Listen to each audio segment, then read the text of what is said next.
Good morning, Minister, and good morning, officials. I welcome you as the Minister for Lands, Planning and Environment and the Minister for Water Resources to today's hearing, and I now invite you to introduce the officials accompanying you. Thank you very much, Mr. Chair. Good morning. I'm pleased to be here today to talk about the important work the Departments of Lands, Planning and Environment and advise you of some of the key activities the Department has undertaken in supporting this Government's priorities. I am joined here today by Ms Joanne Townsend, Chief Executive of the Department, Ms Leah Clifford, Deputy Chief Executive, Ms Desiree, Chief Financial Officer, and also from the Department here today are Mr Doug Lesh, Senior Executive Director, Lands and Planning, Ms Jasmine Husson, Executive Director, Land Development, Ms Kerri O'Brien, Executive Director, Crown Land Estate, Ms Hanna Steevens, Acting Executive Director of Planning, Mr Mark Meldrun, Executive Director, Building Advisory Services, Mr Richard Smith, Senior Director of Land Information, Mr Paul Purdon, who's up here with us at the front today, Executive Director, Environment and Heritage, Ms Sally Strongmire, Acting Executive Director of Environmental Regulation, Dr Alaric Fisher, Executive Director, Flora and Fauna, Ms Amy Dysart, the Executive Director, Water Resources, Ms Nerida Beard, Executive Director, Officer of Water Security, Ms Maria Warchip, Executive Director of Land Resources, and Ms Kathleen Davis, who's Executive Director of Mining, and thank everyone for their input into today's efforts. The change in government saw the coming... Sorry, Minister. Yes. I'll just come through and invite you to do the opening statement when we get to it. Thank you. So, Minister, I will invite you to make a brief opening statement. I'll then call for questions relating to the statement. The committee will then consider any whole-of-government budget and fiscal strategy-related questions before moving on to output-specific questions. I'll invite the Shadow Minister to ask their questions first, followed by committee members. Finally, other participating members may ask questions. The committee has agreed that other members may join in on a line of questioning pursued by a Shadow Minister rather than waiting for the end of the Shadow's questioning on the output. Minister, I now invite you to make an opening statement regarding the Department of Lands, Planning and Environment. Thank you very much, Mr Chair. The change in government saw the coming together of the Northern Territory Government's key economic enabling functions within the Lands, Planning and the Environment and Natural Resources team to create an agency that will facilitate the progress of economic development opportunities across the Territory. The Department's role is to support the Territory's economic development and protect its natural resources and cultural assets through integrated planning, evidence-based advice and efficient regulation. This government was elected on its three pillars of reducing crime, rebuilding the economy and restoring the Territory lifestyle. To support Pillar 2, rebuilding the economy, government has committed to cutting red tape and improving regulatory efficiency and approval timeframes. The Department of Lands, Planning and Environment plays a pivotal role in supporting Pillar 2, and since coming into government over the past 9 months, the Department has undertaken a broad range of activities to facilitate this, including legislative amendments, as well as policy and process improvements, with an initial focus on reducing approval timeframes for onshore gas, mining, planning approvals, and I will now take this opportunity to make you aware of some of the achievements delivered over a relatively short period to support economic development across the Territory. In December 2024, the requirement for the Northern Territory Environment Protection Authority, the NTEPA, to provide me with advice on every environmental management plan for onshore gas activity was removed. This came on the recommendation of the Chair of the Northern Territory Environmental Protection Agency, Dr Paul Vogel, citing the NTEPA's confidence in the environmental regulator and the regulatory framework for onshore petroleum in the NT. This is a credit to the Department's Petroleum Operations Unit and has reduced EMP approval timeframes by up to a month. In December of 2024, it also saw the revocation of the Large Emitters Policy and Gas Policy Statement, which were initially established to fill a gap in regulatory oversight of greenhouse gas emissions, which are now captured through other means, including the Commonwealth Safeguard Mechanism. This removed duplication of regulation. In December, I declared the 10-year water allocation plans for both Mataranka and the reallocation of the Western Davenport regions to guide the controller of water resources in making water extraction licence decisions, confirming the sustainable take of water for development in these regions. Rolling into 2025 has seen the introduction and passage of two key pieces of legislation. Firstly, legislative amendments which remove third-party merits from the Petroleum Act 1984, Petroleum Regulations 2020 and Petroleum Environment Regulations 2016. The Planning Act 1998 and regulations and the Water Act 1992 were passed in March of 2025. The amendments remove the current uncertainty, delays and disruption to the decision-making process and project implementation borne by regulatory agencies and project proponents. Then in May of 2025, amendments to the Water Act were passed to facilitate access to the Aboriginal Water Reserve. There is over 70,000 megalitres a year available through the reserve in water allocation plans across the Northern Territory. However, to date, no applications have been received. These amendments will help activate the reserve, and already the department has received encouraging feedback from traditional owners who are keen to see this happen. Separation of the regulatory activities under the Code of Practice for onshore gas activities in the Northern Territory, allocating regulatory responsibilities to the Department of Mining and Energy for well integrity and environmental regulation responsibilities sitting with this department, occurred earlier this year and removes regulatory duplication and clarifies regulatory roles and compliance responsibilities. The Territory consistently leads the country in planning approval timeframes. However, there is always room for improvement and to ensure we continue to provide the best service to Territorians and continue to grow our economy. The department has established a dedicated fast-track position to create an accelerated pathway for low-risk planning applications. The department has actively engaged with the Approvals Fast-Track Task Force in their work to develop options to decrease regulatory processing timeframes through regulatory policy and practice initiatives. It has undertaken a review of its systems and processes and has identified a more effective use of delegations and exemptions, amendments to the NT planning scheme to improve planning approvals, as well as a review of risk criteria and standard conditions of the mining licence regime. This is a remarkable achievement by the agency, all achieved while still carrying out its day-to-day responsibilities. Most notable has been the extraordinary work to enable, monitor and plan for residential land release across the Territory to underpin government's new homeowner grant scheme. Across the Territory, as of the end of March 2025, the Territory has over 4,000 lots in the hands of developers, including 160 titled lots ready for construction for new homes and a further 350 lots that are selling off the plan. A big portion of this supply is within the Greater Darwin area, with lots for sale across the Coley, Berrima, Holtz, Marara, Durack Heights and Humpty Doo. In Katherine, there are over 50 lots available for the sale in Katherine East, with around 580 lots in the land supply pipeline under investigations or land use planning. In Tennant Creek, which is on the cusp of mining-led recovery, there are around 250 lots in the land supply pipeline, while there are only 6 titled lots available for sale. The department is working closely with key stakeholders to progress housing opportunities and increase this number to support economic development in the region. In my hometown of Alice Springs, there are around 2,750 lots in the land supply pipeline, including 30 titled lots and a further 36 soon to be titled at Kilgariff. There is a further 80 lots identified for the next residential land release in Kilgariff and potentially Mount John's an additional 2,615 lots under investigation or land use planning. This pipeline positions the Territory to provide residential land now and into the future. The department will continue to monitor residential land supply across the 4 key urban centres and will work closely with the development industry to support the timely delivery of lots to the market. With respect to land available for industrial development, there is an abundance of land for industrial use in the Greater Darwin area through Crown Land Developments and private developments, as well as through the Land Development Corporation, with lots available for purchase or lease. While industrial land in the regions of Katherine, Tennant Creek and Alice Springs is currently limited, the department is actively planning for future releases to support regional growth and meet strong long-term demand. For the 9 months to March 2025, the planning team processed a total of 400 applications under the Planning Act 1999, excluding planning scheme amendments, and is on track to process around 520 applications for the year, an increase of more than 10% on the previous year, reflecting the confidence we've restored in the market.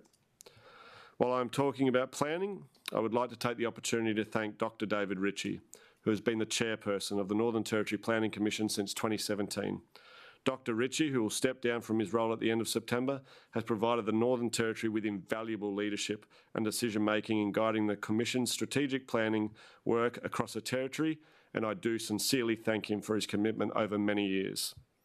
This government has finally resolved two long-running outstanding matters which have impacted Territory home owners: the defect-plagued properties built by George Malados in Bellamac in 2013 and the Tomazos Group in Johnson in 2015. The department has been working with the owners of the remaining Bellamac homes to resolve this long-standing issue. The department has $1.6 million on program to subdivide the Sienna Village in Alice Springs, and is working with the Department of Logistics and Infrastructure on the delivery of the works. This project will create 3 new strategically located service lots, and in doing so, unlock them for potential tourist commercial development by the private industry. The department has also led the process that saw Commonwealth approval for the development of St Mary's in Alice Springs, providing $14 million to the Territory through the Housing Support Program Priority Work Stream to allow subdivision and accommodation options to be provided to the Alice Springs community on the St Mary's site. The department will continue to work with the Departments of Logistics and Infrastructure, Housing, Local Government and Community Development, and Children and Families on the delivery of these works. Turning to the top end. Residential land release negotiations are progressing with the Larrakia Development Corporation for the residential subdivision of around 42 hectares of Crown land at Farrer West. As part of this intertidal zone access compensation package for the Kenby land claim settlement, this too forms part of the Housing Support Program, and we are glad to be working with the Commonwealth on this project, which will see around 300 new homes delivered over the coming years. The Holtz Land Development Company is releasing land in the Holtz development area through a development agreement with the government. The department has been planning for this development in the Holtz region for years, progressing through land use plans, environmental approvals, then planning for all the enabling infrastructure to support the development capacity of the land. Through this budget, we have provided $49.6 million to complete this work, with Part A construction of enabling works due to be finished this year, meaning builders will be able to start construction of homes for our first residents, and Part B works likely to be tendered later this year through the Department of Logistics and Infrastructure. Government's release of Crown Land policy provides for eligible community groups, including sporting, cultural and religious groups, to apply for a lease over Crown land at nil or reduced cost. In 24-25, the department completed 2 community land grants, one for BAPSNT, that's the acronym, and another for St Savos of Kalymnos, Greek Orthodox Parish, both for the development of a church, community centre and car park. The department has been bedding down implementation of the mining reforms, which commenced on the 1st of July 2024, and saw the establishment of new environmental mining licensing scheme under the Environmental Protection Act and responsibility falling under the department. As at the 1st of July 2024, 120 pending applications under the previous scheme were transferred to the department from the Department of Mining and Energy. The department has been powering through these applications, and as at the end of May 2025, 74 of these applications, 62% had been finalised, whilst at the same time the mining team has received 38 applications for licences under the new framework, with 63% finalised. The experience gained over the past 12 months in implementing the new licensing scheme has enabled the mining division to identify where improvements can be made. This will see a review of the risk criteria and standard conditions for exploration and extractive activities in consultation with the industry. In addition, guidance material to assist mining operators submit higher quality applications is currently being developed. While there is no doubt there will be some teething problems in regards to the implementation of the new regime, not helped by a backlog of applications inherited, I'm pleased to say that the industry feedback on the new regime has been positive.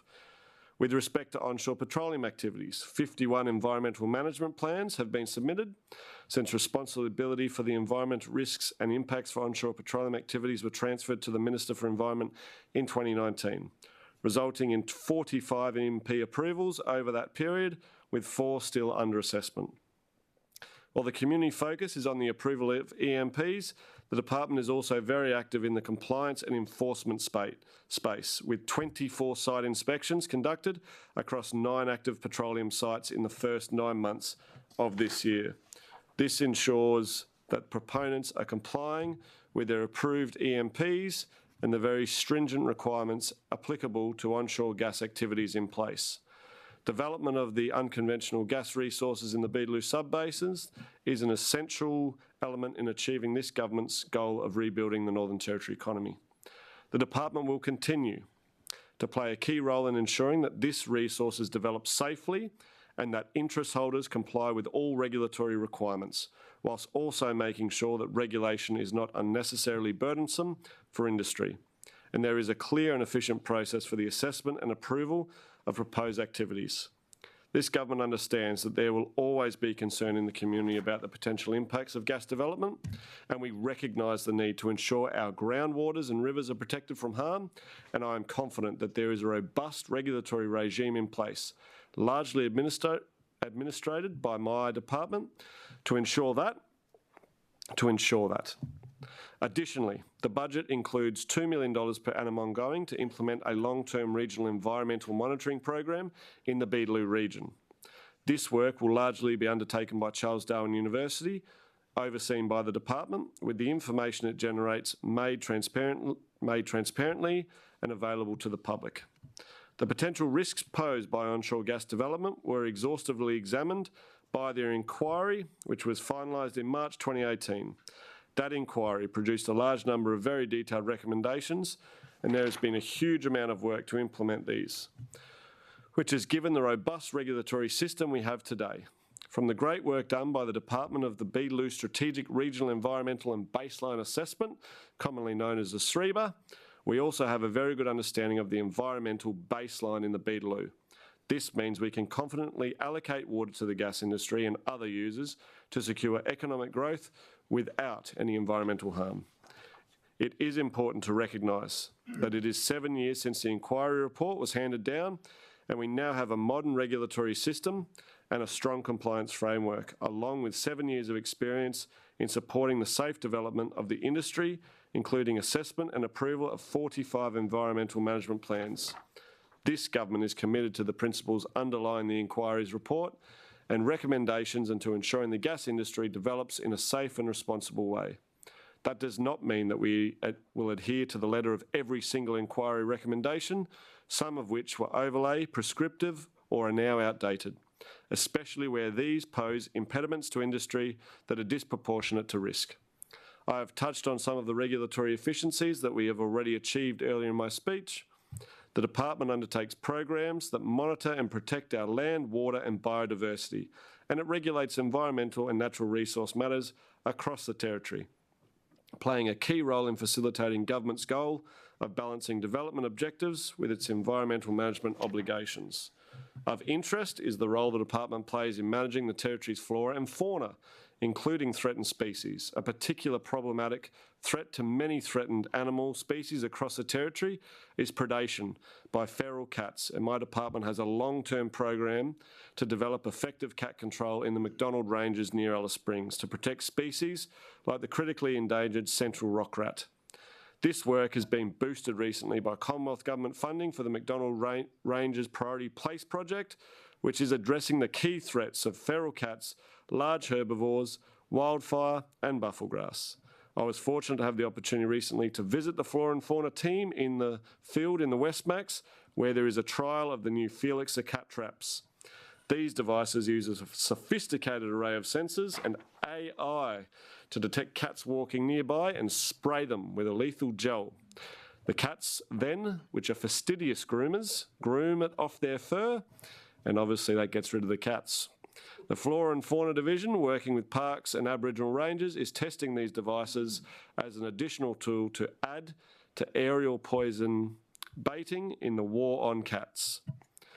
The Environmental Regulation Division has continued its role as a leading regulator in the environmental space. The division has a range of statutory and regulatory responsibilities directed at supporting sustainable economic development and protecting and managing the territory's natural resources, and supports 4 statutory decision makers, including the NTEPA and the Controller of Water Resources. The Environment Regulation Division has a published compliance and enforcement plan which identifies priority sites for compliance inspections, which the division is on track to deliver 100% of its commitments. Illegal dumping. It continues to be an issue in Alice Springs and is a matter that is very close to my heart. The department has rolled out its operation Don't Be a Dumper in Alice, working with partners across government to understand the nature and scale of illegal dumping and to change behaviour for improved environmental outcomes. The Environment and Heritage Branch has continued its work in supporting the Northern Territory Environment Protection Agency to assess the impacts of proposals with the potential to have a significant impact on the environment. There are 9 proposals currently undergoing environmental impact assessment. And sorry, Minister. Member for Guyula. Look, we are 20 minutes in. This was supposed to be a brief opening statement. I love the environment and I'd like to ask some questions about it. So if the Minister could actually get a wriggle onto the questions. Thank you. Thank you, Member for Guyula. Minister and a Member for Guyula, I'll allow another interjection in 5 minutes. Thank you kindly. Minister. I am pleased to report that in the past year, 88% of the Northern Territory EPA's decisions have been made within statutory timeframes. The branch also plays an important role in supporting the Heritage Council and myself in making decisions on the conservation of heritage under the Heritage Act. This year, Water Resources Division celebrates 70 years, which is an amazing achievement, Mr Chair. Over this time, the department has undertaken extensive monitoring, modelling and assessment of our water resources, building our knowledge of the Territory's water resources. This is why I have confidence in our scientists who are involved developing our water allocation plans and assessing applications for water licences. While 2 water allocation plans were declared recently, the department has been working on the development of a number of others, including a new plan for Katherine and for Berry Springs, as well as the development of the first water allocation plan for the Adelaide River. The Adelaide River catchment, which will support the Adelaide River off-stream water storage project to augment Darwin's long-term water supply. This is a key economic enabler for the Territory. The Commonwealth, through the National Water Grid Authority, has contributed $7.1 million to develop this plan, reflecting the confidence the Commonwealth has in this project. Year to date, the department, through the Office of Water Security, has been able to secure an additional $33.6 million in National Water Grid funding for the Better Bores for Community program, which provides critical water infrastructure across 10 remote communities, as well as for Aboriginal Science program. In total, the Office of Water Security has coordinated securing more than $400 million in National Water Grid funding for a variety of projects across the Territory. The Office of Water Security has continued to deliver on the priority actions under the Territory Water Plan. In particular, in addition to securing National Water Grid funding, it has worked collaboratively with our other NT government agencies to deliver improved water security for remote communities and homelands, through developing a regional and remote community water infrastructure priority list and continuing capital delivery, delivering water information forums in priority remote communities and improving water security outcomes for Aboriginal homelands through the delivery of a knowledge program to build the capacity of water providers. It has also collaborated with Power and Water Corporation to engage with government agencies and the community to develop and implement water efficiency measures that align with the Northern Territory Government's water security priorities. This will see new policy measures be introduced aimed at enhancing water use efficiency across relevant government sectors and through agency demand management plans for the government's 16 largest water use agencies. In addition, the Living Water Smart program is being expanded to the regions, including Katherine, Tennant Creek and Alice Springs. These activities, combined with developing educational matters to educate rural property owners on best practice bore maintenance, with a refresh of Know Your Bore, developed of safe drinking water legislation, and progressing a detailed business case for priority investment in recycled and grey water alternatives. These all contribute to ensuring water security for all Territorians. As a Minister for Environment, I have responsibility for the NT Government's response to climate change. I represent the Territory on the Energy and Climate Change Ministerial Council with my colleague, the Honourable Gerard Maley, Minister for Mining and Energy. Supporting me in this role is the Office of Climate Change, which sits within the Department's Environment and Heritage branch. Climate change represents both opportunities and risks to the Territory's economy and lifestyle. The Territory is a relatively small emitter of greenhouse gas emissions, contributing 5% of Australia's total emissions in 2023. Our emissions profile is dominated by emissions from our exports, and it is through growth in the export of our resources that the Territory will prosper. We are committed to rebuilding the Territory economy and tackling climate change. These two objectives do not need to be in competition. Climate change is a global challenge, and the Northern Territory is well positioned to play to its strengths, to grow its economy and support national and international decarbonisation efforts. We can achieve this by growing a low-emissions gas industry for local consumption and export, including the production of low-carbon gas from the Beetaloo.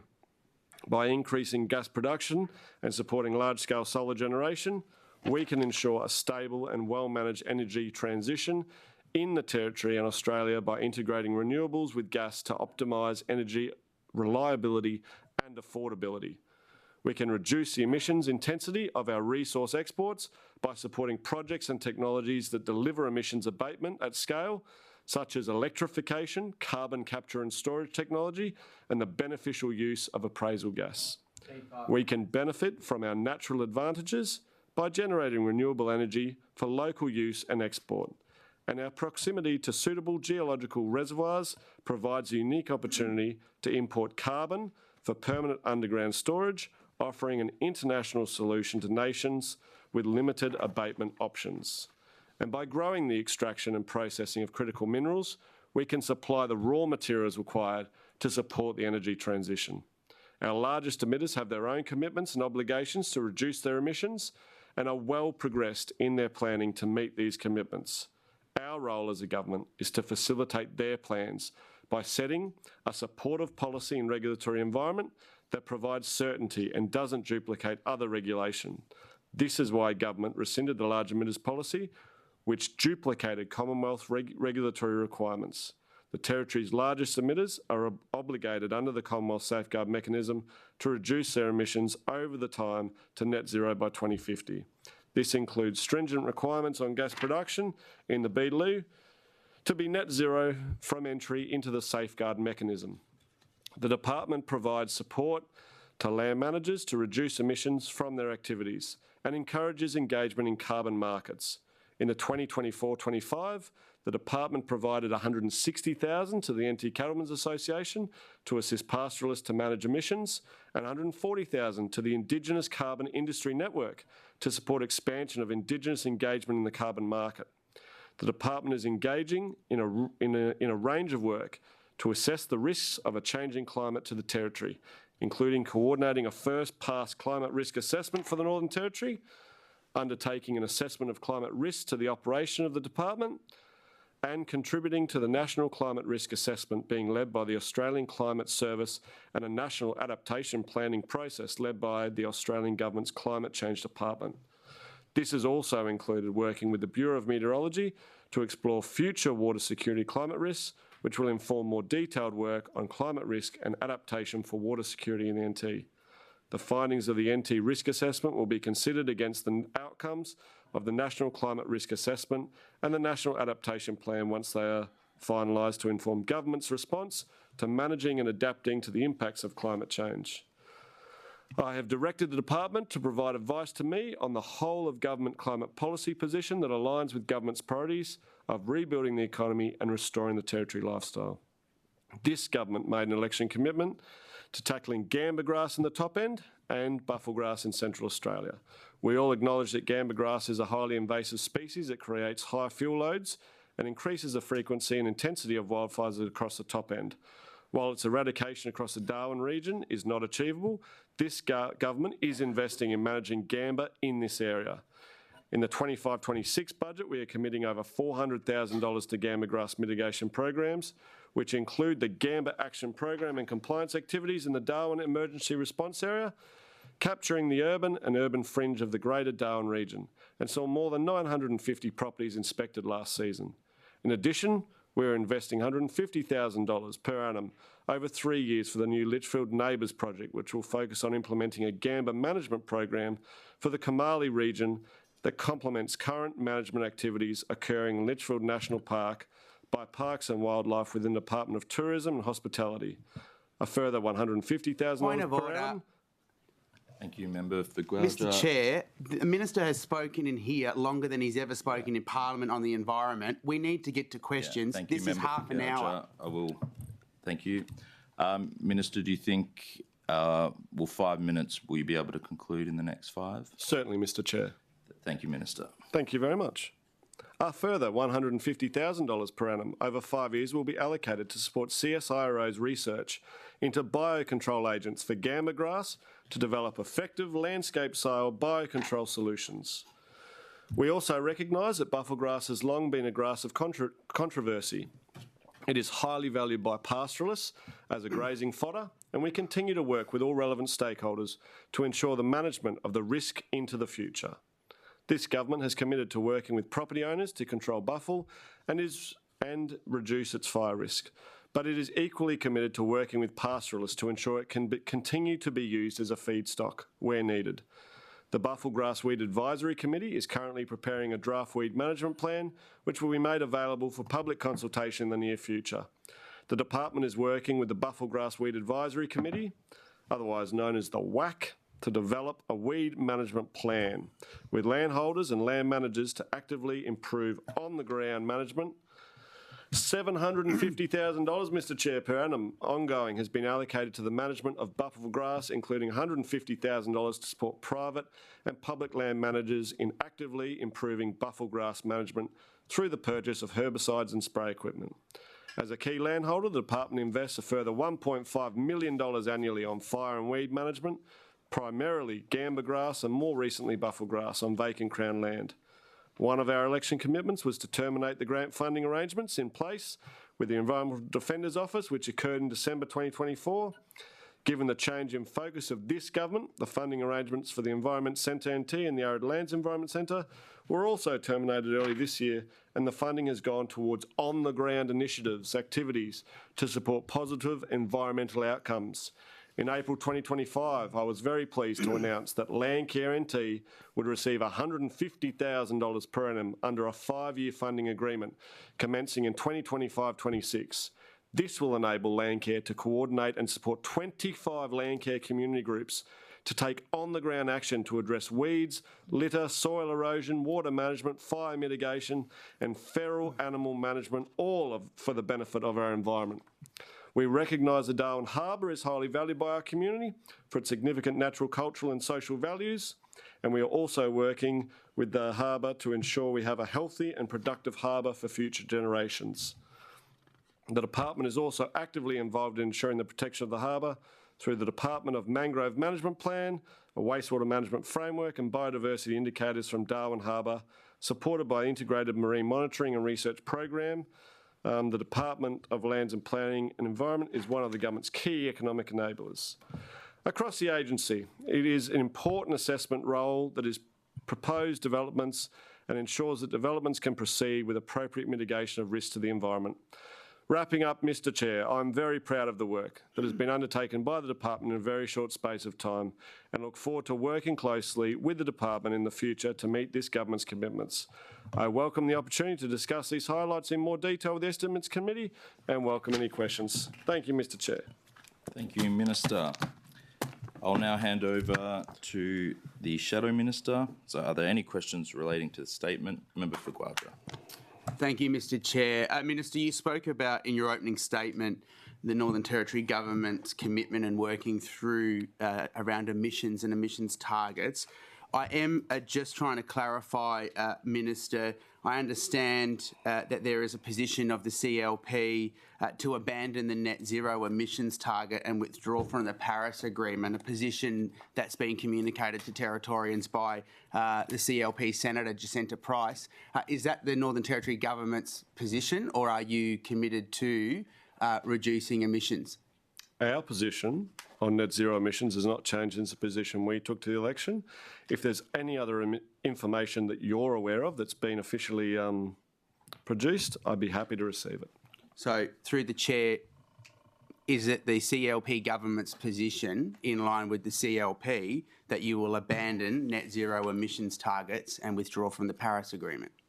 There's been no formal information provided by my department, Mr Chair, in regards to in regards to net zero. So I'll take that as a no. Minister, I just want to ask you about your emissions policies, and I want to ask you about something that's been on the department website since last year. Minister, are you aware of the regulatory statement, Regulation of Greenhouse Gas Emissions in the Northern Territory? Would you like to just confirm, Member for Quadra, what you're talking about? Something on a website? Your website. I'm asking if you're aware of it. Thank you very much, Member for Quadra. If you'd like to elaborate on exactly what you're referring I'm to, happy there's to a lot read of what I read websites and a before. lot of pages. I'll step Are in you here. aware- Sorry, Member for Gouger, if you could elaborate, because I'm actually not sure. All right, well, Yeah. Are you aware on your website, as the responsible minister, of the regulatory statement, regulation of greenhouse gas emissions in the Northern Territory? Thank you very much, Mr. Chair. I'll make it very clear to the member. I'm not across every single web page and exactly what's written on every web page, but if the member would like to read out what he's referring to, I can answer a question in relation to it. I'm not asking through the chair if you're aware if it's on the website or not. I'm asking if you're aware of the regulation statement, which you would have, I assume, had to approve, which is on your website. Thank you very much, Mr. Chair. I don't believe the Minister is responsible for approving every single statement that's on every single website across government. But if the member has a question in relation to one of these things, I'm happy to answer it. Thank you. Through the chair, I will table the regulatory statement, regulation of greenhouse gas emissions in the Northern Territory. Manuel, can you pass that down?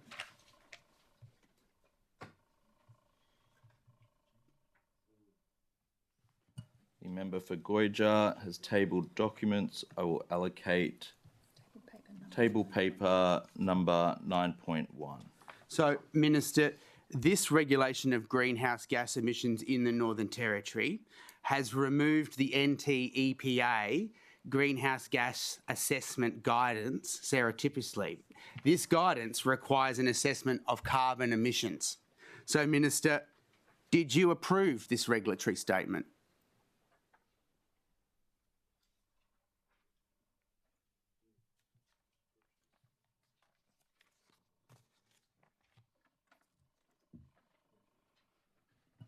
Thank you very much for the question. Member for Gouger, I'm being advised it's a description of how emissions are regulated under the legislation, but I'm happy to pass to the Chief Executive, who will be able to provide further information in regards to the questions I believe you're asking. Jo Townsend, Chief Executive Officer, Department of Lands, Planning and Environment. What you're referring to is a description about how emissions are regulated under legislation in the Territory, particularly under the Environment Protection Act and the Petroleum Environment Regulations. Both of those acts require the consideration of emissions in the granting of approvals and in the making of decisions. And that document outlines how those decisions are made. When a decision is made, there's also a statement of reasons which also explains how emissions have been captured. Yeah. And through the chair, Minister, this statement removes the NTPA greenhouse gas assessment guidance, yes? Thank you very much. Through the chair, thank you, Member for Quadra. I'm happy to pass to Paul Purdon, who can further answer that question in more detail. Paul Purdon, Executive Director, Environment and Heritage. I approve that statement. So that's where the authority comes from to publish it. As the Minister and Chief Executive have explained, it is an expression of the state of play in terms of regulation of greenhouse gas emissions, both in the Territory and at the Commonwealth level. The statement itself does not remove anything from the responsibility of the Northern Territory EPA. It is purely reflecting the fact that the Northern Territory EPA made a decision to review their atmospheric processes guidance. The Environment Protection Act requires the EPA to assess the impacts of a changing climate from development proposals. That's a statutory requirement that is still in place. The EPA has developed guidance to advise proponents on their expectations of how to assess those impacts. Following a number of things, including the Commonwealth Government strengthening its safeguard mechanism and the Northern Territory Government rescinding the large emitters policy, the Northern Territory EPA decided to review their own guidance to make sure it was contemporary and fit for purpose. That's not taking away from the EPA its responsibility to assess greenhouse gas emissions. The EPA has considered its atmospheric processes guidance and is very close to publishing a revised version of that guidance. So through the chair, how has that guidance demonstrated how the EPA should now assess the life cycle greenhouse gas emissions from industries like fracking gas, gas exploration and land clearing. Thank you. Through the chair, thank you, Member for Quadra.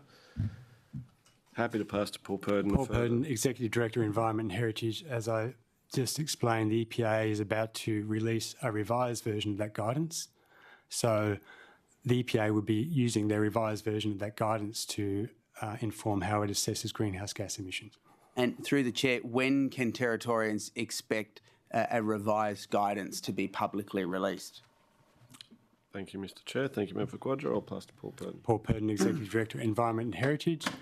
The EPA is about to send out correspondence to relevant stakeholders, being proponents who might be using that guidance, and we're expecting that to be sent out in the next 2 weeks. Following that, that guidance will be published.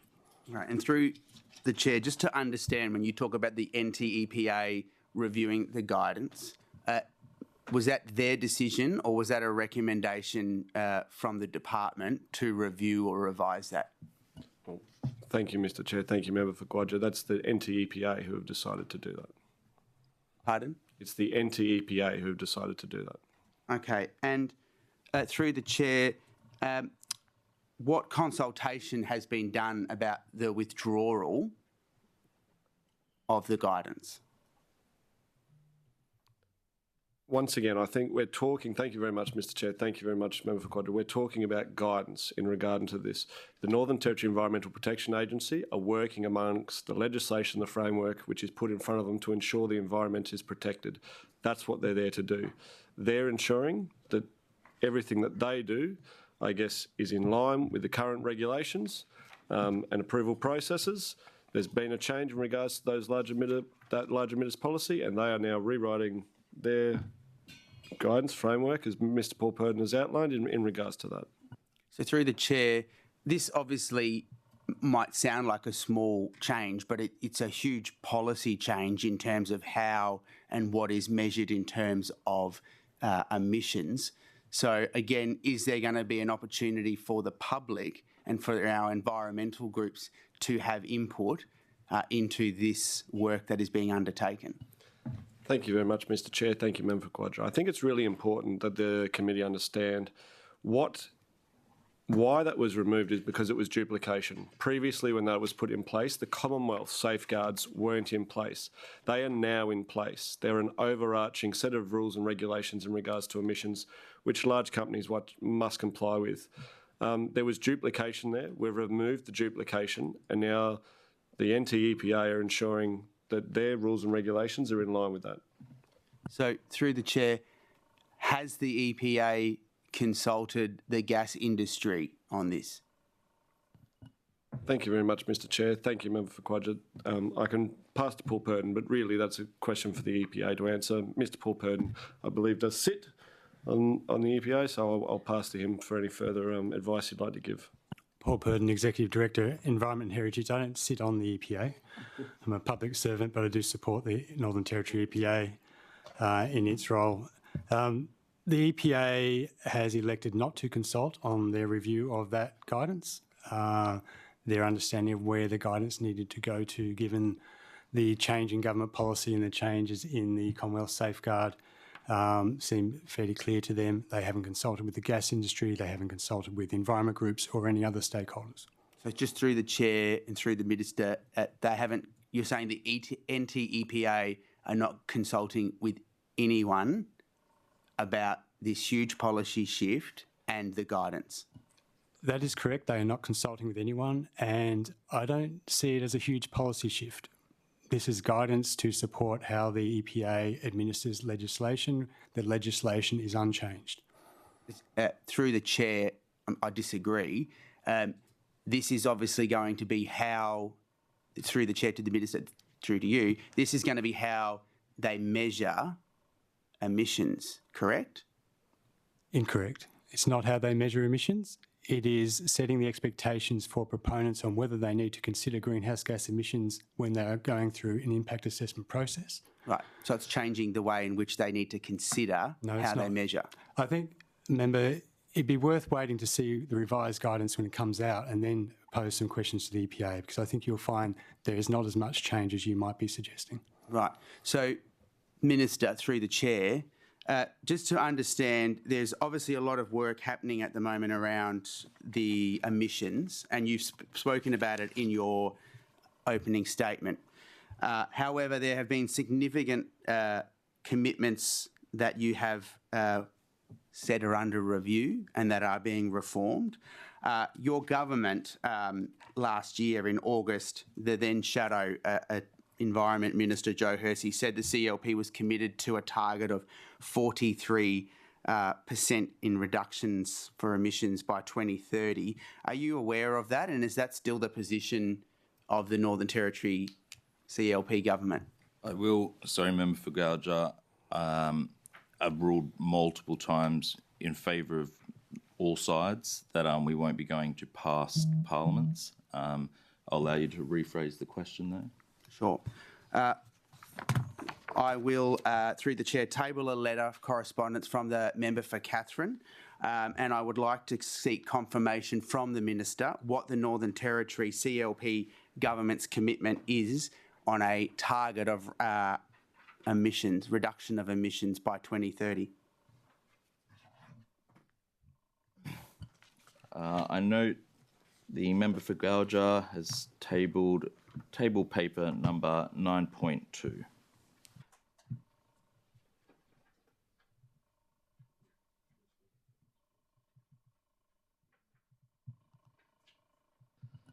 Thank you very much, Mr. Chair. Thank you, Member for Guyula. This is not current government policy, no.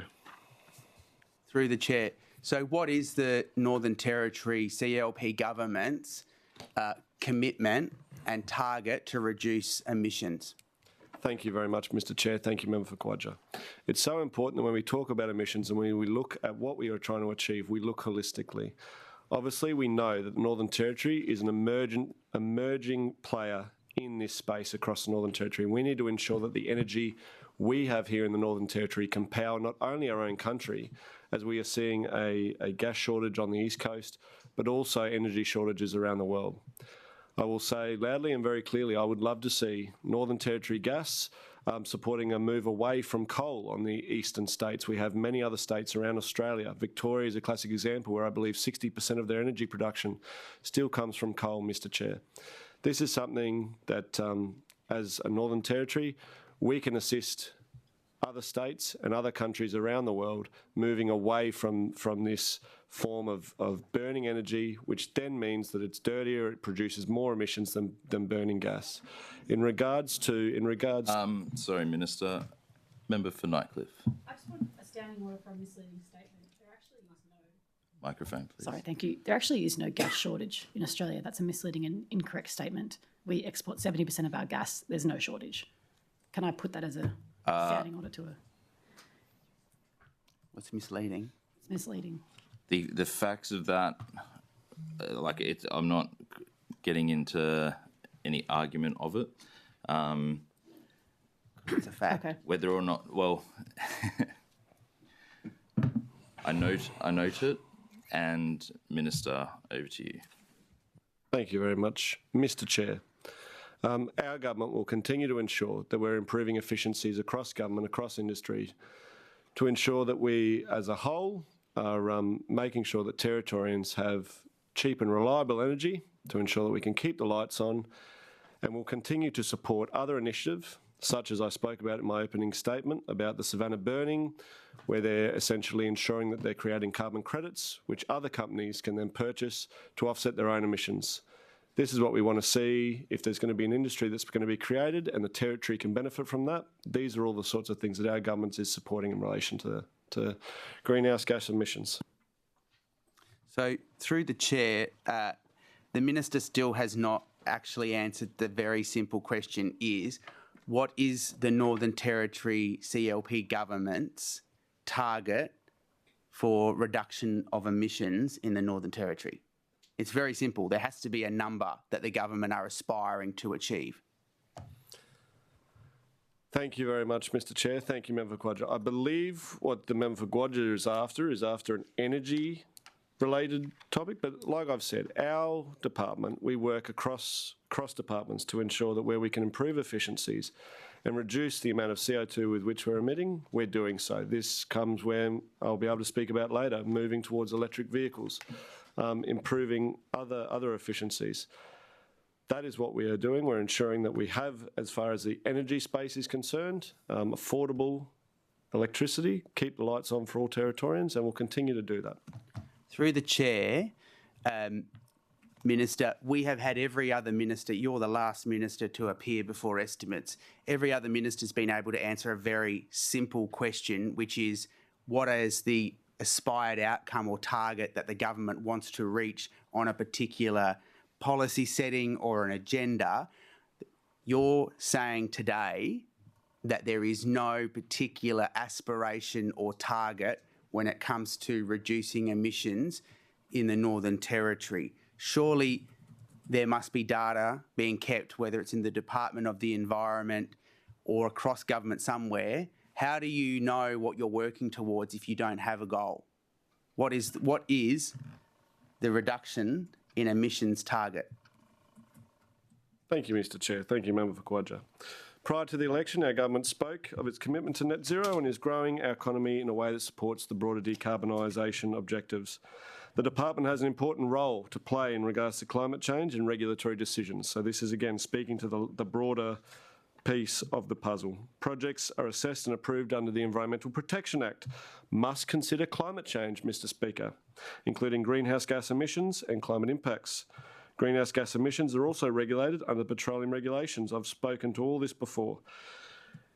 Everything that we do, Mr Chair, across government, we look at how what we are doing is going to impact, and obviously, as I've said before, there's the overall arching target of that net zero by 2050, which has yet to change, and I look forward to working with the department to further improve these outcomes over the years to come. So through the chair, Minister, there's a whole range of measures or programs in which government introduced to respond to climate change and the work that needs to be done to ensure that we can curve the trajectory away from increasing temperatures. So again, can you confirm that the target of zero emissions by 2050 is still in place and is still being worked on or worked to by your department? And then again, what work is being done with other agencies to ensure that they are actively working to reduce their carbon footprint? Thank you very much, Mr Chair. Thank you, Member for Quadra. I've stated a few times today, and I'll just go to exactly the work that's being done in regards to that second part of the Member for Quadra's question. The department has undertaken a first-pass assessment of climate risk to the Northern Territory. I'm yet to see this work, but I understand that its findings will be considered against the outcomes of the National Climate Risk Assessment and National Adaptation Plan once they're finalised. So this is talking about climate change, it's talking about our greenhouse gas emissions. So there's work being done, absolutely, to ensure that we're working towards this, and I look forward to receiving that report and seeing its recommendations. So through the chair, Minister, in less than a year, you have attempted to silence environmental groups by cutting their funding. You have sacked at border advisory committees. This is in the reporting period. Member for Gouger, thank you. We won't be reflecting the use of he's attempting to silence, etc. Please just speak to your question. Okay, Minister, in less than 1 year, you have reduced funding to environmental groups. You have removed the voices of the Water Advisory Committee members without notice. You have scrapped third-party merits review of development decisions. You have slashed funding to Aboriginal Ranger groups, a commitment made by your government in the 2024 election. You have watered down environmental and human health protections for gas industry, and you have walked away from climate policies. Minister, do you think that you still deserve the self-proclaimed title of the greenest credentialed member of Parliament? And what is your government actually doing to respond to climate change in the Northern Territory? Thank you very much, Mr Chair. Thank you, Member for Gwadja. And I like to say I put the Conservative in a Conservative, Member for Gwadja. In regards to the reduced funding, this government, the Northern Territory government, we have invested for the first time into NT Landcare, $150,000 over 5 years, something we're very proud of. That organisation came to me and said previous government simply did not see the importance in that important organisation. I've sat down with them. I've been out in the banks of the Todd River busting buffle. I'd like to see whether the member for Quadja has been. In regards to the water advisory groups, Mr Chair, once these water advisory groups have conducted their extremely important work, which results in a water allocation plan, those committees are essentially disbanded. That is what should have been happening the entire time, Mr Chair. The previous government simply failed to do so. In regards to the ranger groups, I would love to see where the member for Quadja put any money in regards to it. Not one additional dollar was in the budget when we came into government, and that is absolute shame. Point of order. Stop Mr. lying. Chair. That is an absolute shame. Gentlemen, we're going to bring the... I understand you're both very passionate about the current output. Going to bring the energy down a little bit. Question, answers. Shadow Minister. Again, I'm waiting for the Environment Minister to answer the question. You have walked away from the large emitters policy. You have not shown what tangible programs the Northern Territory CLP government are investing in when it comes to renewable energies targets. How are you meeting those guidelines and agreements to respond to climate change in the Northern Territory? Tangible programs that this budget will fund. Thank you very much, Mr Chair. Thank you, Member for Quadja. I think in regards to those renewable energy targets that you've spoken of, what we're doing is real work on the ground. One of the main proponents, which I've met with probably more than any other proponent, Mr Chair, in the Northern Territory is Suncable. What's proposed to be one of the largest renewable energy projects here in this country.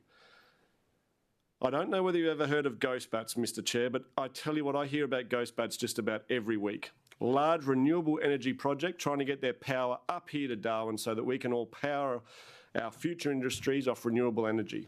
This department has worked with that industry at length to ensure that we can not only get the power from the Barkly up to Darwin to ensure that we have renewable powered energies into the future. They have quite literally worked with Suncable, and it was quite amazing just yesterday to hear of the work that they've been doing. There's been large culverts, Mr Chair, that have been implemented to ensure that the homes of these ghost bats can be protected. So whilst we all acknowledge that we need renewable energy and we need to be able to reduce our emissions, we also want to be able to protect the environment that's currently in place. And when you look at running a large cable all the way from the Barkly all the way up to Darwin to power future renewable energy industries, these are the things that come into play. So every day the department is out there working with proponents to ensure that they're protecting the environment, that they're working with these proponents that can deliver real renewable energy here in the Northern Territory. And I support their work every day of the week. I look forward to seeing future proposals that are put forward. Our government will continue to ensure that we are encouraging the private industry to invest in these spaces. We've seen previously the lack of foresight in regards to large solar fields being powered up, yet not being able to connect to the grid properly. These are all things that are big issues. But when we look at what's been happening in regards to Suncable and a range of other proponents, our government will continue to work with them to ensure that they can get these projects off the ground, that we can have these renewable energy coming into the grid into the future, but also protecting our natural environment, Mr Chair. So through the chair, thank you for that response, Minister, and I hope you're as passionate about the Gordian Finch as you are about ghost bats. We certainly know about Suncable. It started under the former Labor government. But if you are so interested in that project, Minister, why did you scrap those targets?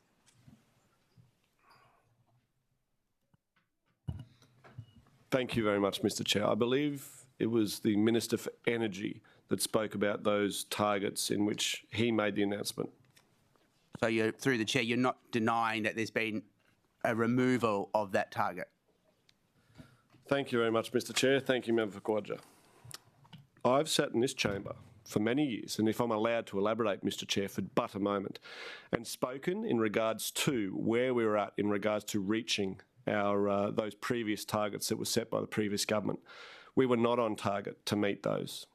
It was frustrating for me then, as Shadow Minister, for those essential services to see that we simply were not going to be achieving them. What our government is doing is we're ensuring we're doing real on-the-ground work wherever possible to ensure that we're getting as much renewables into the grid, but also ensuring that it's stable, because that is such an important thing. If we have the power, the lights going out, Mr. Chair, and again, we're really walking into the energy space here, where it simply is not going to work. Our government is working on what's right in front of us. Our departments every day are ensuring that we're improving our efficiencies across government. We're looking at how we can better reduce our greenhouse gas emissions, our CO2. There's a lot of work being done, and I simply dispute the fact that the member for Gwadja is trying to imply that we're walking away from all of that.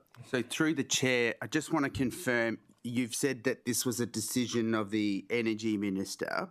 So as the Environment Minister, were you involved in any part of the decision to remove that target? Thank you very much, Mr Chair. Thank you, Member for Gwadja. I want to be very clear. It's a decision of government. I'm a part of government. The Energy Minister was the one who spoke to in regards to that announcement. Thank you, Minister. I'm just trying to be clear. So you don't think the targets are important, so you're not essentially prepared to be accountable to a particular standard if you're going to walk away from the target? Once again, Mr Chair, thank you, Member for Gwadja, not at all what I'm saying. What I'm saying is that there are many different targets which we can speak to across departments, across government. What we are committed to in regards to, and I've spoken about it earlier, where the government still has not changed its position on net zero. Later on in this piece, I don't want to preempt debate, Mr Chair, I've been working with DCDD and NT Fleet about how they're changing over their vehicles to electric. There are a range of targets right across the Northern Territory government.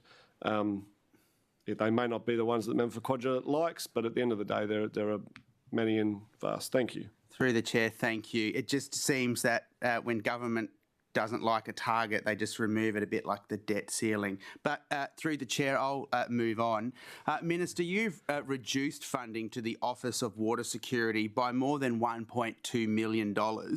This office is responsible for overseeing the implementation of the Territory Water Plan.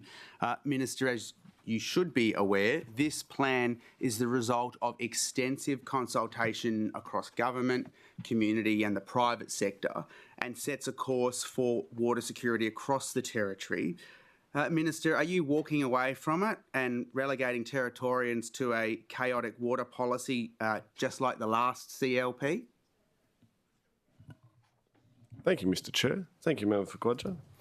In regards to what has been spoken about by the Member for Gwadja as reduced funding for the Territory water resources, the Territory Water Plan has not had a reduction in funding. It has been wrongly reported in the media as a cut to funding when this is plainly not the case.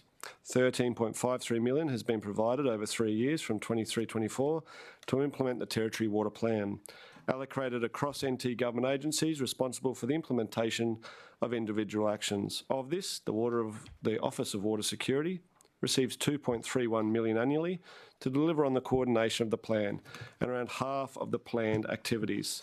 The $3.52 million allocated in the 24-25 included $1.2 million that was rolled over from the previous year given the initial startup issues associated with establishing the new initiative in the first year. So that's what's occurred there, Mr Chair. It's been a rolling over into the previous year's budget, which obviously wasn't then rolled over into the next. But that water allocation plan, very important and continues on. Member for Nightcliff. With that, but it was I forgot to jump in earlier. I was just so overwhelmed with some of the information we were getting. Minister, we've just heard a whole lot of gas propaganda just now from our Environment Minister, including about a gas shortage. When you say there is a gas shortage, what is your source for saying that? Where did you get that information? Thank you very much, Mr Chair. Thank you, Member for Nightcliff. In the Northern Territory, over the last few years, we have had contractual obligations that have not been able to met. This has all been revealed through these very estimates hearings for which I've been sitting in for years and years and years.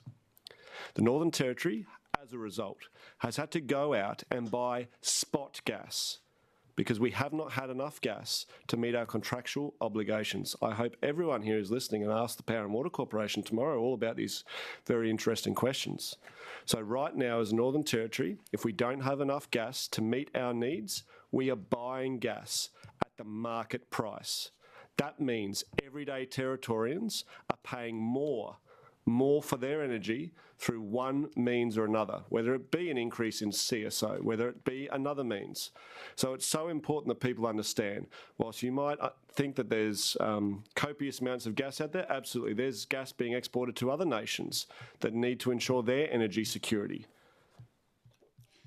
Thank you. So to clarify, there is no gas shortage. So when you say there's a gas shortage on the East Coast, it's factually incorrect. We export 70 to 80% of our gas.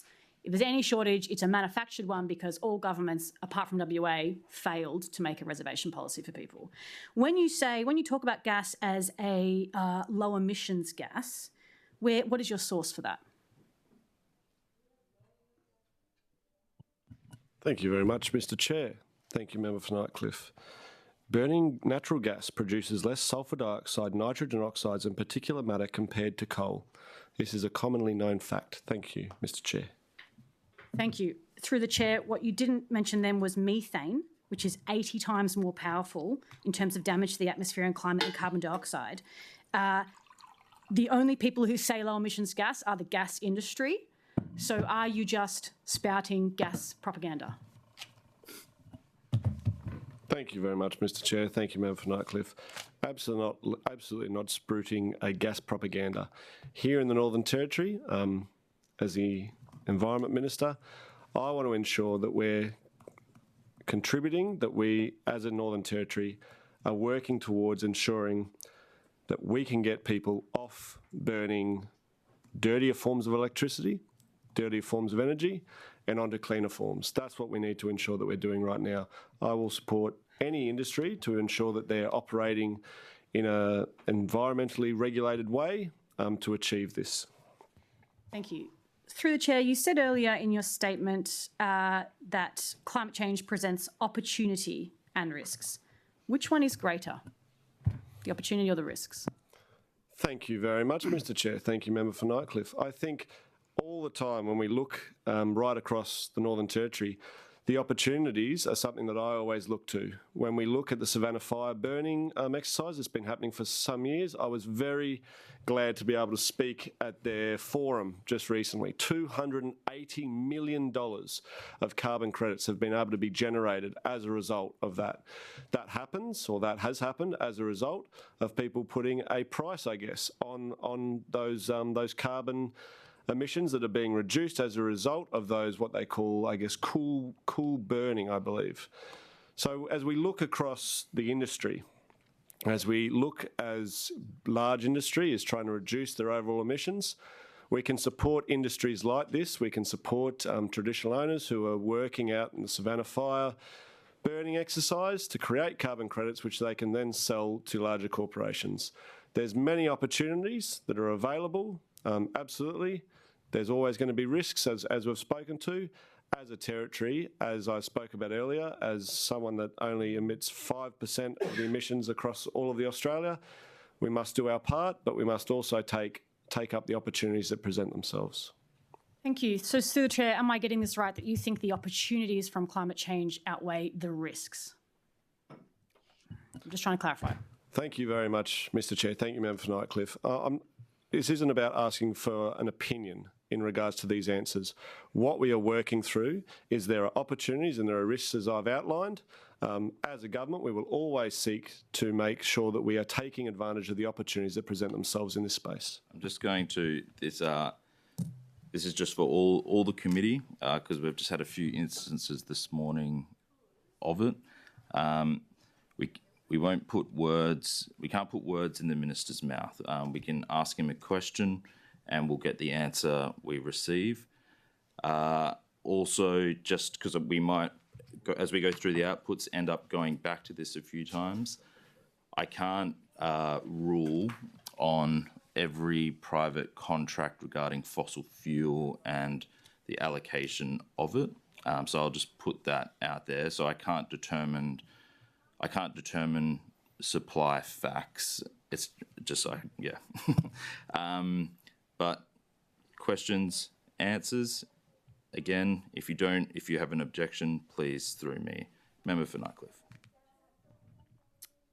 To the Minister, every minister I've asked so far in estimates about climate change when it pertains to their own portfolios, such as economic risks to the Treasurer, have all tried to handball it down to you. So I'm glad to have this opportunity now. Now, in a climate crisis, your government scrapped the Minister for Climate Change, and I've barely seen the word climate mentioned in this budget.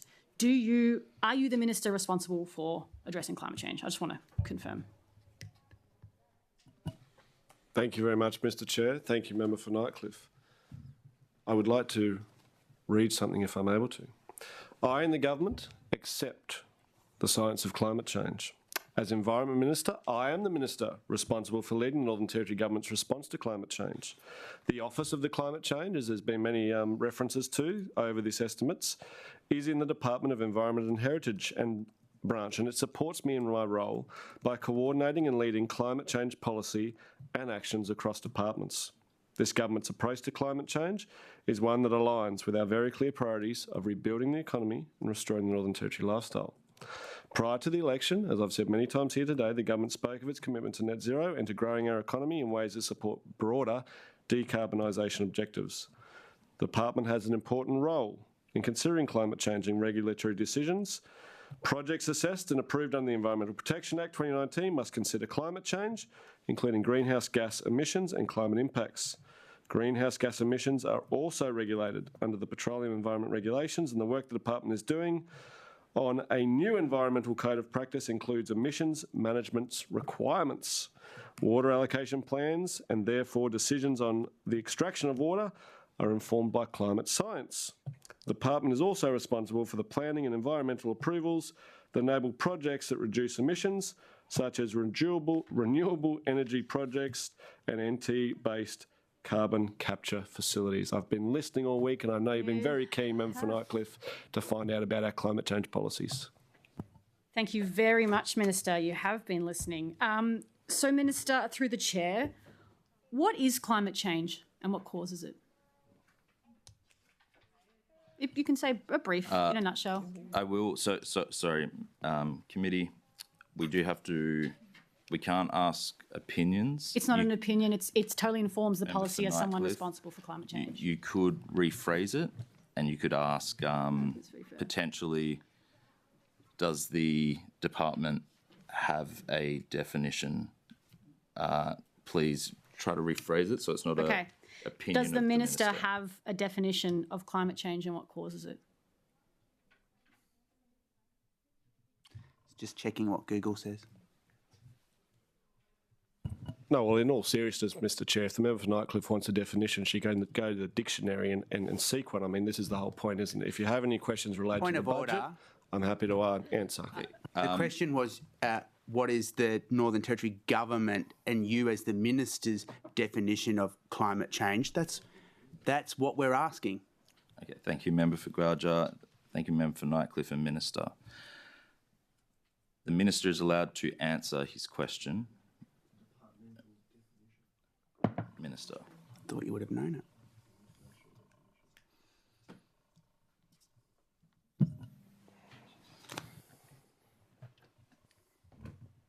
I've been advised that in regards to climate change, our department uses the international definition in regards to climate change.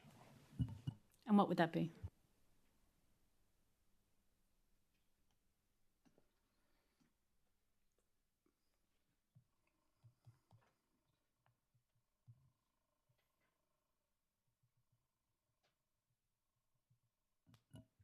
That is the United Nations Framework definition.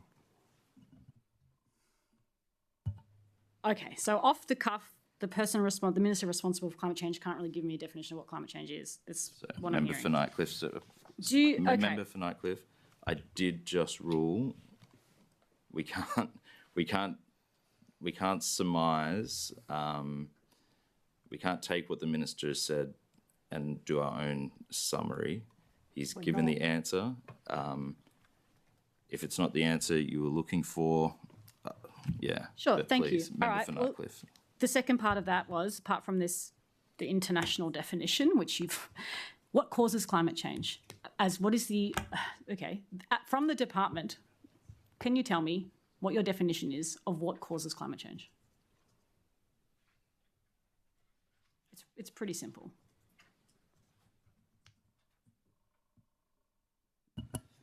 Thank you very much, Mr. Chair. Thank you very much, Member for Nightcliff, for the question. I will refer to our Executive Director of Environment, Heritage Lands and Planning in regards to how our government defines and deals with climate change. Paul Purdon, Executive Director, Environment and Heritage. Climate change is caused by the human release of greenhouse gas emissions into the atmosphere. Fantastic. Through the chair to the minister, are you able to tell us some of the changes that the NT is already experiencing from climate change and some of the changes projected for the NT? Thank you very much. In regards to some of the risks, I guess, that you've posed by a changing climate, the first step in responding to climate risks is to identify what they are so they can be prioritised for response. The department is undertaking a first-pass assessment of climate risks to the NT for this purpose. I'm yet to see this work, but I understand that its findings will be considered against the outcomes of the National Climate Risk Assessment and National Adaptation Plan once they are finalised to inform government's response to adapting to the impact of climate change. Microphone. Thank you, and I will get on to the work you're doing on climate risk, but I was asking, can you tell us some of the changes the NT is already experiencing from climate change and some of the changes that are projected for the NT?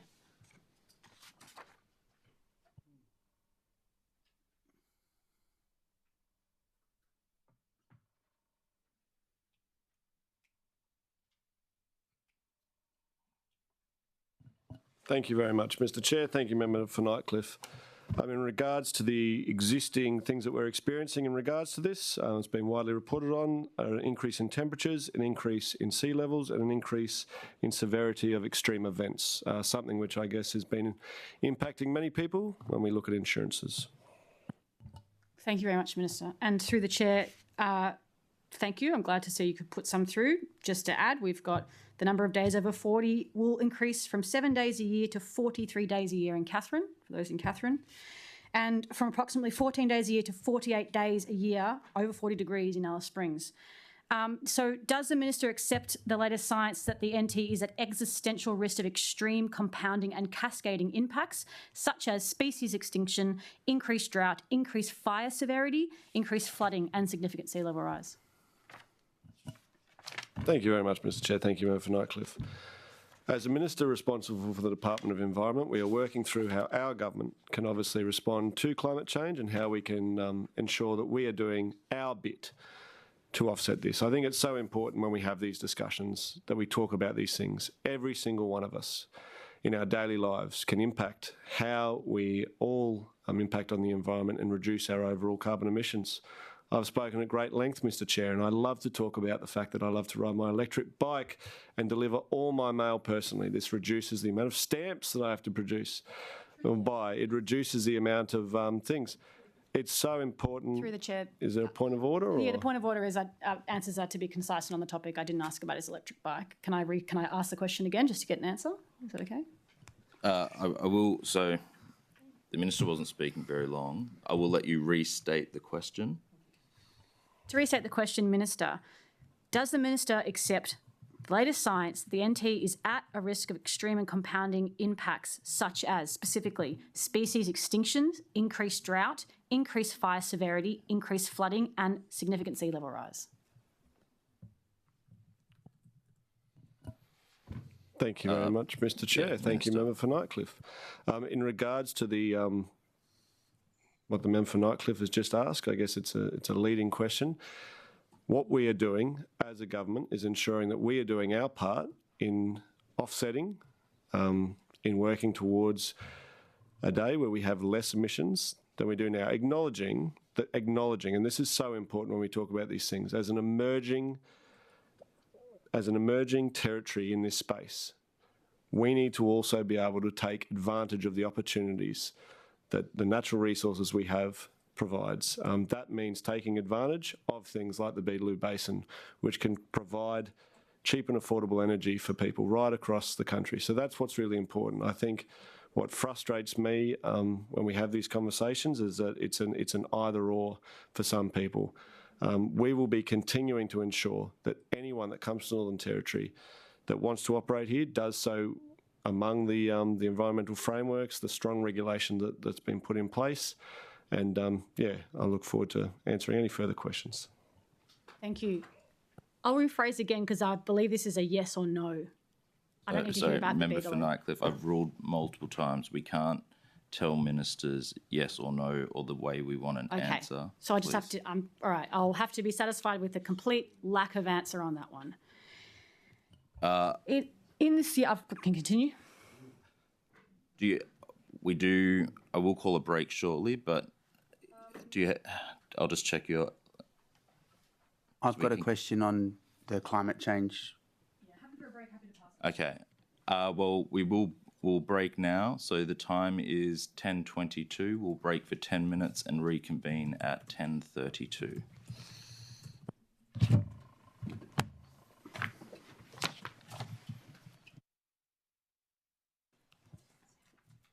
Okay, we'll now reconvene. Before I hand back over to the Shadow Minister, I'll just remind everyone in the committee we're here to scrutinise the appropriation of funds, and I just note I don't want to be getting into arguments.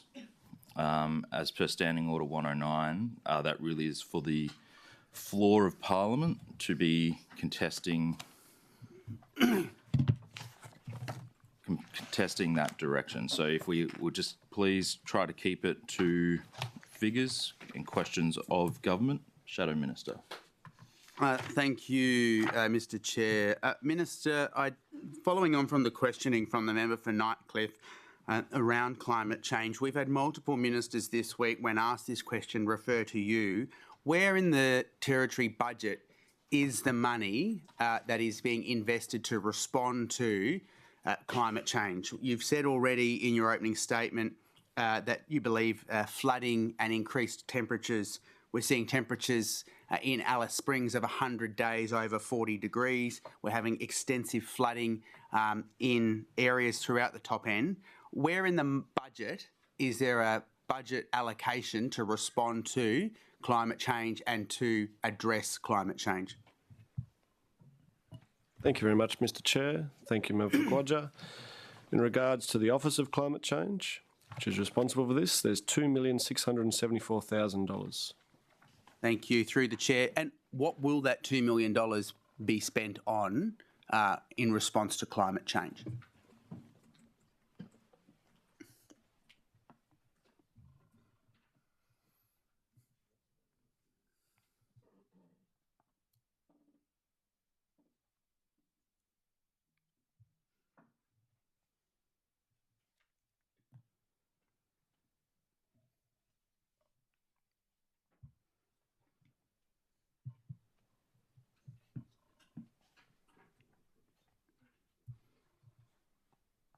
Thank you very much, Mr. Chair. Thank you, Member for Quadja. In regards to some of the support that the Office of Climate Change provides, they provide a land-based emissions abatement program, which supports land managers to reduce emissions from their activities and encourage engagement in carbon markets. In the 24-25, in regards to the money that was spent, I spoke about this in my opening speech, there was $160,000 to the cattlemen's associations to assist pastoralists to manage emissions and engage in the carbon market. $100,000 to the Indigenous Carbon Industry Network to support expansion of Indigenous engagement in the carbon market, and $40,000 co-funding with the Queensland Government to the Indigenous Carbon Industry Network to implement a marketing and branding strategy for ICIN and its Indigenous Carbon Markets Guide. So, Minister, you've just spoken there about money to the Northern Territory Cattlemen's Association to reduce emissions. What's their target to reduce their emissions by? Thank you very much, Mr. Chair. That would be a question for the Northern Territory Cattlemen's Association. So through the chair, you've given money to a third party without having in part of the agreement what they're supposed to reduce their emissions by.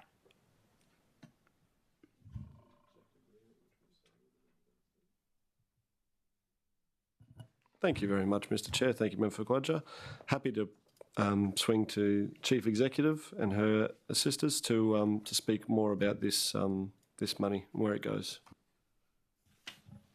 Joe Townsend, Chief Executive Officer, Lands, Planning and Environment. The Office of Climate Change, as the Minister outlined, has recurrent funding of $2.6 million per annum for 6 staff. It has a whole of government coordination role across the NTPS and across the NT government. It has some grant funding which it has provided, one of which is to the NT Cattlemen's Association. That funding is in recognition that land abatement is a particularly difficult area to reduce emissions in, given we're a largely intact environment in the Territory, and it's to give them some internal capability to coordinate and advise with their members on different options and strategies to reduce land-based emissions as a result of pastoralism. They're not necessarily working to a target, they're working to advise and inform their members. So through the chair, Minister, you give grant funding to organisations and there's usually a measure of KPIs to respond to. So part of the funding that's provided to the Cattlemen's Association, how much is it and what are their KPIs to report back to government around this investment?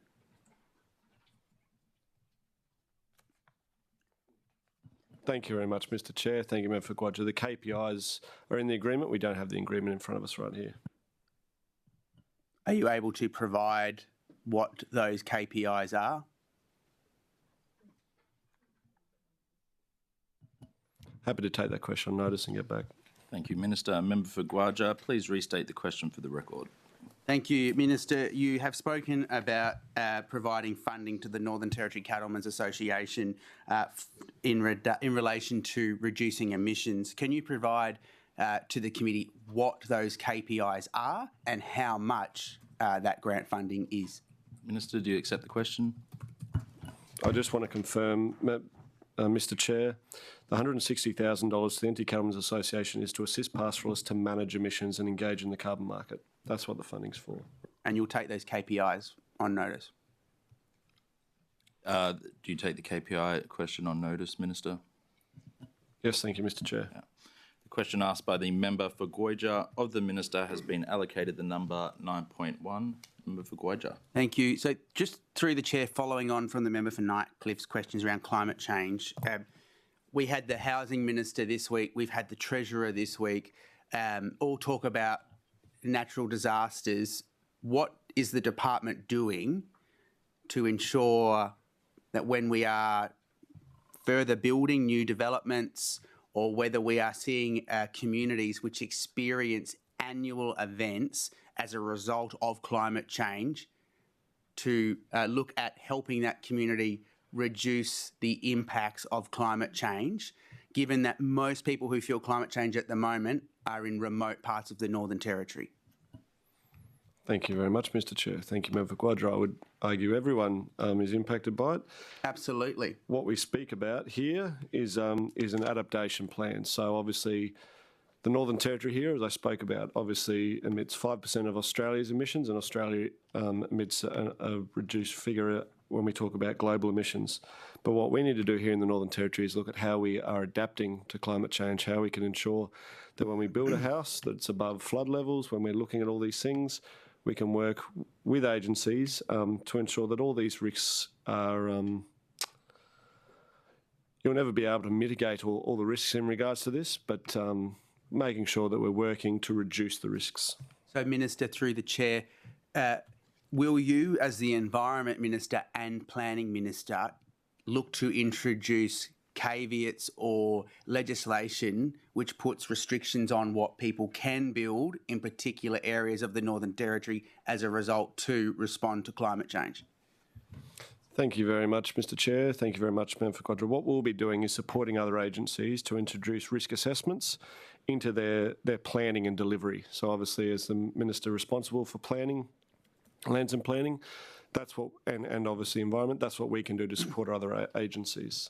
Thank you. And Minister, I just wanted to work through. So the Alice Springs Plan Review Water Advisory Committee, the Berry Springs Water Advisory Committee, the Beetaloo Regional Reference Group, the Beetaloo Sub-Basin Water Advisory Committee and Aboriginal Reference Group, the Drillers Qualification Advisory Committee, the Howard Springs Water Advisory Committee, the Catherine Water Advisory Committee, the Oraloo Water Advisory Committee, the Rapid Creek Advisory Committee, the Mataranka Tyndall Water Advisory Committee, the Tea Tree Watery Advisory Committee, the Western Davenport and Tea Tree Water Advisory Committee, Minister, have all been dissolved by the government. So I just am trying to understand what level of involvement traditional owners, community members, pastoralists and experts will now have in playing a role in the ongoing monitoring and advising of how government will deliver and work through this plan and be accountable.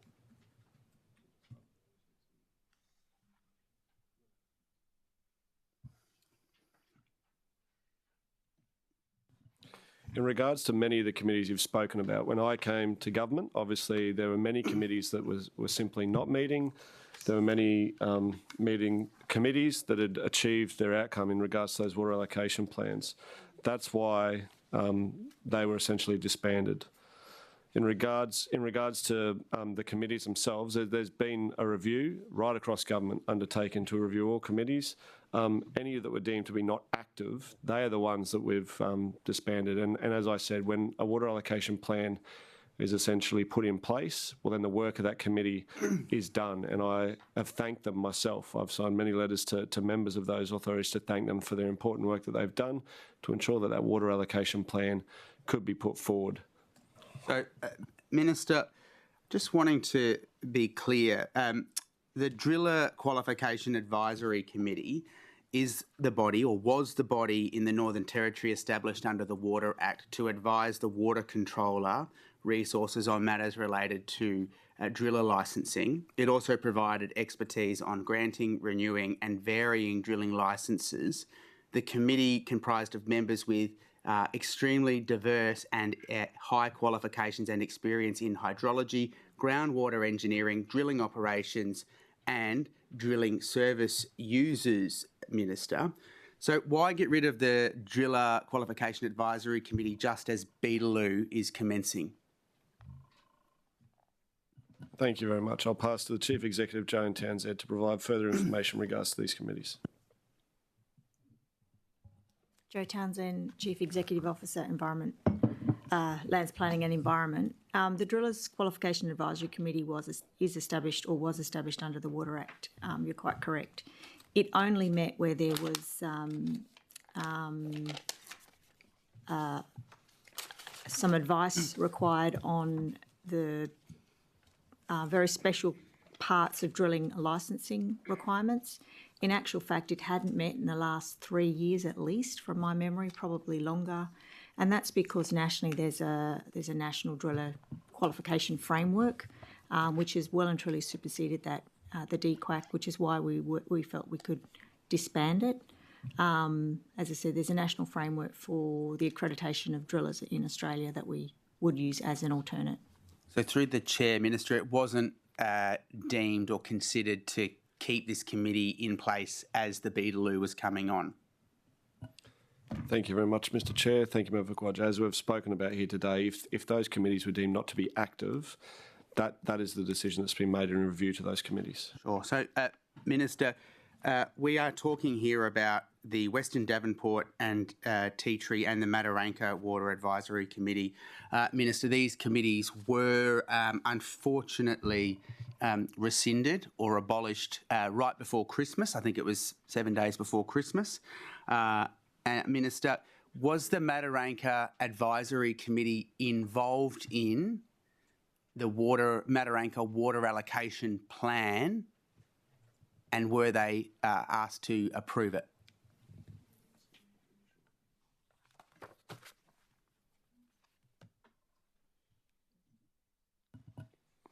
Thank you very much, Mr Chair. Thank you, Member for Guyula. I want to be very clear here. The Water Advisory Committees have obviously done a huge amount of work in regards to these plans over a long period of time. The plan was initially put forward, I believe it was with 87,000 megalitres in a draft format, before essentially a previous minister, if I'm allowed, Mr Chair, removed 20,000 megalitres out of that allocation. Now, I want to be very clear, that wasn't based on science. So since coming into government, I've spoken with the department about the best available science to base my decisions, and that's so important. So when the reallocation of that plan, it went back up to the original amount. I, again, thank the committee for their work in regards to the work that they've done over the period of time of that plan being put in place. But once the plan's put in place, that advisory committee's job is done.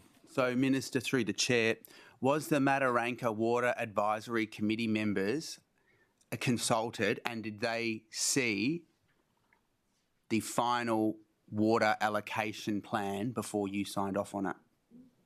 Yeah.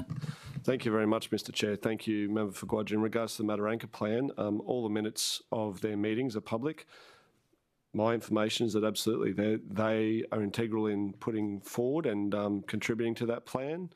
And once that's done, the water allocation plan comes to myself as Minister and is signed off on. Thank you. And Minister, in March this year, you announced you had dropped the investigation into illegal land clearing at Claravale Station on the banks of the pristine Daly River and reached an out-of-court settlement with the owners.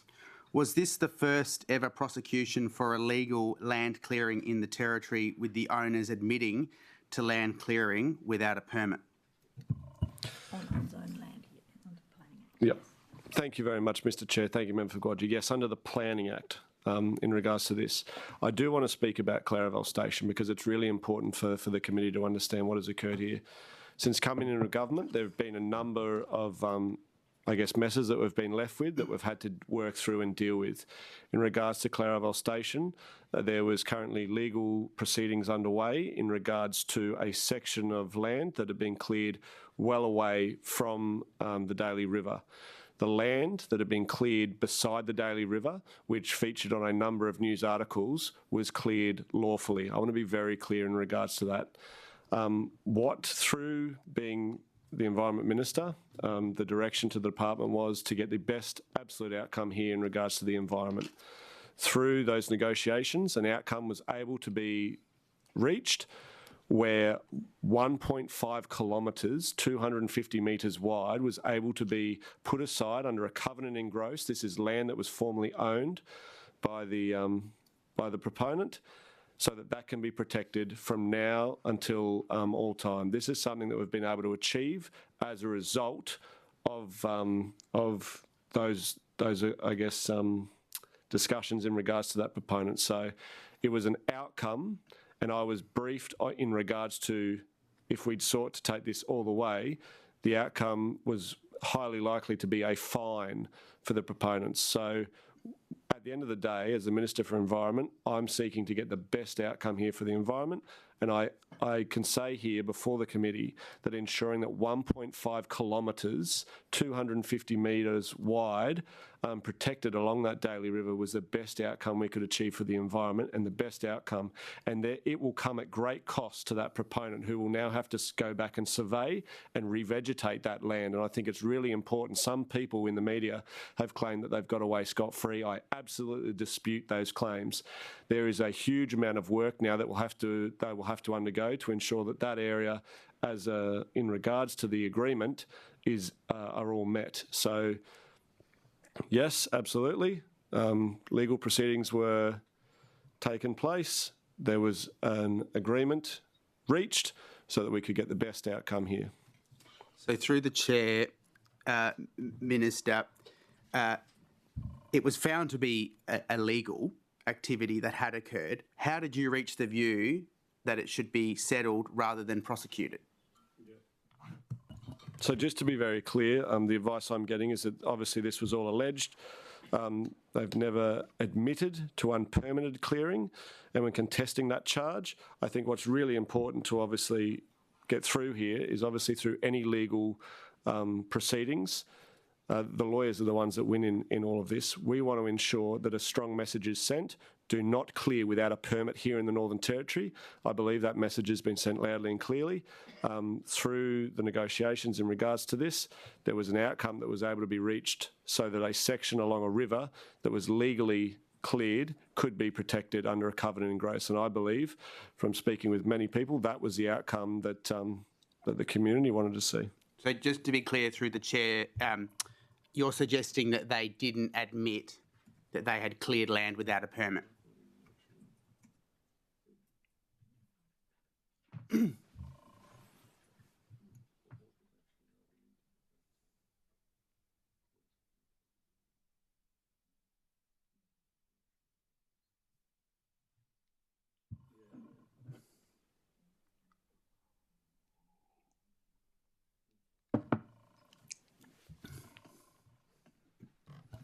Thank you, Mr Chair. Thank you, Member for Guyula. In regards to the advice that I'm receiving, no admission of guilt was ever given. Obviously, the charges, the alleged, was for unpermitted clearing. An agreement was able to be reached in regards to that. So that's really what I can say, I guess, in regards to this matter. So through the chair, Minister, did the department consider that they had cleared land without a permit?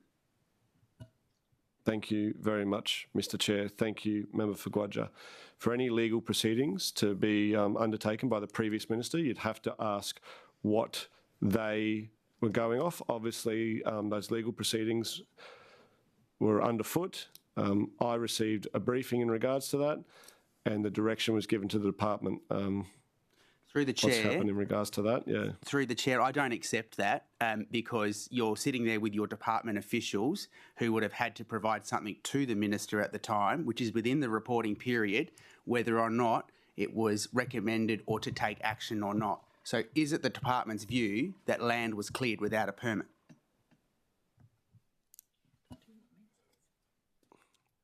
I'll just be careful. Sorry, Minister. It's actually not on the question. I just feel we're stepping into Standing Order 233 a little bit. Perhaps the question, can you ask it without any idea of an opinion? 100%. Through the chair, what I'm asking is within the reporting period, there has been legal proceedings taking place where the Northern Territory Government has lodged to go to court. That's incurring costs. So the department would have had to, the minister would have had to, within the reporting period, be of the view that something had been done illegally or had not been done without the appropriate approval to proceed. So I'm asking the question, within the reporting period, the department considered that land clearing had occurred without a permit at Claravale Station. Mr Chair, I'm happy to go to the department so that they can obviously speak on behalf of why this has occurred. Thank you very much. I'll pass to Chief Executive Joanne Townsend. Jo Townsend, Chief Executive, Lands, Planning and Environment. Yes, the department believed there had been unpermitted clearing on Claravale Farm and proceeded to prosecution. It had its body of evidence. Those charges were being contested. The matter was becoming protracted over 2 years and beyond, which is why the resolution was considered to be a more favourable one. Thank you very much for the question, Ms Townsend. I'm just wanting to understand, Minister, you talk about there being consequences for everyone who does the wrong thing. There was a consequence that should have been discovered by the court. Why did you choose to not let the law determine the consequence for environmental vandalism rather than settling beforehand? Sorry, Minister. Yep. We won't determine what the court would have determined or if vandalism occurred or not. Point of order, no one has said what determination the judiciary would make, but I'm suggesting that the minister, who talks big on consequences all the time, chose to settle an environmental matter out of court rather than let the court, the judiciary, deal with the matter before it. So that question's fine. Shadow Minister. Great. Thanks, Mr. Chair. Minister. Thank you very much, Mr. Chair. Thank you, Member for Quadra. Again, we're making a whole heap of assumptions now about what would have happened in regards to this. As a Minister for Environment, I wanted to ensure that we got the best outcome for the environment in regards to this claim, and I believe that we've been able to achieve that. Right, Minister, before you made your decision to settle out of court, did you speak with the owners of Claravale Station? Did you speak with the Environment Centre or the Waggaman traditional owners who first raised the alarm about the prosecution before it was dropped? Thank you very much, Mr. Chair. Thank you, Member for Quadra. I did think this question might come up. I remember speaking to the owners of Claravale Station when I was a Shadow Minister for Ag prior to the previous election at a agribusiness forum in Katherine. So that was a face-to-face. I don't believe, and again, I don't want to be held to account. Well, I will be held to account. But in regards to that, it was more broader conversations. It did not relate directly to the prosecution matter.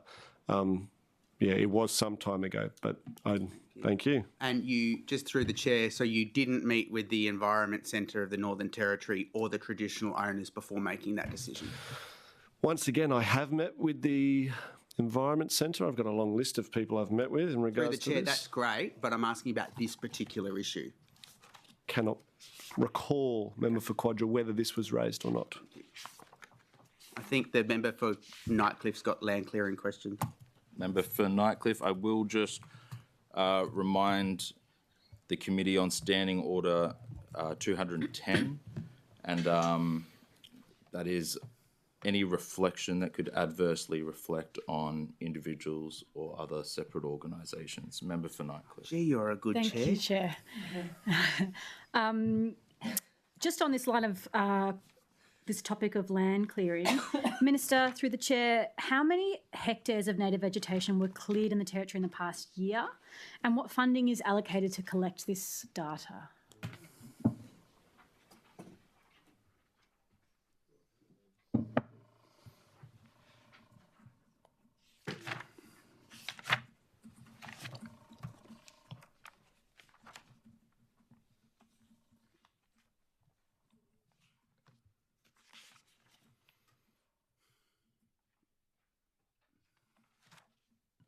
Thank you very much, Mr. Chair. I'll just get the member for Nightcliff to restate that question just so I'm clear about what you're asking. I just want to know, well, two things. How many hectares of native vegetation were cleared in the Territory in the past year, and what funding is allocated to collect this data?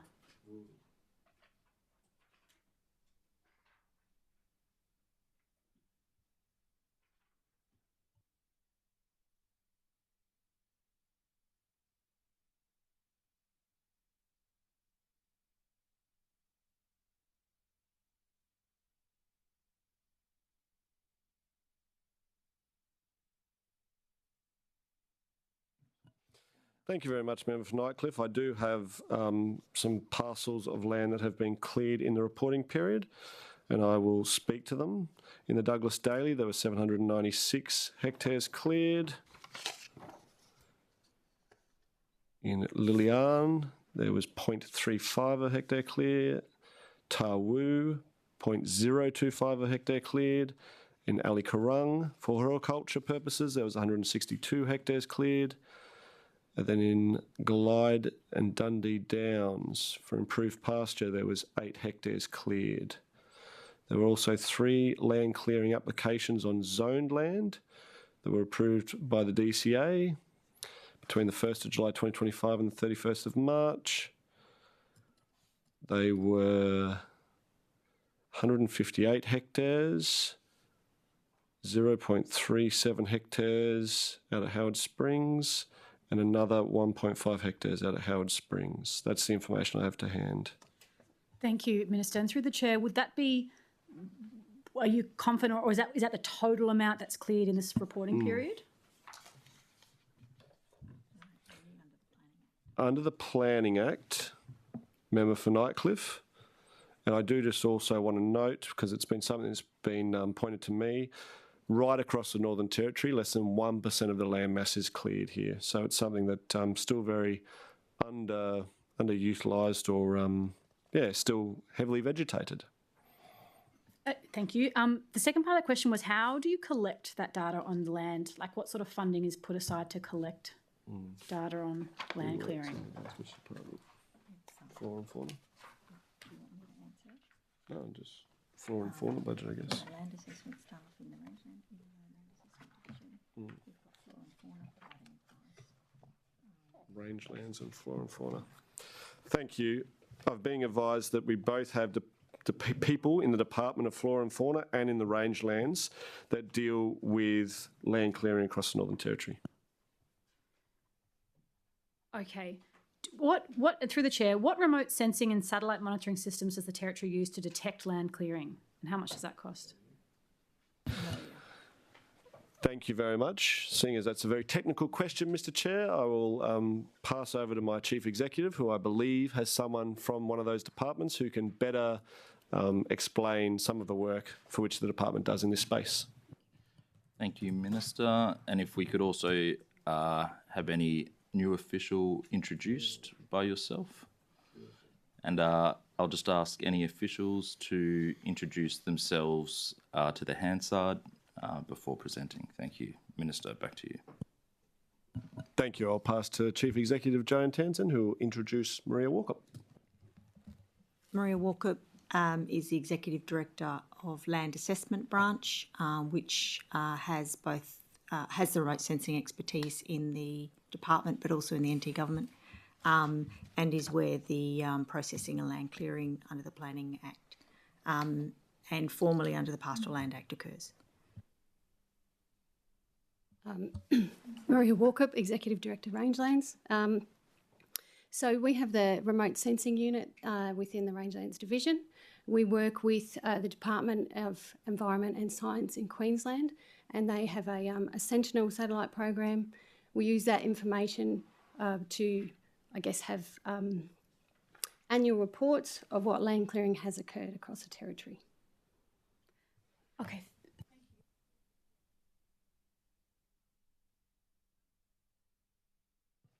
Sorry, yes, Lou, microphone. I turned it off accidentally. How much does that cost, or how much of the budget is set aside for monitoring land clearing through, I guess, the Sentinel project?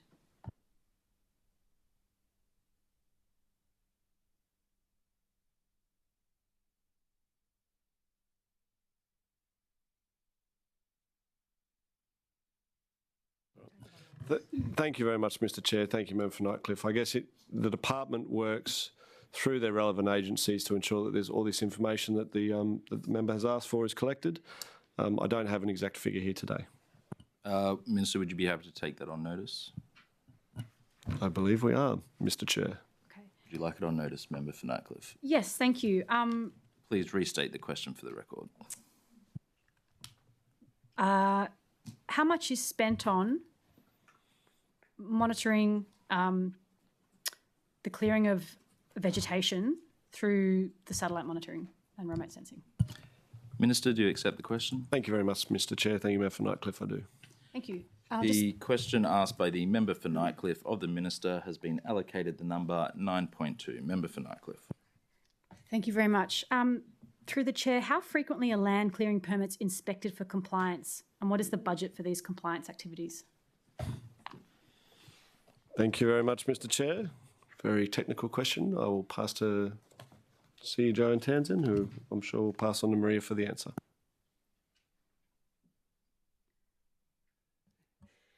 Maria Walkup, Executive Director of Rangelands. So we have a compliance unit within the division. Their role is to audit across the Territory, and we just need to be very clear that it's only land that's considered under the Planning Act that the division is responsible for. So the compliance officer will, any complaints sent to us, will formally look and audit those complaints and has a program where they're starting to audit. We've only set up the compliance unit in the last couple of years, so they're still in the process. Okay, thank you. And just a clarifying question. So, sorry, you said the compliance unit only considers land that's under the Planning Act. Is that correct? So does that mean that someone could clear land, I guess, on a privately owned land, like on a station that's not under the Planning Act, that could be cleared, but you wouldn't be able to monitor it? Is that right? Thank you very much, Mr Chair. Thank you, Member for Nightcliff. In regards to land clearing on pastoral properties, they are administered by the Pastoral Land Board. Okay, so they monitor the compliance for that Pastoral Land Board. Is that right? Yep. Yeah, it would be a question for the Pastoral Land Board. Okay, thank you. So was there to the Minister, through the Chair, in the reporting period, were there any cases of illegal land clearing that were prosecuted in the past year? Thank you very much, Mr Chair. Thank you, Member for Nightcliff. I'll pass to Maria Walker. Thank you. Currently, in the reporting period, there has not been a property prosecuted.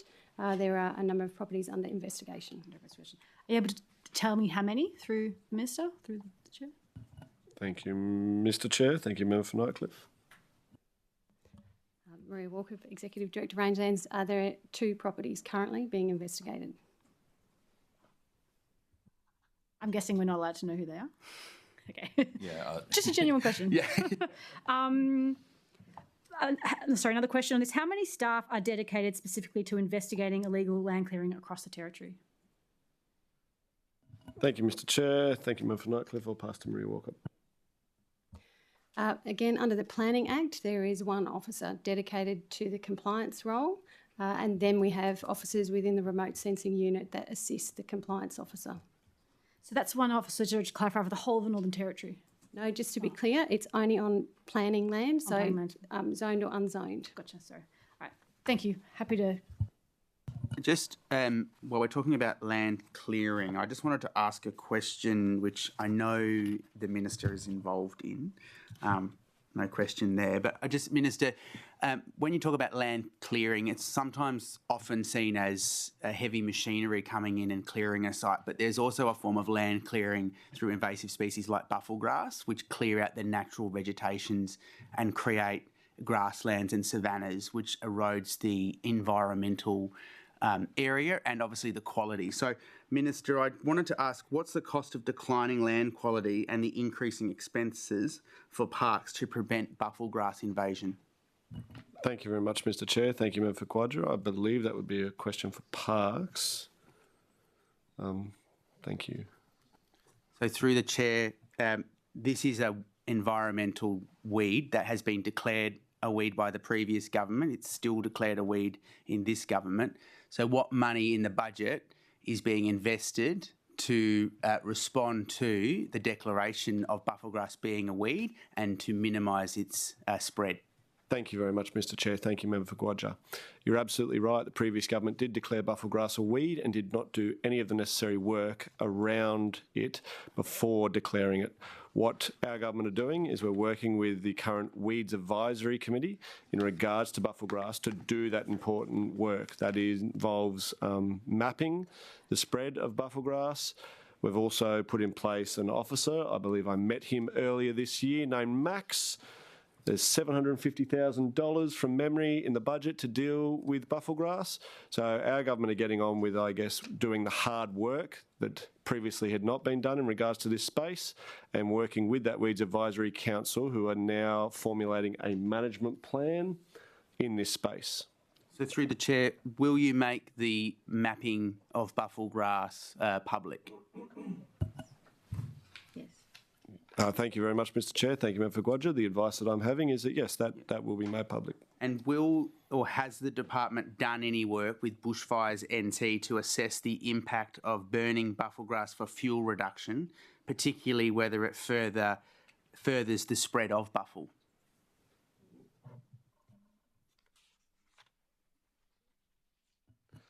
Thank you very much, Mr Chair. Thank you very much, Member for Quadra. I'll pass to Maria Walkup, who can talk about those details about what the department's been doing.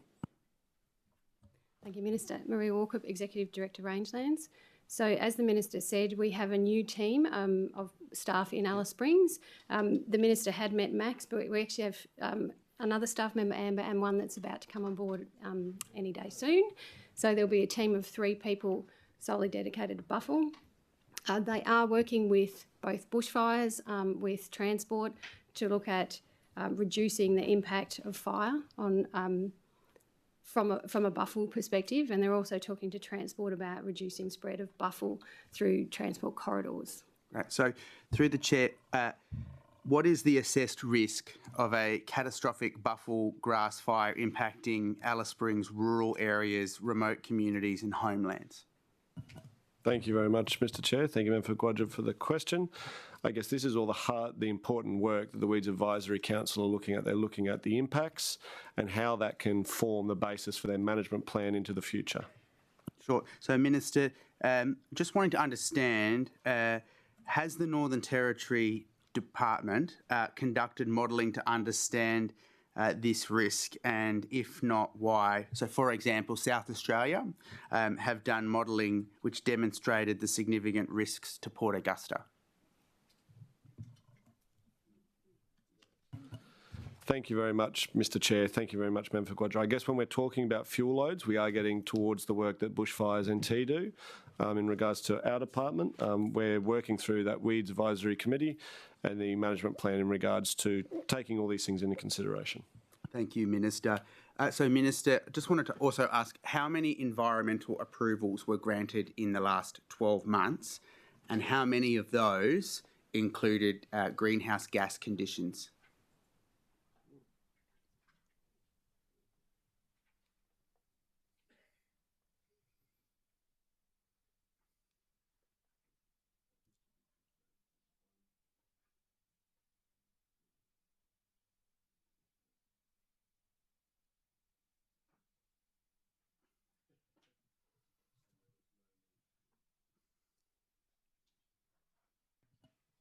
Thank you very much, Mr Chair. Thank you, Member Quadra. I'm being advised that there was one environmental approval and that no, there wasn't any conditions in regards to greenhouse gas emissions. Thank you. And can you provide what that approval was?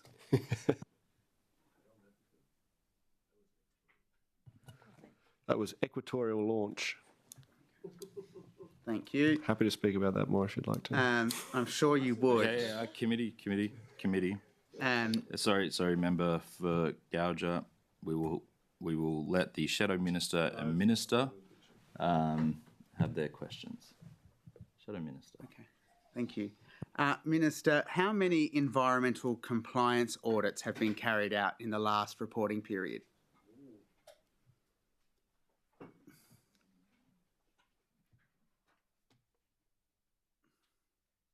Thank you very much, Mr Chair. Thank you, Member Quadra. We'll just retrieve that information from you.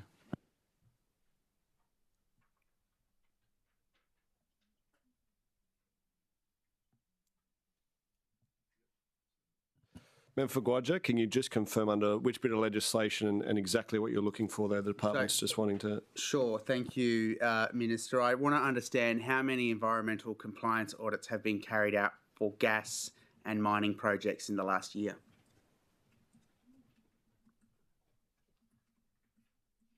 Thank you very much, Mr Chair. Thank you, Member Quadra. So environmental compliance audits, that's what you're after? Yes. Not inspections? Well, you can give me both if you want. Making a bit more work for yourself.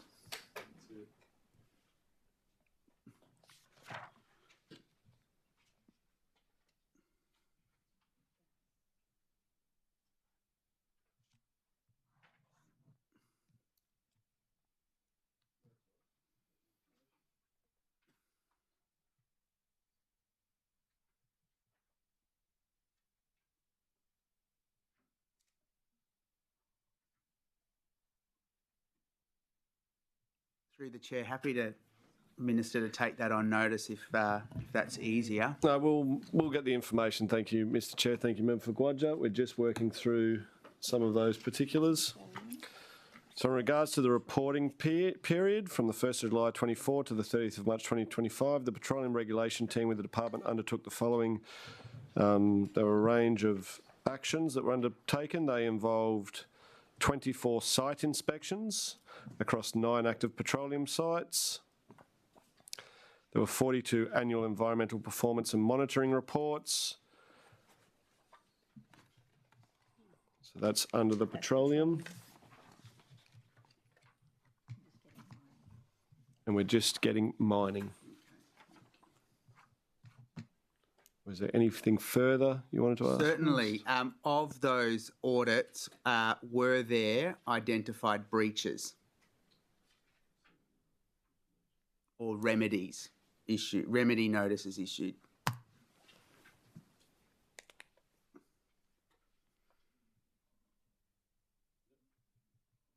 Thank you very much, Mr. Chair. Thank you, Member for Quadra. I am happy to pass along to Sally Strohmeyer to explain some of those actions that have been undertaken. Thank you. Sally Strohmeyer, Acting Executive Director, Environmental Regulation.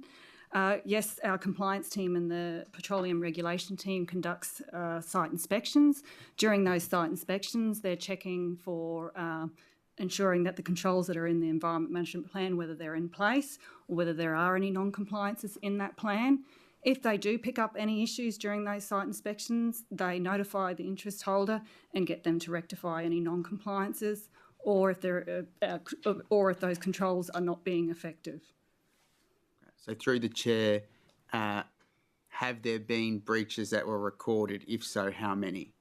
Because the department would record them. Thank you, Mr. Chair. Thank you, Member for Quadra. We do record what are issues that we see on site inspections. We don't have the specific number of those observations that we have on site when there are issues that need to be rectified. We can get those numbers. So through the chair, you can get those numbers. Yes. So I'd like, Minister, if you could provide those numbers, please. Thank you, Mr. Chair. Happy to take that question on notice. Okay, Member for Gouger, please restate the question for the record. Yep. I just remember what I was asking. Minister, could you please provide, just for the record, Minister, you just want me to repeat the whole question or just that particular part? Thank you, Mr. Chair. Thank you, Member for Quadra. You are after the number of inspections that have taken place. And just to confirm, through the chair, we are still on petroleum because we haven't been given the numbers for mining yet. So I'll just preempt, not that we want to preempt, but that there might be a second question on notice. Minister, could you please provide the number of recorded breaches, or as the department have said, I think it was cause notice, that have been recorded in relation to the petroleum approvals and audits? Minister, do you accept the question?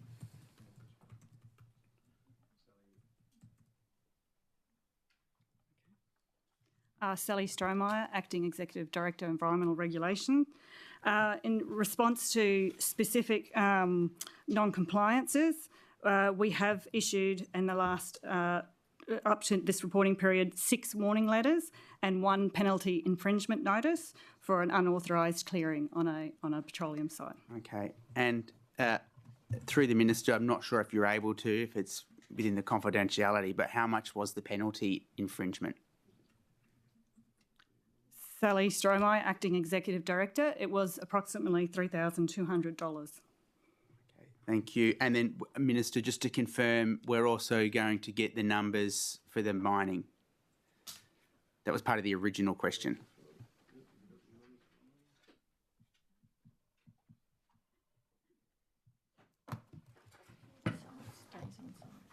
Yep. So this is...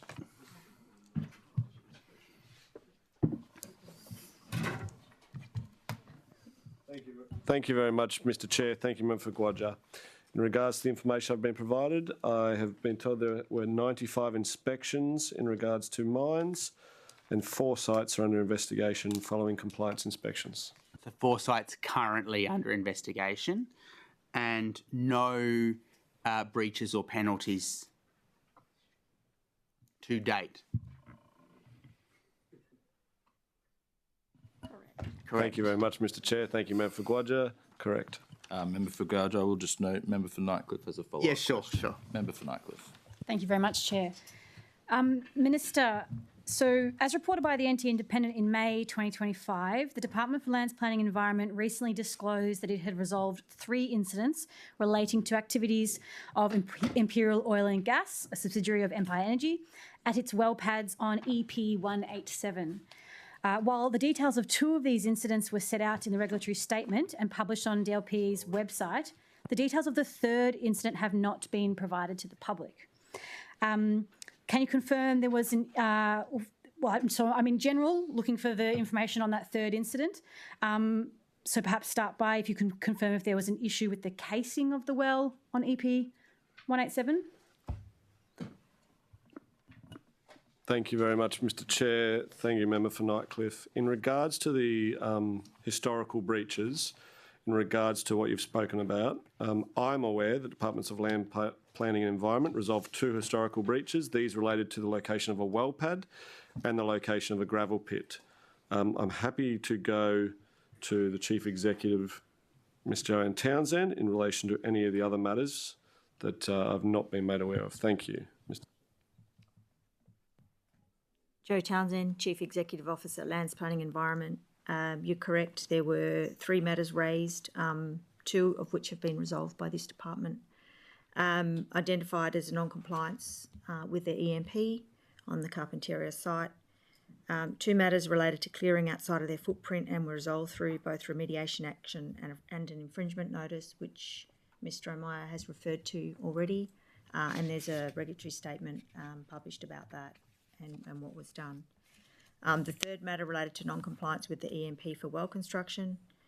In the absence of a determination on prosecution, compliance action was discussed with DME, who actually regulate well construction, and it was determined that they have that regulatory responsibility.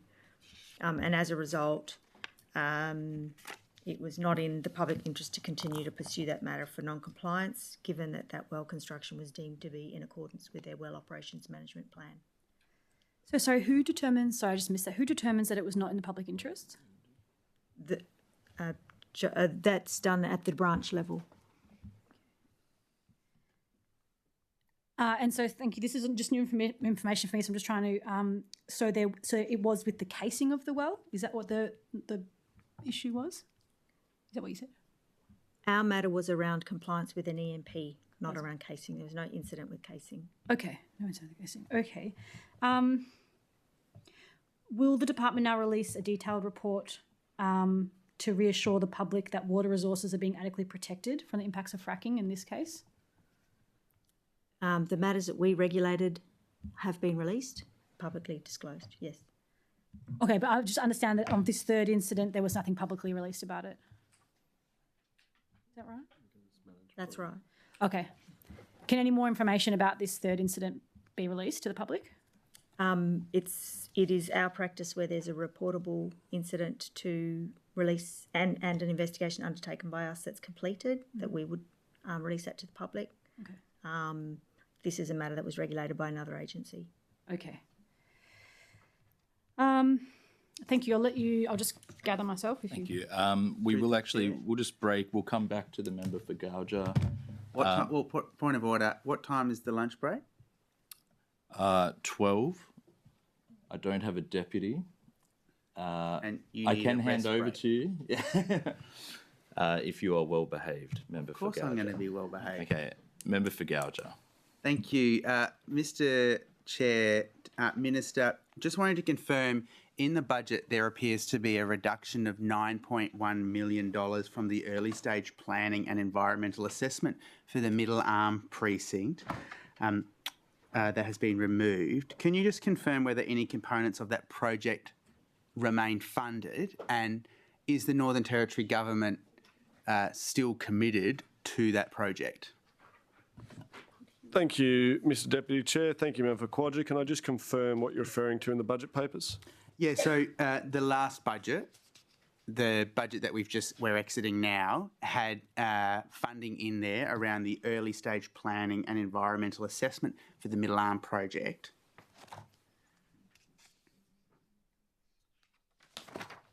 I'll rephrase. Minister, can you confirm the position that the Northern Territory Government has on the Middle Arm project? And given that we're moving into the new budget cycle, is there any funding in this budget to support that environmental assessment work? The advice that I'm being provided by the department is that that funding has gone into the Department of DLI, Minister Yan's responsibilities, and that's where that funding has ended up. Okay. And Minister, through the chair, could you just confirm if the environmental assessment work is ongoing around the Middle Arm proposal? Yes, thank you very much, Mr Deputy Chair. Thank you, Member for Quadri. Yes, that work continues to be ongoing. Thank you. And just can I also confirm that it is a requirement that federal government funding to this project, to the Northern Territory Government, would have to have emissions targets embedded into those agreements in order to accept that funding?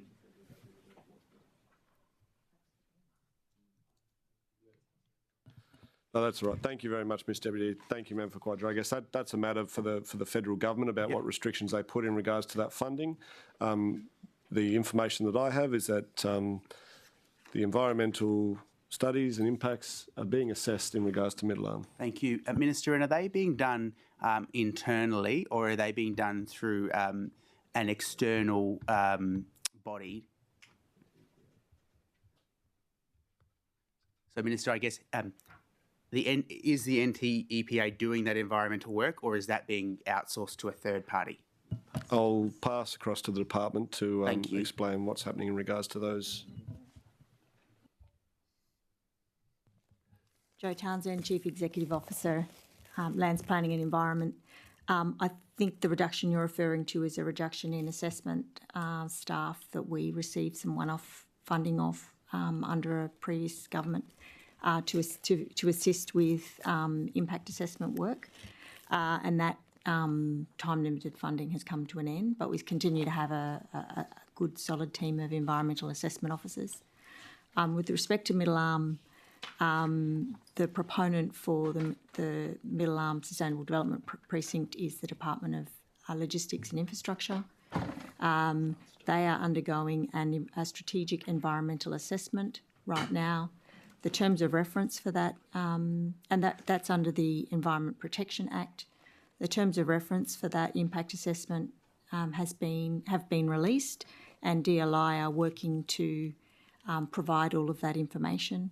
The NT-EPA has the role to assess, to undertake that assessment under the Environment Protection Act, and to conduct the consultation with the community. It will then collate that information against its terms of reference and provide advice to the Minister on whether or not there should be an environmental approval granted and under what conditions. Thank you. We're very much at the beginning of that process. So to the department's knowledge, obviously that's with the NTPA, we're not privy to whether or not they've engaged a third party to do any work there. Paul Purdon, Executive Director of Environment and Heritage. As I mentioned earlier, I support the EPA, so I'm quite involved in their assessment of Middle Arm. They aren't doing the work to engage experts to prepare the EIS. That's what the proponent does, so that's what DLI is doing. When that work is complete to the point where DLI wants to submit that to the NTPA, that's then when the EPA and our staff will be assessing that work. Okay, great. And that's when it will go out for public consultation, etc. Sure. So can I just confirm through the Chair, Minister, the reduction in the budget has been around overall assessment staffing, not particular to this project?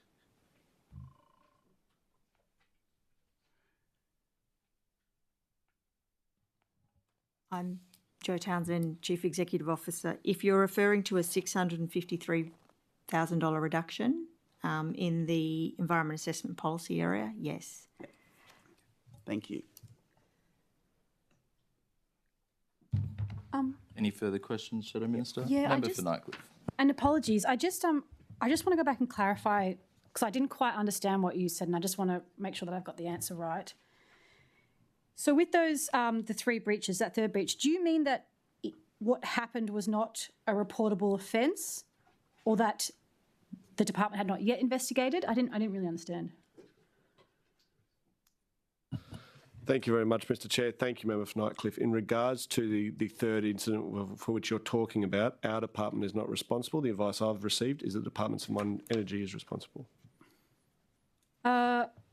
Okay, because I asked him about it and I was told it was you. Because this was before the legislation changed and it split, so before previously the Petroleum Act was under Department's Land Planning and Environment.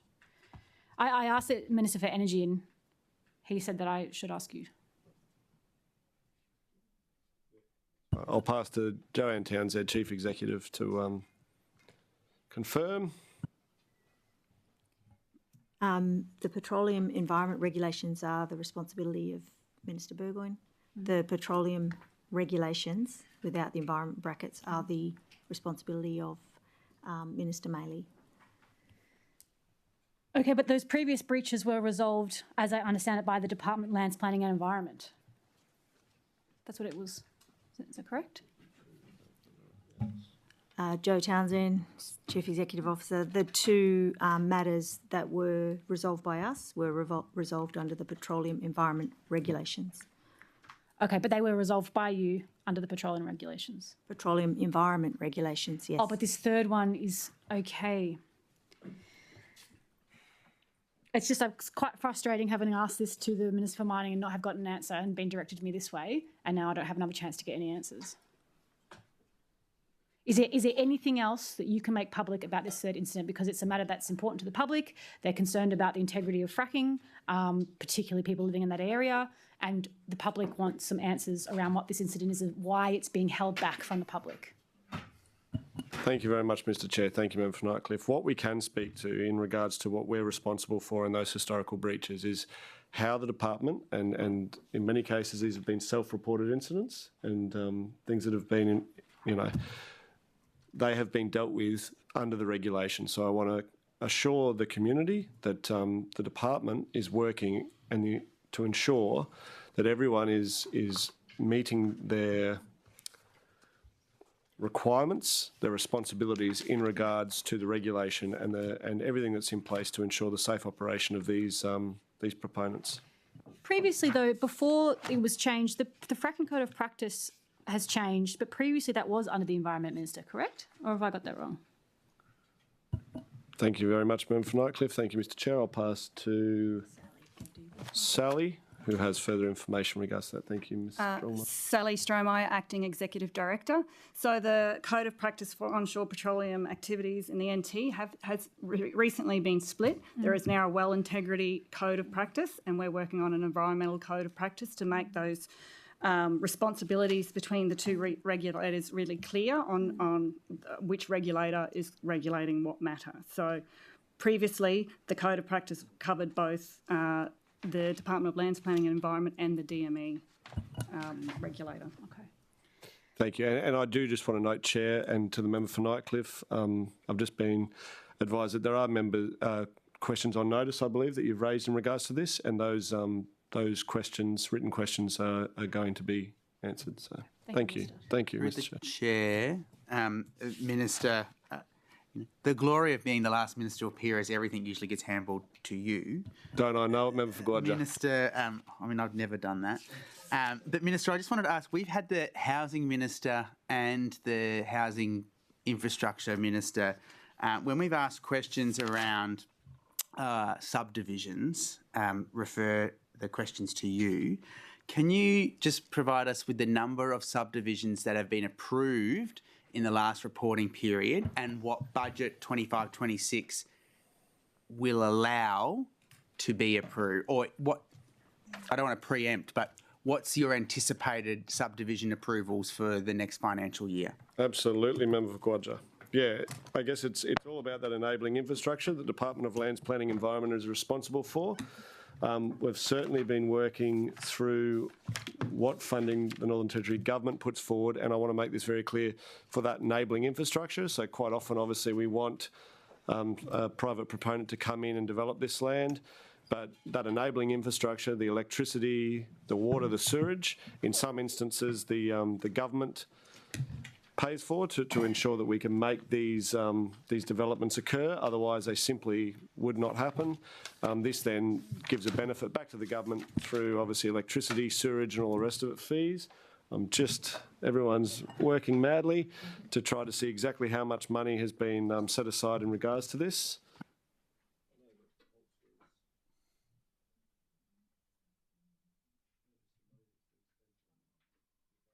So just through the chair, obviously, how much has been spent or is going to be spent, and just what the number of subdivision, not how many. I just want to know how many subdivisions have been approved over the last reporting period, and what the government is anticipating for the next financial period.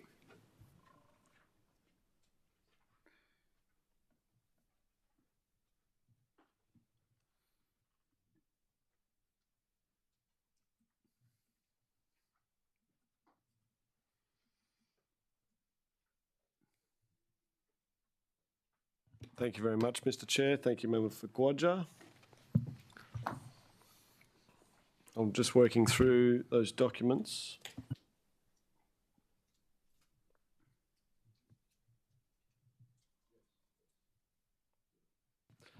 Thank you very much, Mr. Chair. Thank you, Member for Gwadja. So in regards to the 25-26 program, there's been money set aside, and I spoke about this in my opening statement, in regards to Sienna Village subdivision.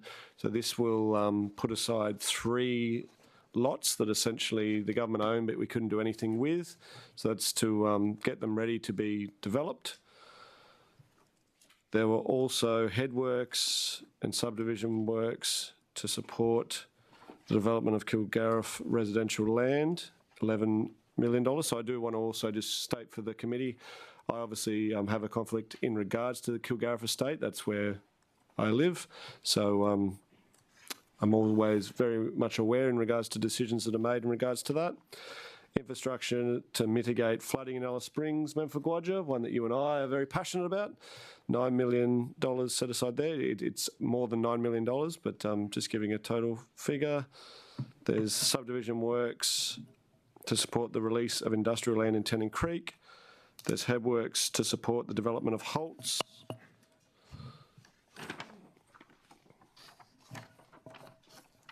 There is money set aside for the headworks to support the development of the Berrima North Area Plan. There is money set aside in regards to mitigate flooding in Kallaluk. There's remediation work that's been happening and Crown land remediation. So through the chair, Minister, what I'm after is how many lots is being projected to be turned over for building in the coming financial year? Because we heard from Minister Yan and Minister Edgington that your agency was working in the subdivision space. So how many lots can Territorians expect, urban and remote, to be developed in the 12 or be approved in the next 12-month period?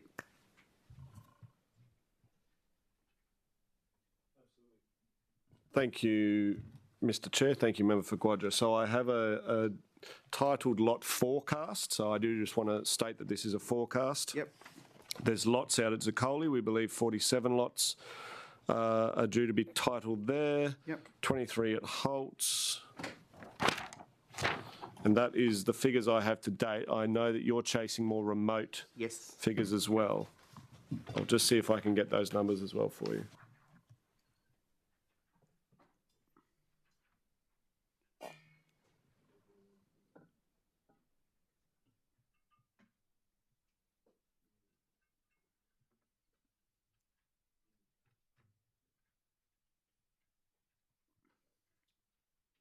So thank you very much, Mr. Chair. Thank you very much, Member for Gwadja. The advice I'm receiving is that we are not the agency responsible for developing the remote subdivisions, I guess. Well, I've spoken to our responsibilities and the money that's set aside through our department. So whilst I understand that might not be the answer you want, that is the answer that I have. Sure. So thank you, Minister.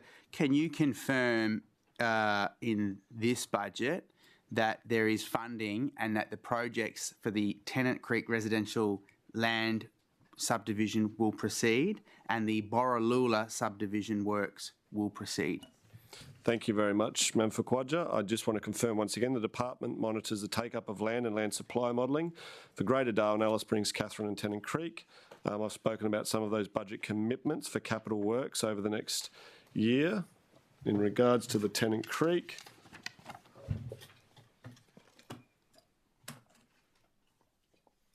I spoke about earlier that subdivision works to support the release of industrial land in Tennant Creek. Are you able to... So there was, I understand that there was money in the last budget of $5 million committed to headworks and subdivision infrastructure for residential land development in Tennant Creek.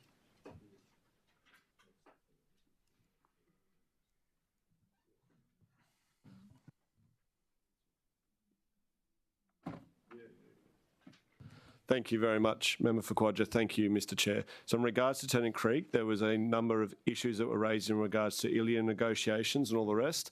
I'm currently working with my other agencies to see how we can best bring land to market in a quick as possible time for Tennant Creek, noting that there's been a lot of activity around Tennant Creek and the Barkly in regards to mining, and obviously wanting to ensure that we bring as many lands to market as quickly as possible. So that's something that I myself as a minister am very passionate about, getting those rural areas, those rural towns in regards to Katherine, Tennant Creek and Alice Springs, getting that land supply out there. So there have been some issues that have been raised in regards to that money and getting it out the door, and I'm now working as a minister as to how I can get titled lots in a timely manner for Tennant Creek. Thank you. I've just got one last question on this, Mr Chair.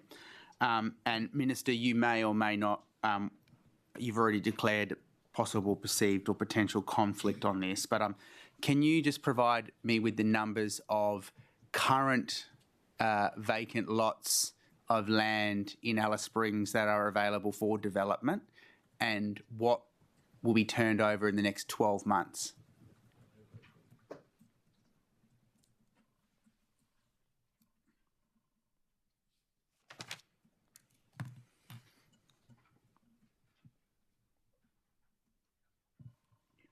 So in regards to Alice Springs, there are 30 titled lots out at Kilgariff with another 36 to be issued in the short to medium term. So 30 currently with 36 coming online shortly. Great. Yes. And of the land being made available, has land been set aside yet for the multicultural centre that your government had committed to? Thank you very much, Mr Chair. Thank you, Member for Quadra. In regards to the Multicultural Centre, we're looking at land and working with Multicultural Services of Central Australia to ensure that, we do have land available and we're looking at where that's going to end up. And does government have a preferred location? I certainly do, but again, I think this is one of these pieces. So I met with Multicultural Services of Central Australia recently to speak with them about how our government's announcement around it's more than $5 million now, because the infrastructure minister spoke to that in regards to how we will deliver them a multicultural centre. They're very excited in regards to that, and we'll continue to work with them so that all parties can move forward with a site. My understanding, because I think you asked this earlier, is that we're working with the Multicultural Services of Central Australia to design a building that will cater for what they wish, and then we will put it somewhere. Thank you, Minister. And I'll now pass to the member for Mulga. Thank you, Chair. To the Minister, I'm Yingiya Guyula, member for Mulga. Minister, earlier this year, the Sacred Sites Act was changed during the reporting period. What was spent on the consultation process for those changes, and which elders and leaders were consulted during the consultation processes? Thank you very much, Mr Chair. Thank you very much, Member for Mulga, for the question. The ARPA statutory authority will be coming up later today, I hope, where we'll be able to speak to a lot of these things. Right now, Departments of Lands, Planning and Environment does not have carriage of that Sacred Sites Act. Through Chair, Minister, can you confirm that Darwin Waterfront Corporation are interested in a certificate that will allow them to build a hotel in the waterfront precinct? Are you aware that this hotel, if built over a certain height, will desecrate the sacred sites at Stokes Hill? According to Larkia elders, will you ensure that the sacred sites are not desecrated? Thank you very much, Mr Chair. Thank you very much, Member for Mulca. In regards to the responsibilities around the Lands Planning Department, we have gone through a public exhibition in regards to that development. So there was, I ran past it when it was happening, down at the waterfront. So that has gone through all its lands and planning requirements. But I believe you're absolutely right. I met with the Waterfront Corporation at the end of last year, I believe it was, and they are working through with the proponent how they want to progress that. So again, if there's anything for ARPA in there, happy to discuss it later with the authority. But in regards to the lands and planning side of things, they have met all their requirements as far as we're concerned. In regards to ARPA and any sacred sites, we'll have to answer that later, I guess, with the authority. Thank you. Through Chair, last question. Minister, sacred sites laws should not be changed by government or any other sacred site authority who have in another area without significant consultation, because these are our sacred sites, not governments, and not governments' sacred sites. Only if I couldn't walk into that because I belong somewhere else in another area in my sacred site area. So I only have authority for my own sacred site. I don't walk up and talk to make decisions on somebody else's sacred site. That's the law of the land, and that's how we have done that. And so that is why I am not happy about this, and disagreeing that the government shouldn't be controlling and making decisions on behalf of the TOs. Thank you, Member for Mulca. Thank you, Mr Chair. In regards to those concerns that have been raised, happy to discuss it further when the Aboriginal Areas Protection Authority comes before the committee. I don't think it'd be appropriate for me to make comment now. Thank you. Thank you, Minister. Thank you. That's all. Member for Johnston. Through the Chair, just noting the way these days have sometimes gone, it is very possible we won't get to that output. I'm wondering whether those questions can be put on notice. Is that possible? Hang on one second, Member for Johnston. Mr Chair, in regards to those questions, when we get to the output, happy to have the questions asked. I understood. Thank you, Minister. Thank you, through the Chair. Yeah, committee, hang on.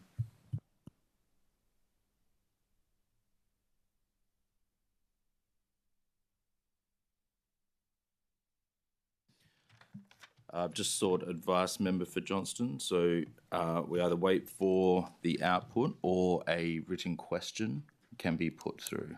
Thank you, Chair. Are there any further questions on the opening statement? Member for Nightcliff. Thank you, Chair.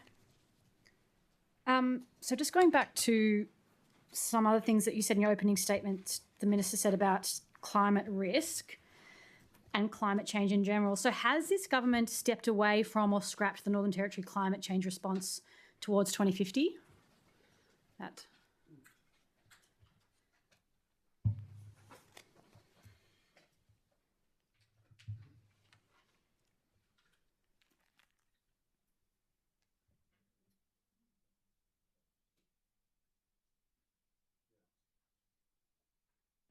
Thank you very much, Member for Nightcliff. We have spoken about this morning in regards to, I guess, the first steps in responding to the climate risks, to identify what they are so they can be prioritised for a response.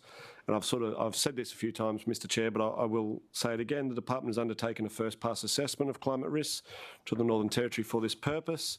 I'm yet to see this work, but I understand that its findings will be considered against the outcomes of the National Climate Risk Assessment, National Adaptation Plan, once they are finalised, to inform government's response to adapting to the impact of climate change. Thank you, Mr. Chair. Thank you. So this climate risk, when that assessment that's happening, so when did that start?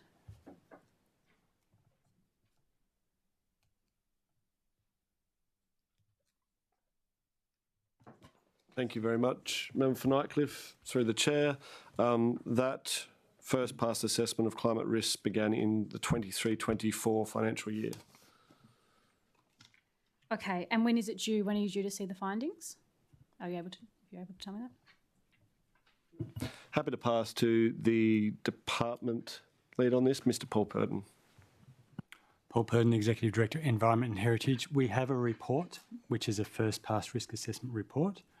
So the department has that. We are working through that with agencies to finalise it. We're also looking at that report in context of some national work being done on a national risk assessment and the development of a national adaptation plan. And we want to finalise our risk assessment and see how it aligns with that national risk assessment before we use that first pass risk assessment to then determine what are our priorities going forward and how are we proposing to government to respond to those climate risks. And so does that mean this process was started in the previous government? Correct. Okay. When you say first pass, what does that mean? Paul Purden, Executive Director, Environment and Heritage. It really just means a high level first crack at or first look at climate risk. Often will involve second or further stages of more detailed risk assessments. Okay, great. Are you able to tell me roughly what's in this assessment, what areas you're looking at? Paul Purden, Executive Director, Environment and Heritage. I can. So the risk assessment is trying to identify and prioritise climate risks to the Northern Territory with the lens of livability in the Northern Territory. The themes, I guess, to set out what we mean by livability that were used were community health and wellbeing, economic sustainability, natural disaster readiness, resource security, including water, energy and food, safe and stable built environment, safe and stable natural environment. Okay, thank you. Thank you very much. Next question is, I think, more to the Minister. I'm glad to see that this risk assessment's being done and it's coming, finally, in 2025, but I cannot see in this budget any of the following, like comprehensive climate adaptation funding, specific emissions reduction targets or programs, dedicated climate resilience infrastructure investment, community-based climate adaptation programs, specific funding for vulnerable communities facing climate impacts. Why not? Where are the climate mitigation measures in this budget? Thank you very much, Mr. Chair. Thank you, Member for Nightcliff.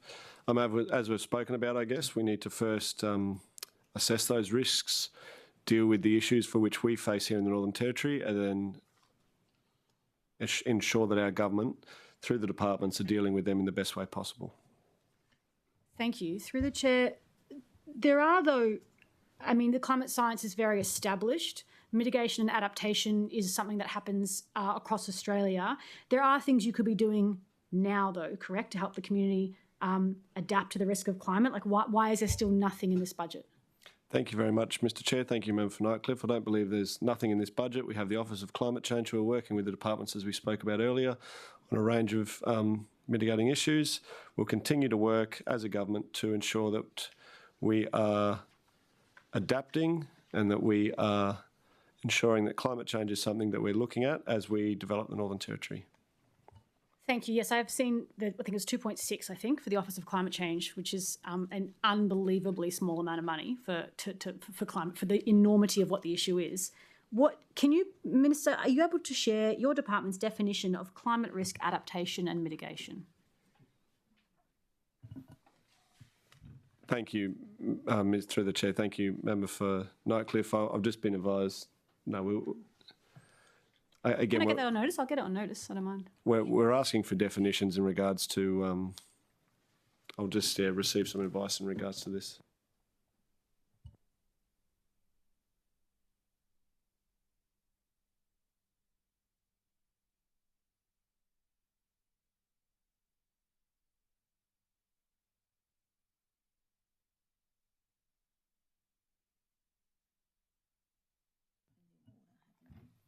Thank you very much, Mr Chair. Thank you, Member for Nightcliff. In regards to what our government is doing, we're assessing those risks and then setting out the framework for which each department will, I guess, mitigate these risks or otherwise. This is the work that we're doing through the Office of Climate Change. We've spoken about these assessments that have been done, the reports. So we look forward to, I guess, putting this information out there, consultation for feedback. I myself am yet to receive the report, so I'll be looking over it myself to ensure that as a government, all the agencies can best show how they are dealing with the challenges that we face in regards to climate change. Thank you. And look, just to clarify, I'm not being sassy with these questions. It's just that there are people out there who see this government and wondering because we hear, oh, climate change is embedded in our thinking. It's at the forefront of our minds. People want to know, what are the tangible things? So when I have an environment minister who cannot tell me his own definition of climate change or what causes it or mitigation adaptation, it's concerning to people. Can you please tell me what budget provisions have been made for monitoring and protecting threatened ecosystems that are vulnerable to climate impacts? Thank you very much, Mr Chair. In regards to the comments that were just made for the member for Nightcliff, again, it's not about myself. We are a government member for Nightcliff, and I'm working with the department to ensure these outcomes. We spoke about climate change, and in regards to the climate change is a climate due to human generation of greenhouse gas emissions. We've spoken about that. But in regards to what you're asking during budget estimates how our department, which we're before the committee today, is dealing with it, which is why it's important to ensure that the definition that we have is given by the department, because these are the people that are dealing with these things on a daily basis. Absolutely. Our government, we form the policies by which drive that direction. But at the end of the day, we're ensuring here before us all today that we have the department working with the minister to achieve these outcomes. Thank you. I'll just clarify that last bit of my question again. What budget provisions has been made for monitoring and protecting ecosystems that are vulnerable to climate change? Is that part of the 2.6 million for the Climate Change Office? I would argue, thank you very much, Mr Chair, thank you, Member for Nightcliff, as we look towards all the things that are changing, whether they be, we can talk about feral animal populations and how they are either impacted or negatively or whether they're breeding more due to the increased rain events that we're having across the Northern Territory. There are so many things that the Environment Department does, and I've been quite taken aback by the length and the breadth. As I said, there is so much that's being done with the department, and I guess as you... thank you, Mr Chair. Yeah, we'll have no interjections. It was a specific question, though. Can I just... Yeah, I will allow you to restate the question. The Minister can then answer, and then we will be breaking. Member for Nightcliff. Thank you. Where in the budget or what budget provision has been made for monitoring and protecting ecosystems that are vulnerable to climate change impacts?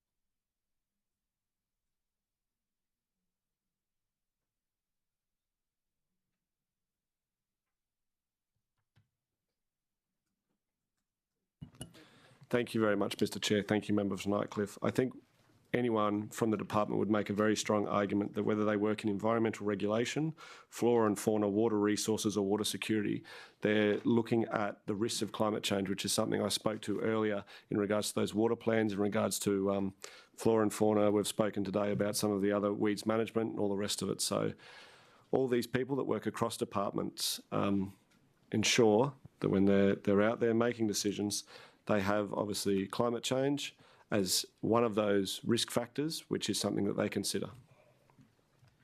Thank you, Minister. We'll now break for 30 minutes. Time now is 12:02. We will reconvene at 12:32. We are now adjourned.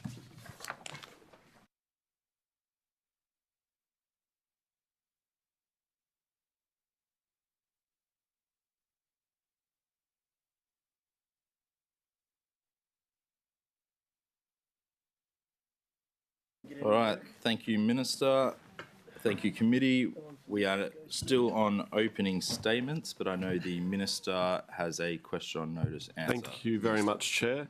In relation to the member for Nightcliffe's question on notice, 9.2, how much is spent on monitoring the clearing of vegetation through satellite monitoring? The answer, the total budget for 24-25 is as follows. Vegetation Compliance Unit, $165,000 and expenditure in 24-25 current year to May 25, Territory Vegetation Extent Analysis, the TVEA program, $243,000. Thank you, Mr. Chair. Thank you, Minister. We remain on opening statements. Are there any more questions on the opening statement? Yeah. Member for Blaine. Minister, in your opening statement, you talked about land release. I think you mentioned Holsey. Apologies, better if I turn the microphone on. Minister, in your opening statement, you talked about land release, and I think you mentioned Holsey.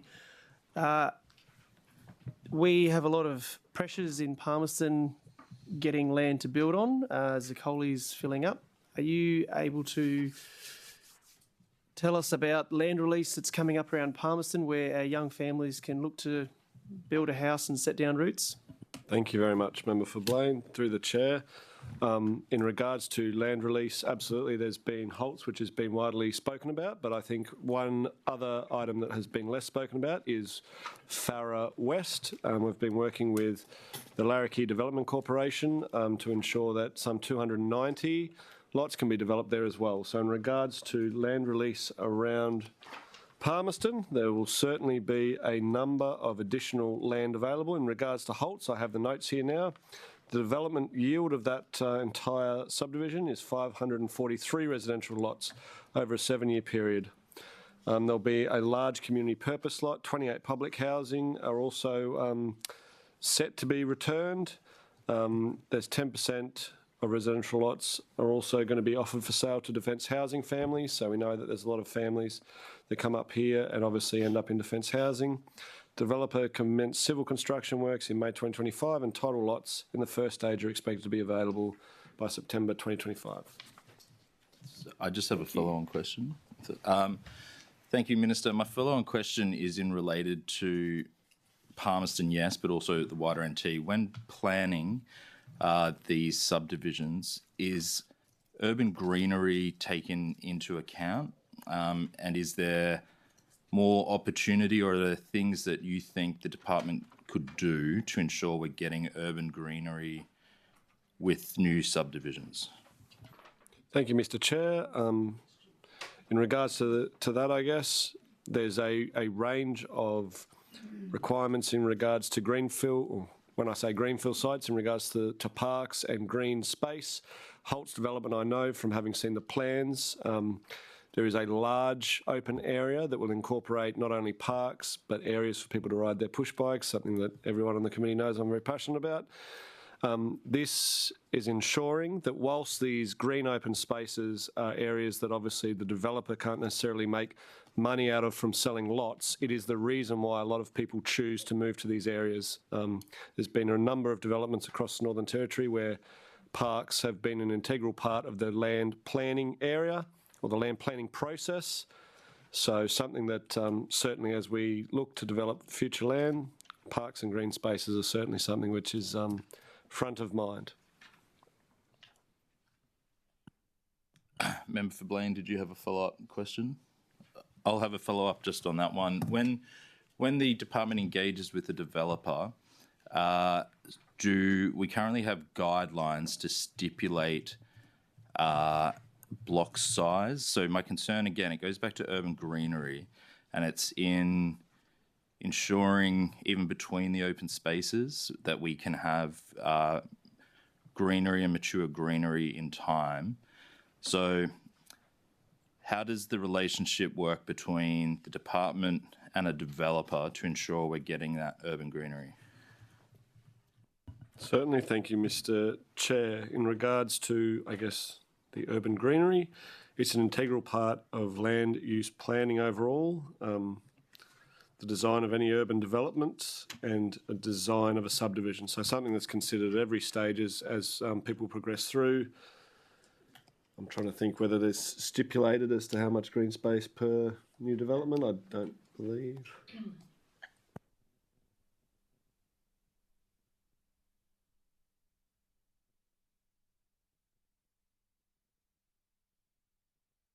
Thank you very much, Mr. Chair. There are green spaces stipulated as part of any new development. So yes, thank you. Yeah, are there any further questions on opening statements? Yes, Chair. Member for Johnston. Thank you, Chair. Minister, can you confirm whether the CEO of Lands Planning and Environment currently serves as a member of the NT Land Corporation Board?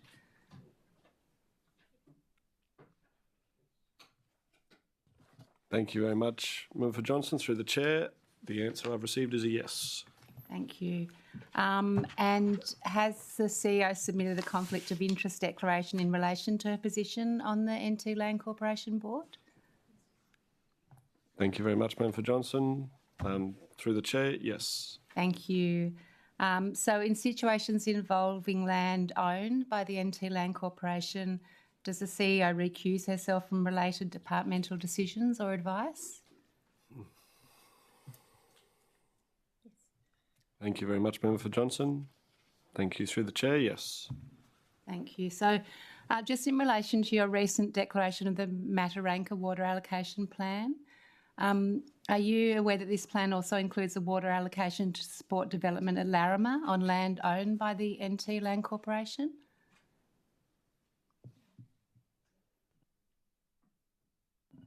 Thank you very much, Member for Johnston. Thank you, Mr. Chair. Yes. And so was the CEO involved at any stage in briefing yourself as the Minister about the Mataranka Water Allocation Plan? Thank you very much, Mr. Chair. Thank you, Member for Johnston. In regards to the water allocation plans, I believe it was people from the department. I don't want to name any names, but it was the person responsible for water resources who briefed me in regards to that water allocation plan. And I can pass to the Chief Executive, Ms. Joanne Townsend, for any further points in regards to that. Chief Executive, Department of Lands, Planning and Environment. Yes, I'm a member of the board of the NT Land Corporation. It's a government appointment on that board.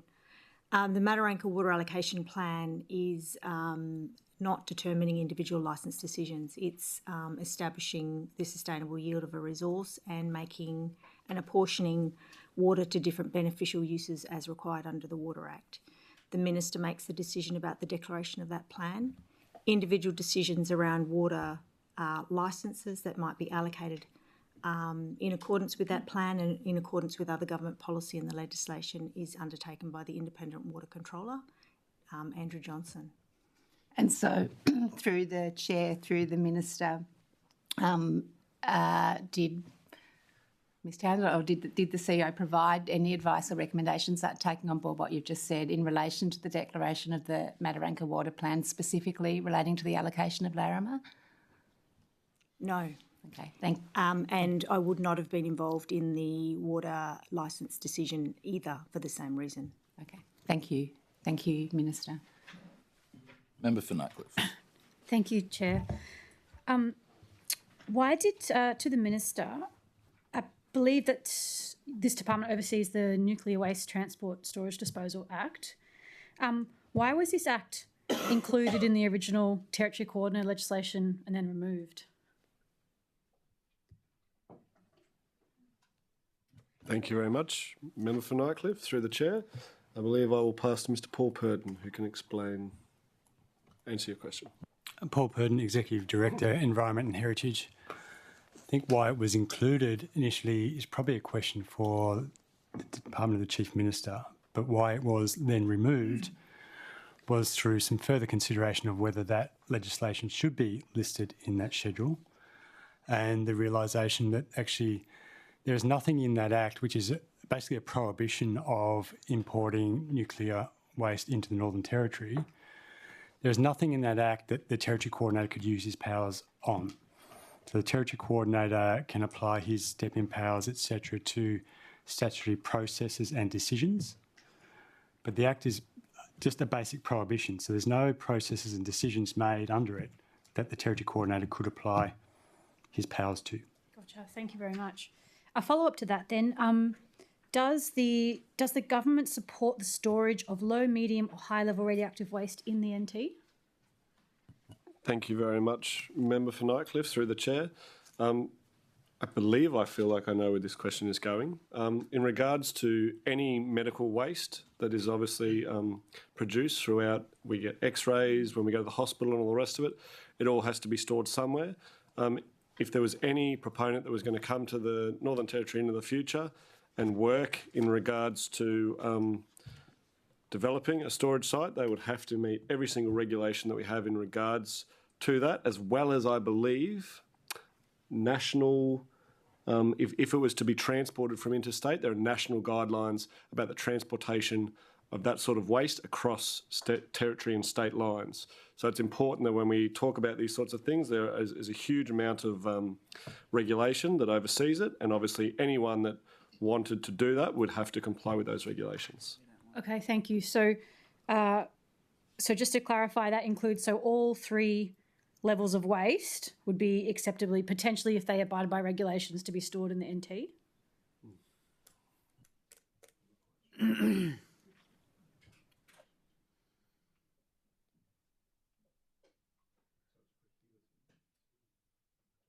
So currently it's prohibited to be imported under the previous legislation you spoke of. Imported from interstate, sorry. Yes. And does that include international? Internationally? Yep. Yes.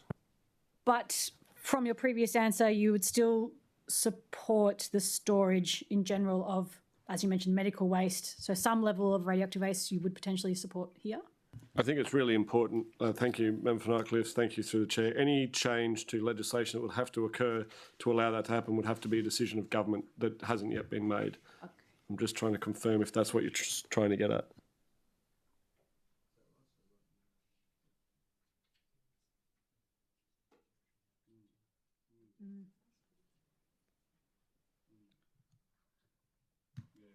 So just to the Minister, I think what you're saying is that right now the only waste that's stored in the Territory is generated by the Territory? Thank you, Member for Gorges, through the chair. So the advice that I've just been given is that any of that waste that we store here in the Territory is generated here in the Northern Territory. Correct. Thank you. Does the government support any potential waste from the AUKUS commitment to be stored here in the NT? Thank you very much, Member for Nightcliff. Thank you. Through the chair, that has not been a discussion point. Thank you. That's all right. Is the government supportive of the Chandler facility and its plans to store low-level radioactive waste near the community of Tijikala? Thank you very much, Member for Nightcliff. Thank you, through the chair. Very supportive of the salt mine in regards to the Tallis salt mine, which then has been proposed for low-level waste storage afterwards. So supportive of the salt mine. The advice that I've been given is in regards to any importation of any waste that would have to occur in regards to that. There's so many, I'm trying to think of the right words, there's so many, there are so many approvals that it would have to receive before it got to that stage. It's really not even, I guess, at the current point of consideration, supportive of the salt mine. It's about whether or not that project stacks up financially for that proponent in its current form. So there's no way you're able to give like a general, your government supports the idea of that there? Thank you very much, Member for Nightcliff. Thank you through the chair. our government wants to see development here in the Northern Territory, and if that can occur in a safely regulated way, absolutely we will support that to occur.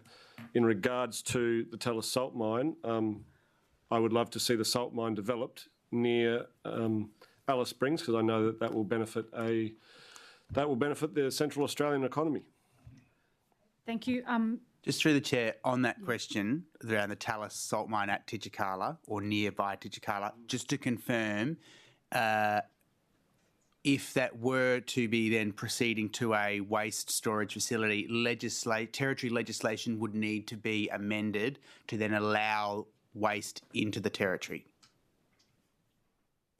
Thank you very much, Member for Guyula. That's correct. And it's very, very rare that this occurs, but I actually saved from a very long time ago, Member for Nightcliff, an article that the ABC wrote Friday the 3rd of November 2023 in regards to native title holders vote to support vast underground toxic waste storage facility south of Alice Springs. Now, once again, it was something that just caught my eye. It's not something that, again, we've discussed as a government, but in regards to the changes that would need to occur,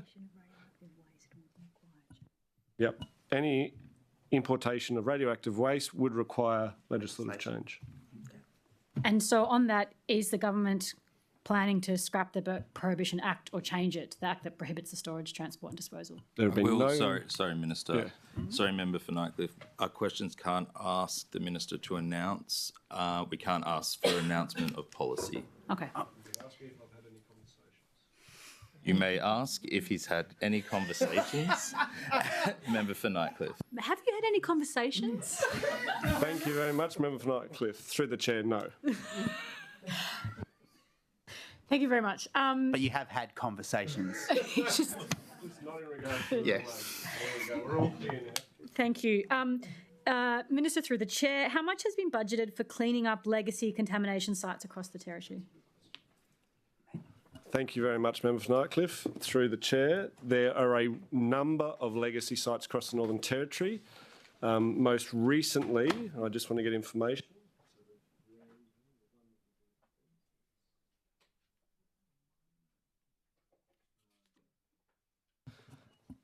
Member for Nightcliff, that was in regards to mines. That Legacy. one was, yes, mine's like, yep. So in regards to mining, the mining department are responsible for legacy mines. Legacy mines, okay. Yep. Would there be other contamination sites that will fall outside the mining?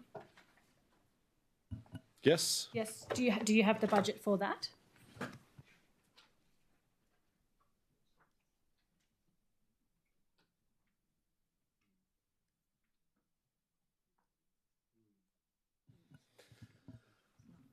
Thank you very much, Member for Nightcliff, through the chair. So in regards to legacy sites, it is incumbent upon the proponent or the landowner to clear that, for lack of a better term, mess or site up. So it would be hard to obviously speak about what the department spends in regards to this.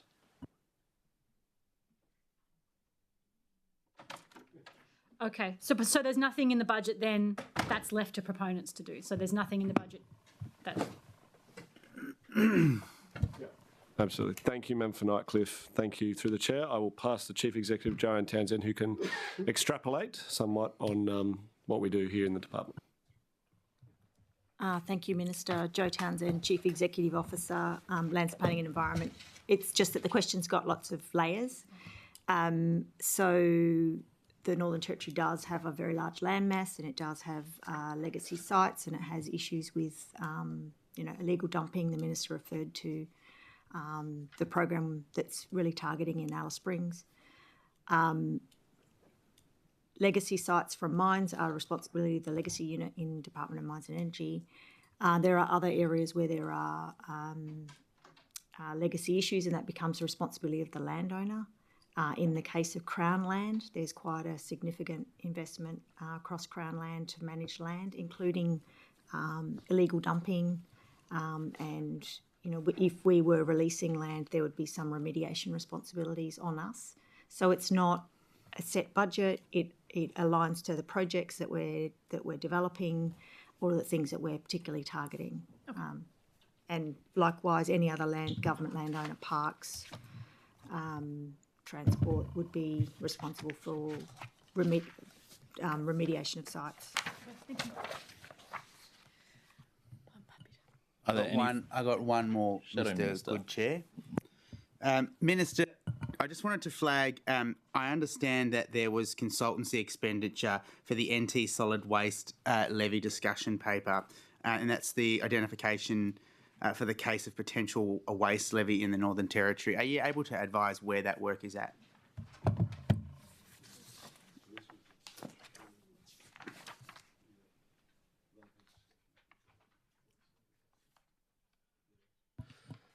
Thank you very much, Member for Quadra. Through the chair, there have been conversations had, and I can't remember the name of the organisation. It will probably be in my long list of people I've met with, in regards to the waste and the levy, WRINT,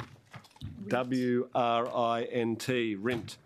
And they came to speak, I guess, to myself as a Minister for Environment around whether or not this waste levy is something that this government wants to look at. To date, I do not believe any briefing has been put to me in regards to a waste levy here in the Thank you. Thank One you. last question before outputs. What's the Northern Territory Government's involvement in the future planning for a Darwin or a top-end waste management facility, understanding that Shoal Bay is reaching the end of its life?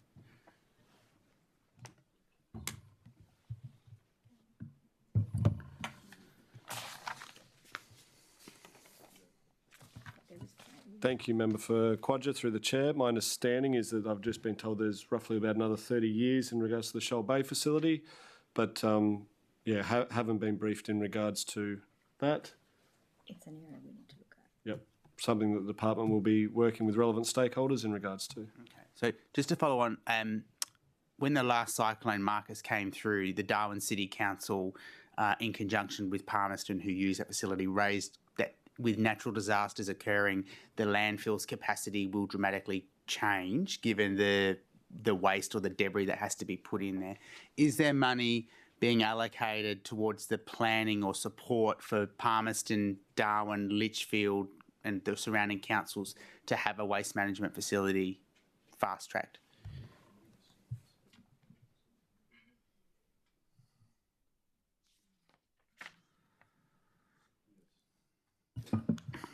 Thank you very much, Member for Quadra. Through the chair, absolutely. So you're right. Since that incident, I think there's been a lot of people in departments as well as in other departments that have been looking as to how they can better coordinate and other sites for where they could store essentially trees that have fallen over, because a lot of that material ended up at the Shoal Bay facility.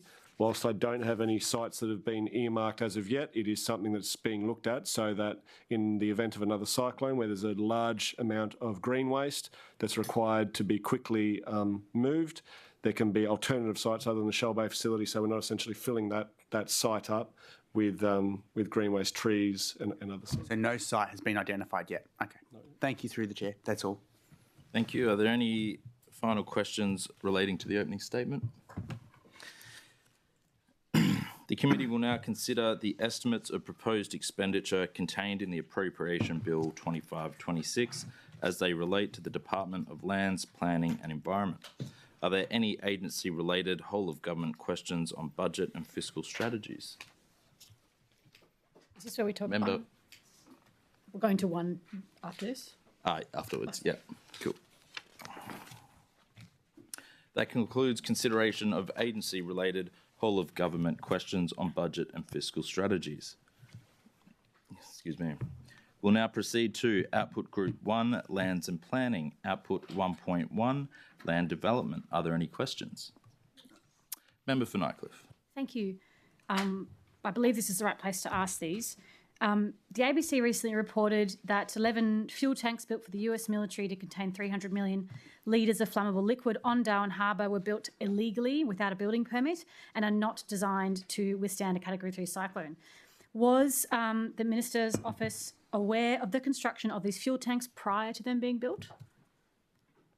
Thank you very much, Member for Nycliffe. Through the chair, it's been my advice in regards to these fuel tanks that they were developed in conjunction with the previous government. I certainly haven't had any pictures taken down there, but I think there's a couple of nice pictures of the former Chief Minister Michael Gunner down there. I do want to also relay to the committee, because there has been a lot of conversation in regards to these fuel tanks. Before the tanks can store any fuel, they need independent verification and agreement the construction of the tanks is appropriate. They need to meet fire and safety requirements for fire and emergency services, and they need a licence to operate a hazardous facility for work health and safety requirements. At the same time, they must be compliant with their current environmental approval. There are currently no environmental concerns, and there will be no fuel stored until all of those requirements are met. Thank you very much, Minister. So, on where the development begun under the previous government, at what stage did your department become aware that there was no building permit?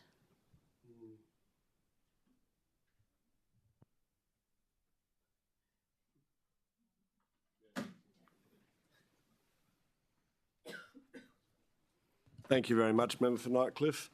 Through the chair, Mr.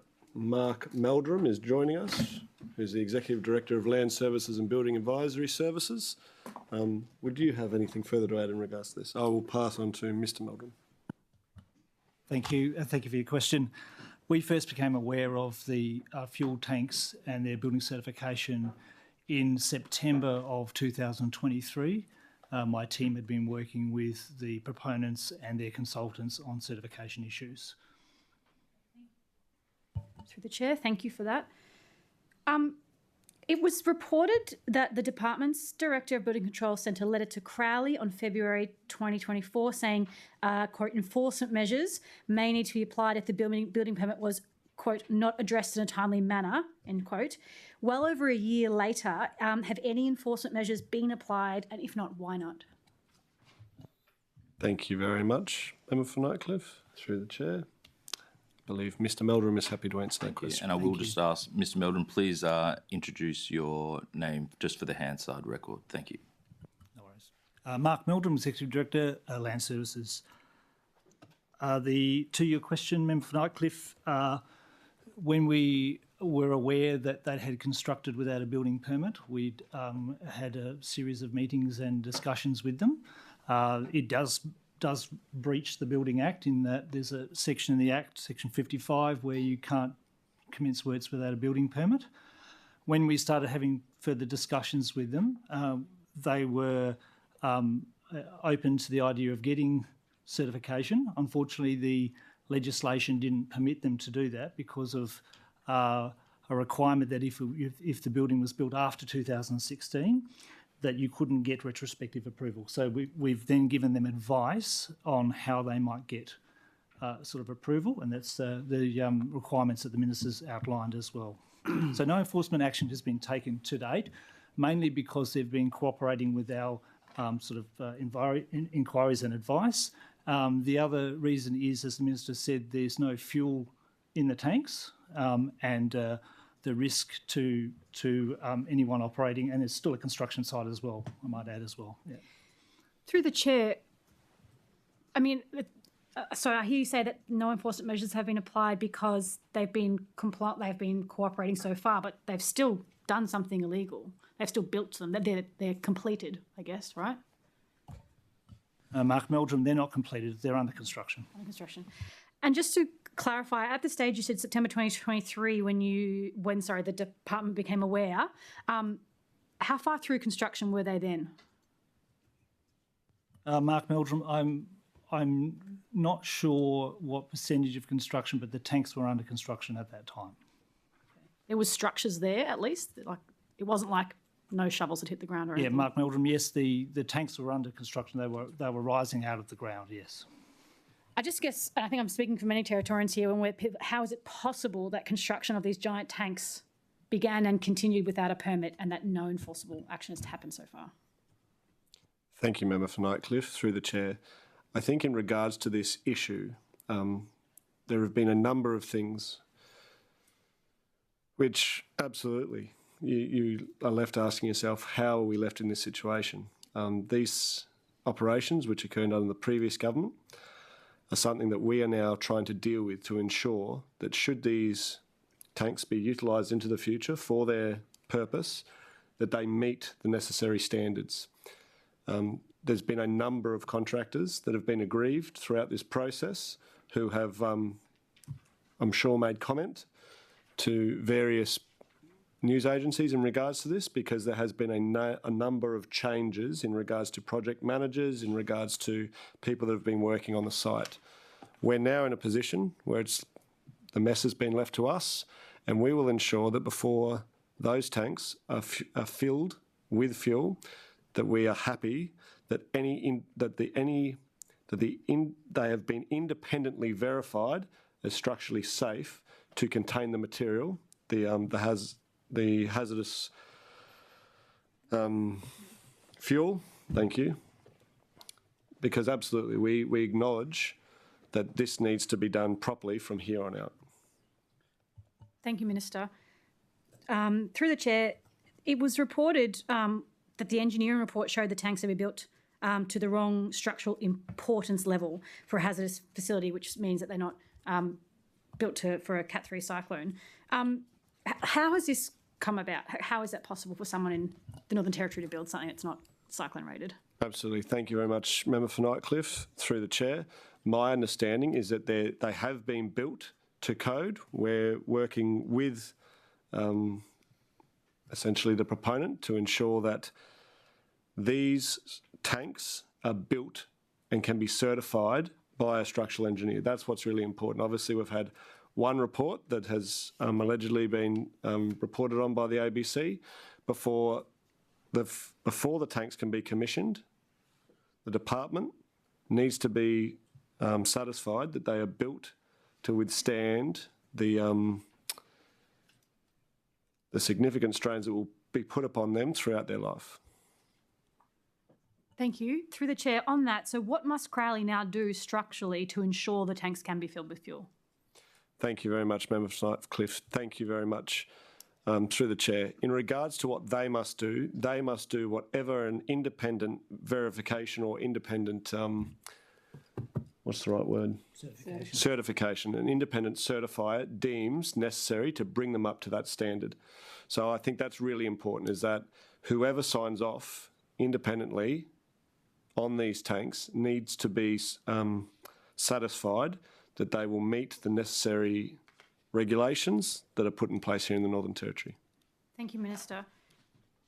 Just before, it's Member for Nightcliff has the floor, but I will just state, just for the record, the committee won't assess and doesn't put forward if anything illegal had occurred, but the line of questioning holds. Member for Nightcliff. Thank you, Chair. So to the Minister, through the chair, I mean, what do you say to Territorians who are furious that they can't build a shed without a building permit or without being cyclone rated, but the department has allowed the US military to do so and has not given any repercussions so far? Thank you very much, Member for Nightcliff. Through the chair, in regards to how we've got here, I can only comment on what I have been made aware of since coming to government. And through the department, this proponent came into the Northern Territory. They began construction. The department is now working to ensure that these fuel tanks meet certification before they are put into use, I guess. That's really where we're at now. It's absolutely, it is frustrating that we're in this position. I was not the minister at the time when these were put under construction. I now have what's in front of me, and yeah, we're dealing with it. Okay, thank you, Minister. Through the chair, is Crowley compliant with the project's current environmental approval? Thank you very much, Member for Nightcliff. Through the chair, for those specific details, I will pass to Joanne Townsend, Chief Executive. Joe Townsend, Chief Executive Officer, Lands Planning and Environment. Yes, they are.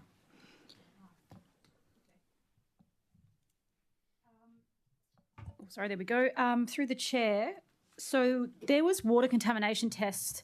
Sorry, I'll start again. The EPA received complaints that water containing high levels of zinc had been released from the site into mangroves of Darwin Harbour.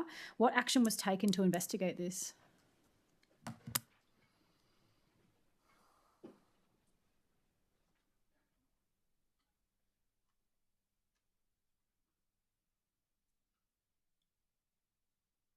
Thank you very much, Member for Nightcliff. Through the chair, just receiving that information through Chief Executive Joanne Townsend.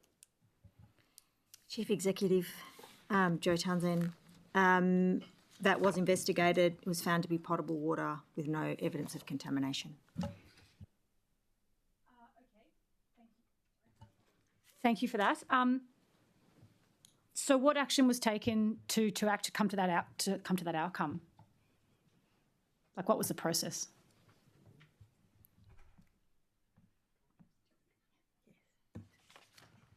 I imagine we sent investigation officers and they took water sampling tests. But I'll just ask the Executive Director of Environmental Regulation to confirm that.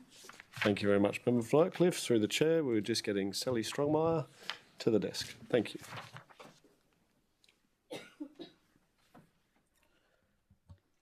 Sally Strohmeyer, Acting Executive Director, Environmental Regulation.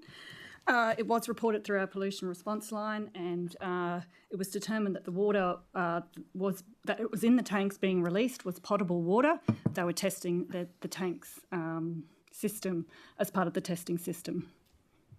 Thank you. And through the chair, through the minister, did the EPA or whoever investigated take their own samples, or did it rely on samples taken by Crowley?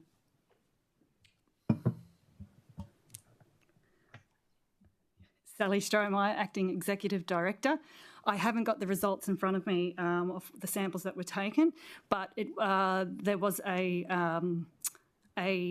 potable water, a large amount of potable water that was billed to it was known that it was potable water because there was a huge bill that was attributed to that water that was put into the tanks. Thank you. I think it's important, though, to ascertain here where the water testing came from, whether that was investigators from the department who did the water test, or, as I've been told, it was Crowley who took the water tests and provided that water to be tested. So when the department gets a pollution response line, they look at their triage guidelines and they determine the appropriate action of what is needed in terms of the approach is taken for the incident. And in this instance, the department looked at the evidence that was put before them in terms of the potable water that was used and determined that they relied on the information that was in front of them. And sorry, by that, do you mean that the water samples were provided by Crowley? I don't know. Sally Strohmeyer, I'm not across that detail. That's fine. Could I have that question taken on notice, please? I can repeat it again. The question would be... That's up for the Minister. Sure. The question would be, just to clarify, the question would be... Did you want me to repeat the question? The question would be, did the investigators take their own water samples, or were the samples provided by Crowley? It's a procedural matter that I would like an answer on. Thank you very much. We can't answer the question right now, but happy to take it on notice and see if there's a better response. Question asked by the member of the Minister has been allocated the number 9.3. Apologies. The question asked by the member for Nightcliff of the Minister has been allocated the number 9.3. Member for Nightcliff. Thank you very much, Chair. Could I add a follow-up question to that with the water testing that I assume is going to have to take it on notice? And it's just around the testing. Is it known whether the water samples were taken from... Actually, scrap that. Sorry. Moving on. Sorry, I've got too many things here going on at part one. So you mentioned before that no filling the tanks won't happen until there's an independent certifier to sort of tick everything off. Have the department had any discussions with Crowley about filling the fuel tanks? Thank you very much, Member for Nightcliff. Through the chair, not that I'm aware of. Okay, thank you. There's still, as you said, it's an active construction site through the chair, and a lot of recent activity reported on site. Is that work related to leaking and or corroding bases, the tanks? Again, thank you very much, Member for Nightcliff. Through the chair. In regards to what is happening out at Crowley's, it's an active construction site. A lot of the questions, I guess, would best be directed at Crowley's.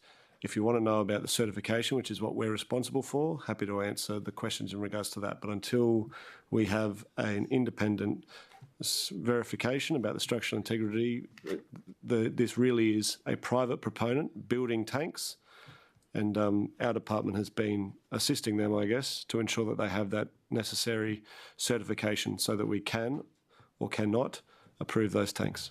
Thank you, Minister. On that, the independent verifier, how do they get chosen? Is that someone like allocated by the department, or does Crowley choose them? Thank you very much. Happy to pass to Mr. Mark Meldrun. Mark Meldrun, Executive Director, Land Services. Member for Nightcliff, be a registered structural engineer in the Northern Territory, so registered to operate in the Northern Territory. We can be an interstate or overseas engineer that gets registered through automatic mutual recognition or mutual recognition from another state. And is that something that's organised? Like, does the department then get the certifier to go do it, or does Crowley contract them to do it? How does it work? Mark Meldrum, that is something Crowley, the proponent, takes on. We have no involvement in that. We have no involvement in the selection of that individual or company in providing that service. Thank you very much. Another question to the Minister. So you mentioned earlier about fire safety. I just want to clarify, has a fire safety review or fire engineering review been completed for the project? Thank you, Member for Nightcliff. Thank you through the chair. I'll pass to Mr. Mark Meldrum, who can answer that question. Mark Meldrum, I'm aware of the Fire and Rescue Service being involved in it, but that's their process that they have to review the documentation that would normally come as part of a building approval. That is something that they're obviously working through, but I have no further updates on that. Okay, thank you. Do you know at what point of the construction for hazardous facilities like this are these reviews usually required? Like, should it be required by now? Yeah, Mark Meldrum, the fire service gets involved in reviewing a building permit. When a building permit is issued, they get involved as an approval authority under the Building Act on certain aspects of the development. They can provide feedback to the building certifier, and then the certifier can take them on board as part of that process. Thank you. But then am I to understand, because this never had a building permit, that's why this hasn't been done yet?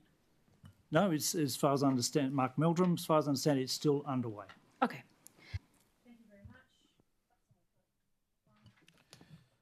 Thank you, Minister. Thank you, Member for Nightcliff. Are there any further questions for output 1.1? Member for Johnston. Thank you. I've just got a follow-up question to my earlier one, just in relation to the questions about potential conflict of interest, and I believe this is relevant to estimates. It's about decision-making in terms of issues that have significant budget implications. I just want to confirm, Minister, you confirm that the CEO of the department is a member of the NT Land Corporation Board and has submitted a conflict of interest in relation to that role, did recuse herself from departmental processes involving the NT Land Corporation land, and wasn't involved in briefing or advising you on the Mataranka water allocation plan. Is that correct? Thank you very much, Member for Johnson. Thank you through the chair.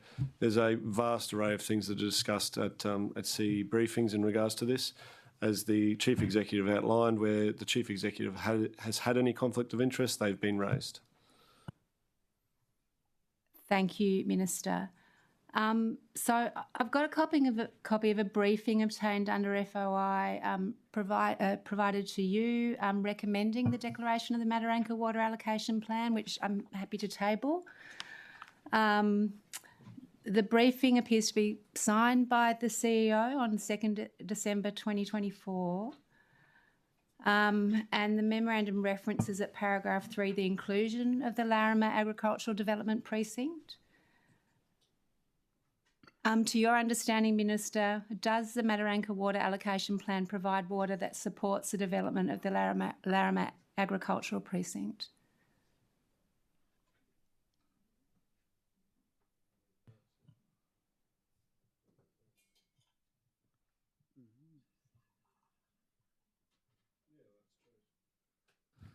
Thank you very much, Member for Johnson.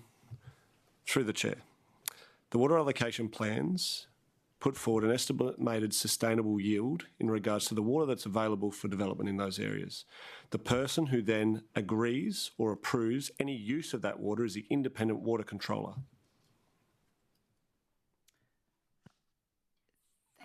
Through the chair, thank you, Minister. So this FOI has a series of recommendations. Sorry, this document has a series of recommendations signed by your CEO in relation to what's going to happen with that plan. Are you confident, or can you assure the public that any conflict of interest risks in land and water planning are being transparently and rigorously managed? Thank you very much, Member for Johnson. Can I just be very clear about what you're asking? You're asking that a water allocation plan that has been allocated, which anyone can apply for, absolutely, yep. I'd just like you to restate the question. I'm a bit unsure about what you're trying to get at. My question is that I think you've said very clearly that, well, not to put words in your mouth, around this particular issue, conflicts of interest have been managed. That there hasn't been anyone who may have a specific interest in land where water allocations are being signed up hasn't been involved in that. This document is signed by your CEO. This document makes recommendations in relation to that plan, which include the Larrimah the Larrimah Agricultural Precinct. So my question is, can you reassure the public that any potential conflict of interest risks, including perceived ones, are being transparently and rigorously managed? I think, and thank you, Member for Johnson, through the chair, there's an insinuation here, and I want to be very clear. A water allocation plan states and puts out the water that's available for use. It is the independent water controller who then deems whether a licence is granted. Does that answer your question? So the water allocation plan does not grant water to Larrimah. The independent water controller is the person who licenses water, which was then granted. So, yeah, I'm happy to pass to my Chief Executive, Joanne Townsend. Oh, thank but you. I think it's very important to clearly delineate between the two actions. Also, just, Minister, before we have an answer, and just for a member for Johnston, it's your time and you have the floor. I will ask, as we go into this line of questioning, and I really ask before you table the document that we consider Standing Order 210, and that is us doing anything that adversely reflects on an individual, and also Standing Order 233, that we have sound reason behind everything we're doing. Member for Johnson, you have the floor. Thank you, Chair. I'm interested in systems and processes in general to ensure that the public has confidence that any conflicts of interest are being managed. I'm not trying to target an individual. Thank you, Chair, for helping me articulate that. I think. Point of order. Can I just confirm? Yeah. You're asking the minister. He's saying it's around the water allocation, but the water allocation, Minister, is the volume of water which then the water controller can take from, yes? The water allocation plan outlines the estimated sustainable yield that is available for that area. So through the chair, what the member for Johnson, I'm just following on from your question. You're asking to the minister who signed off on the water allocation, how much water there is to give away. Yep? Yeah. And that's what you're asking him, is who signed off on that. He has said that then the water controller then makes decisions. Determines who gets it, but who makes the decision how much there is to give. Thank you, Member for Guyula, for the clarification. You're welcome. Also, Member for Johnston, are you tabling the paper?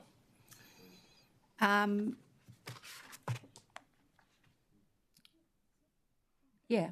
Yep. Okay. Within estimates, yeah. Yep.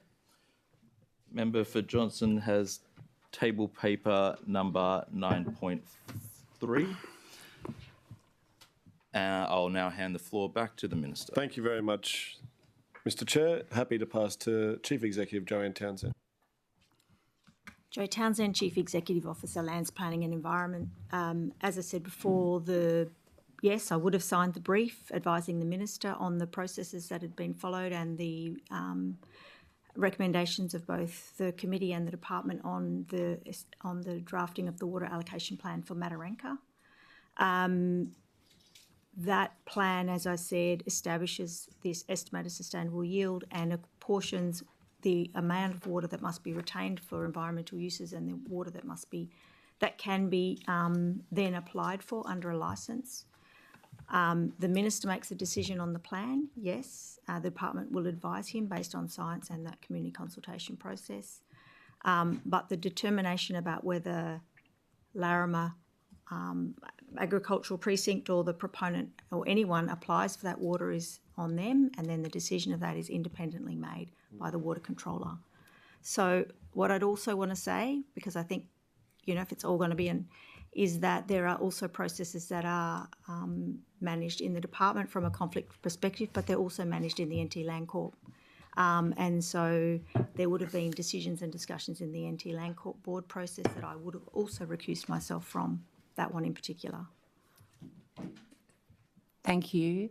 And I'm glad to hear there are processes. It's something that I've raised consistently throughout estimates and other things. Just in relation to that, are those processes publicly available? Like in terms of what are the processes for declaring conflict of interest, for ensuring, as you just said then, Ms Townsend? I'm obligated as the Chief Executive Officer to declare my conflicts to the Minister. And also to the Office of Commissioner of Public Employment, where they're recorded. Within the department, we also have a conflict register, which is put to me with also management actions. We'll commence discussions with a discussion of conflict and record those conflicts, and we'll excuse ourselves from decisions where there's either a perception or actual conflict. In the event of water allocation planning, the bulk of that work is actually undertaken by the Water Resources Division in accordance with policies and procedures around plans and using a community a water allocation committee. There is not a lot of direction of those committees that can happen, as you can see, because they're obviously very difficult processes, and that's collated and put to the Minister for a decision on, but he's also governed by the legislation we have in the Territory, our water allocation planning policies, and our commitment to retaining as much water for the environment as it needs. Thank you. And just one final question to the Minister. Is the Conflict of Interest Register publicly available? Thank you, Member Johnson. Through the Chair, which one are you after? Well, are any of the conflict of interest registers related to your department publicly available? No, they're not publicly available. Okay, so this may be a hypothetical question, but it's a question that comes up all the time. How can the community feel reassured that there isn't conflict of interest when we hear over and over again there's a conflict of interest register, but you can't see it? Yeah, I want to speak to this more broadly, Mr Chair. Thank you very much, Member for Johnson. In regards to all the conflicts of interest in regards to which ministers hold and all the rest of it, they are held and they are substantial. We fill these forms out at the beginning of every year. We literally list just about every organisation that we have an affiliation with, and it's been raised by members that you could just about work out our weekly schedule by looking at those as to where our children do swimming classes in regards to the groups that we're members of. And it's been very stringently protected because absolutely there are people, unfortunately, that are sick individuals out there in the community, but that might use that information to then target members of parliament. And we've seen terrible things across the world most recently where elected officials have been targeted. So in regards to conflict of interests, absolutely. We ensure that when a conflict of interest is raised, that it is articulated, that we then follow the proper process in regards to that. But unless there's any evidence that someone has acted inappropriately, I think we just need to acknowledge the fact that there's a number of processes in place to ensure that we're all following along in regards to the proper process in regards to conflict of interest declaration. Thank you, Minister. To be clear, I'm not asking about senior public servants' children's swimming lessons. I'm asking about issues of conflict of interest in relation to decision making that affects Territorians. No further questions. Thank you. Are there any further questions on output 1.1? That concludes consideration of output 1.1. We'll now move on to output 1.2, Crown, Land and Estate. Are there any questions? That concludes the consideration of output. Sorry. Can I ask a question? Member for Blaine. Minister, we have some Crown land around Palmerston, and from time to time, various people use it to camp in when they're in from out of town. And unfortunately, sometimes they leave a large amount of rubbish around their campsites. Are these tourists? Gentlemen, member for Blaine, question to the Minister. Just wanting to know who you're talking about. What kind of actions does the department take to maintain the amenity of Crown land in the immediate vicinity of the suburbs? Thank you very much, Member for Blaine. Through the Chair, in regards to any reported illegal dumping throughout the Northern Territory, obviously Crown lands are responsible for the Crown lands.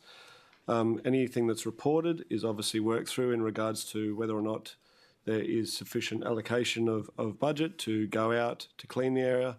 There's been a huge amount of work in obviously restricting access to some Crown land to ensure that obviously illegal dumping isn't occurring, but also working with all the relevant stakeholders in regards to whoever they may be across the Territory to ensure that we support people, that if there are people that are, I believe you mentioned, sleeping rough in regards to this, that any available options that can provide short-term accommodation are offered as well, because that's another important consideration in regards to this. So absolutely, the department works with a range of stakeholders to ensure that that is occurring. And I know that in Alice Springs, where obviously I spoke about earlier, the illegal dumping has been happening, there's been considerable funds spent to clean up Crown land. Just a follow-on question, but more regarding, I know housing is not your portfolio, Minister. If there becomes a rat infestation and that kind of thing in the suburbs, does that come into your realm, or does that stay in housing? Feral animals. No, that doesn't come under our department. Thank you, Minister. Are there any further questions on output 1.2? That concludes consideration of output 1.2. The committee will now move on to output 1.3, planning. Are there any questions? Member for Johnston. That concludes consideration of output 1.3. I'll now call for questions on output 1.4, building advisory services. Are there any questions? Member for Johnston. Sorry, it's not a question on this, and I may have missed the output, but I'm just wondering what output the Fidelity Fund will come under. Oh. There you go, perfect timing. Member for Johnston. Thank you, Chair. Thank you, Minister. So we've discussed the Fidelity Fund before briefly, and I know you're aware of it. You've said that the issues have been raised with you. I've got reports that say that since 2013, the Master Builders NT has received over $10 million in administration fees from the Fidelity Fund, which is 6 times more than the amount paid out to consumers. Are you aware of that, and can you explain that administrative expense? Thank you very much, Member for Johnston. In regards to the NT Fidelity Fund, it was established in 2013 as a result of the residential building cover package reforms and covers new homes and unit complexes up to 3 stories in height. The fund provides cover for completion and rectification of defects if the builder dies, disappears, becomes insolvent, or is no longer registered. Effective from the 6th of May 2025, the scheme changed its name to the Fidelity Fund NT. A Fidelity certificate provides completion cover for consumers by provider up to 20% of the contract price to a maximum of $200,000. Your question specifically goes to the administration expenses Yeah, so it's to the I guess the value of the money. If the administration expenses, the fees, the Master Builders NT has received over $10 million in fees from the Fidelity Fund, which is 6 times more than the amount that's been paid out. So the question is how can that level of administrative expenditure relative to consumer payouts be justified? Thank you very much, Member for Johnson. It is a good question for the Fidelity Fund. Our organisation, I guess, as the Minister,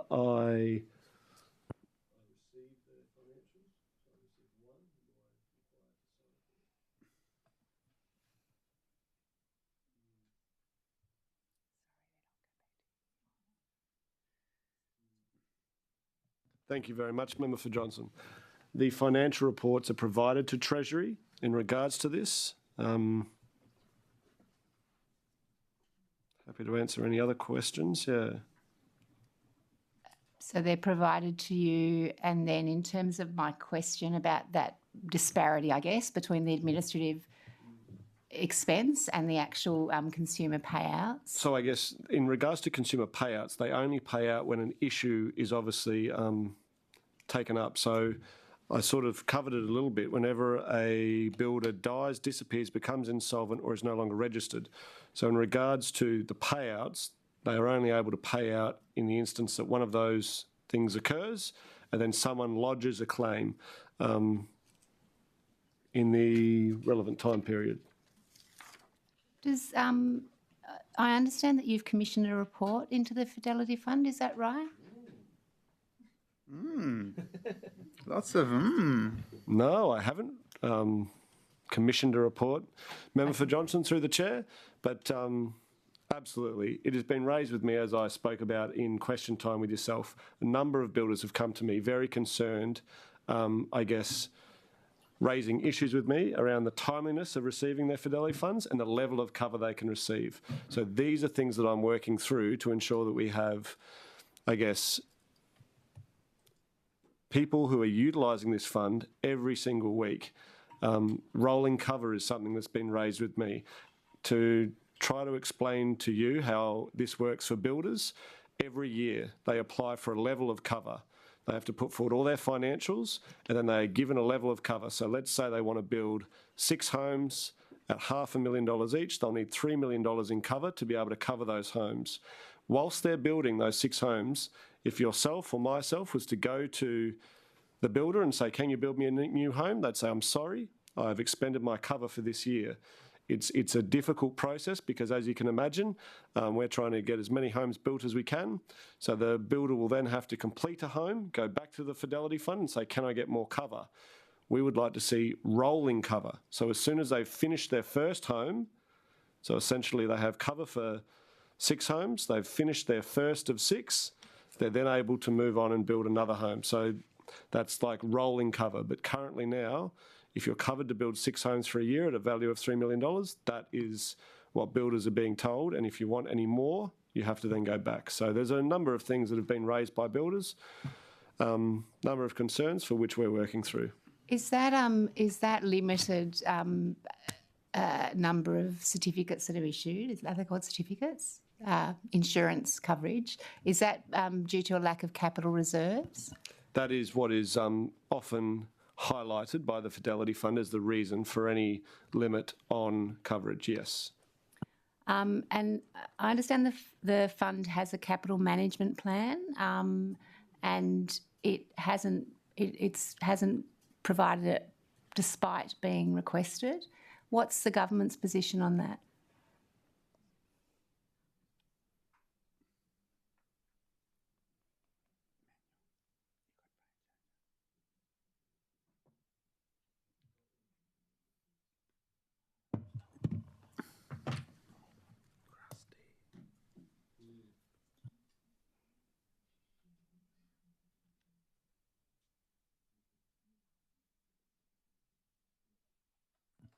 Thank you very much, Member for Johnson, through the chair.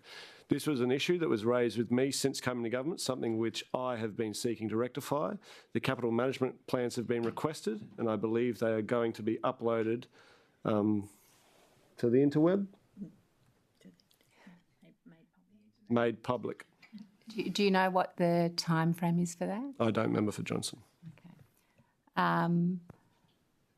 All right. Thank you. Thank you, Minister. Are there any further questions on output 1.4? No. Can I just clarify something? No. Member for Blaine. Which output does the Land Titles Office? Is that 1.1? Have we missed it? Land Titles Office? You missed it. All right. I'll ask that next year. No, that will be for the Minister. Different agency. Member, Minister. Has he missed his output? My advice is that it's in a different agency. Thank you. Oh, never mind. That concludes consideration of output 1.4. We will now consider output 1.5, land information and spatial analytics. Are there any questions? No. That concludes consideration of output 1.5. The committee will now proceed to output 1.6, Northern Territory Planning Commission. Are there any questions? No. That concludes the consideration of output 1.6 and output group 1. The committee will now move on to output group 2, environment, output 2.1, environment, assessment and policy. Are there any questions?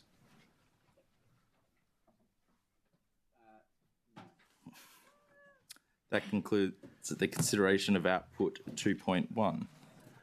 The committee will now proceed to output 2.2, environment regulation. Are there any questions? How's it been asked? Member for Nightcliff. Thank you. I just want to go back to something I mentioned earlier because I'm just still don't want to lose. This is my last opportunity to get some actual answers. With the issue with Imperial Oil and Gas at EP 187, I understand that you're saying it's under the other department because it's the Petroleum Act. Nonetheless, does your department know what possible compliance, non-compliance, whatever the issue is, you have knowledge of what I'm talking about, right? Member for Nightcliff, I can honestly say to you, to the chair, to the committee, I don't. It's not responsible for me under my department.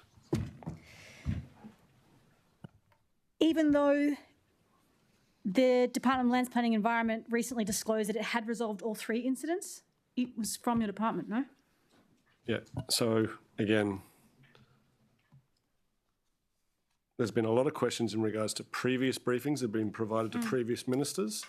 So that briefing was never handed on. Like I know the previous member was briefed, but were you, when you came into office, briefed on what had happened? No, Member for Nightcliff. I just.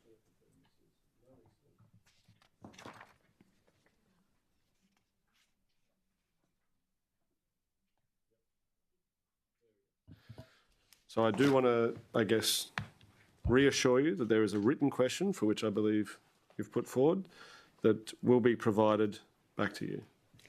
Okay, thank you. All right, I'll move on. I have another question.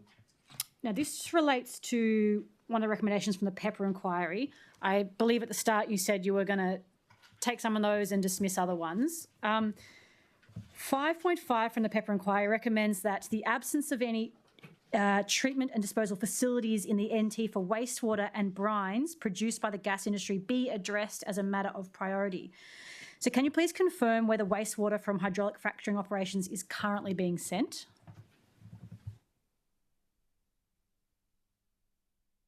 Thank you very much, Member for Nightcliff. It's a very technical question through the chair. I'm just seeking whether we have an answer for you. Are you able just to repeat the question for the department? Thank you, Member for Nightcliff. Thank you. The question was, could you please confirm whether the wastewater from hydraulic fracturing operations is currently being sent? So where there is Sally Strohmeyer, Acting Executive Director, Environment Regulation, when there is a need for wastewater to be removed from site, if they have a reason to do that, it is removed off-site by licensed waste transporters to a licensed facility. Is there any plan for long-term disposal of fracking wastewater that's currently sitting in the holding tanks at the Hydrara facility just north of Tennant Creek?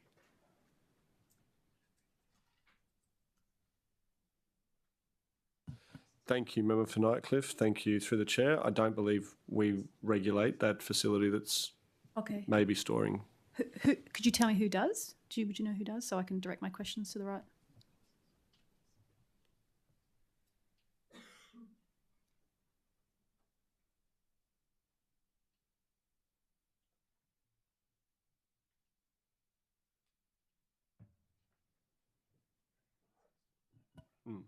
Thank you very much, Member for Nightcliff, through the chair. Whilst they are licensed to hold the water, we don't have anything to do with their day-to-day operations. Okay. Are you able to tell me who oversees their operations then?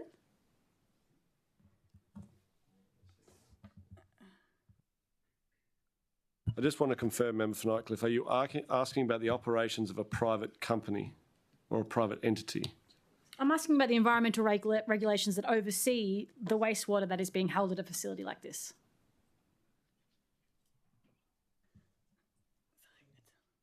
Thank you very much. I'll pass to the department to seek to get you an answer.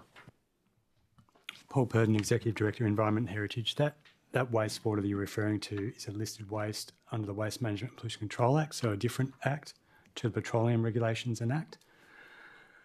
As Ms Stromeyer pointed out, that wastewater is removed from a petroleum site, has to be removed by a transporter who is licensed to do so under the Waste Management and Pollution Control Act.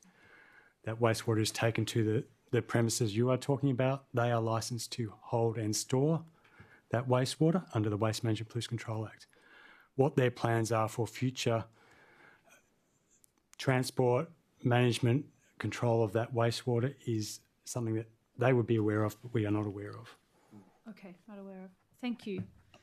But through the chair, doesn't it not raise concerns, Minister, that essentially we've got wastewater that's being held here, but then we don't really know where it's going or what's happening with it and to it? Well, thank you, Mr Chair, through Member for Quadja. All these organisations have to comply with the regulations that are set out and stipulated as part of their licensing. If anyone does the wrong thing, please report it, and we will ensure that we rectify any issues that are raised. But to date, I'm unaware of any reports that have been raised with the department or myself in regards to any mishandling of this waste. Thank you. So would the department, Minister, will you or the department commit to making the tracking system for fracking wastewater? It was recommended in the Pepper inquiry to make it public into the future so people know where the wastewater is going and how it's being managed, because it's a serious concern of the community.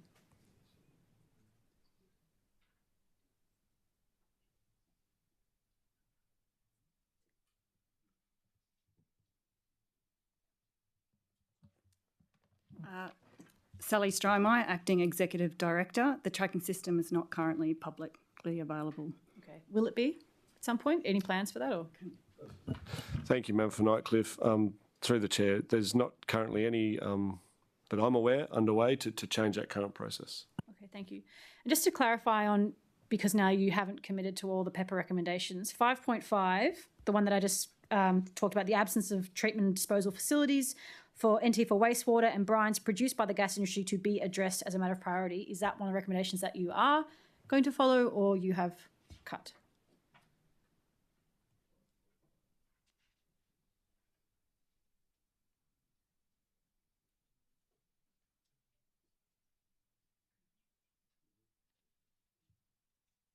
So thank you, Member for Nightcliff. Through the chair, the advice that I'm receiving is that there have been a number of studies that have been done in regards to wastewater infrastructure so that we can manage this into the future.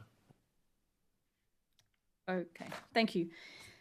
Through the chair to the Minister, does the NT government have any plans to investigate the potential re-injection of fracking wastewater into old and abandoned wells? Thank you very much, Member for Nightcliff. Through the chair, certainly not in our department, and okay. I've been advised that any of these questions relate to Departments of Mines and Energy. As it's dealing, that's the wastewater though, wouldn't that be, because there's been talk or it's been floated that one way to get rid of the wastewater is to re-inject it into the wells. And if that's the wastewater would fall under your department? So the advice that I'm receiving, Member for Nightcliff, is that it's currently prohibited under the Water Act. Great.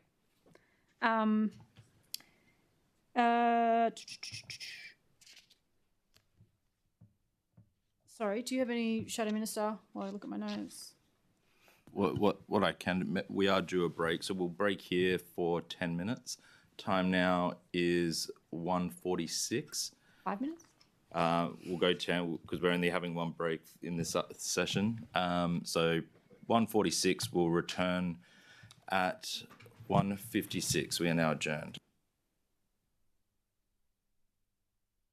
All right, we are now back in session. Are there any further questions on output 2.2? Member for Nightcliff. Thank you. Through the chair to the minister, the Environmental Regulation Division's compliance plan for 2024-2025 on the DLP website states that the division will conduct at least one inspection of each petroleum company that is authorised to undertake drilling and hydraulic fracturing activities. In the last 12 months, how many monitoring and compliance inspections of fracking sites in the NT have been undertaken by staff from the Environmental Regulation Division?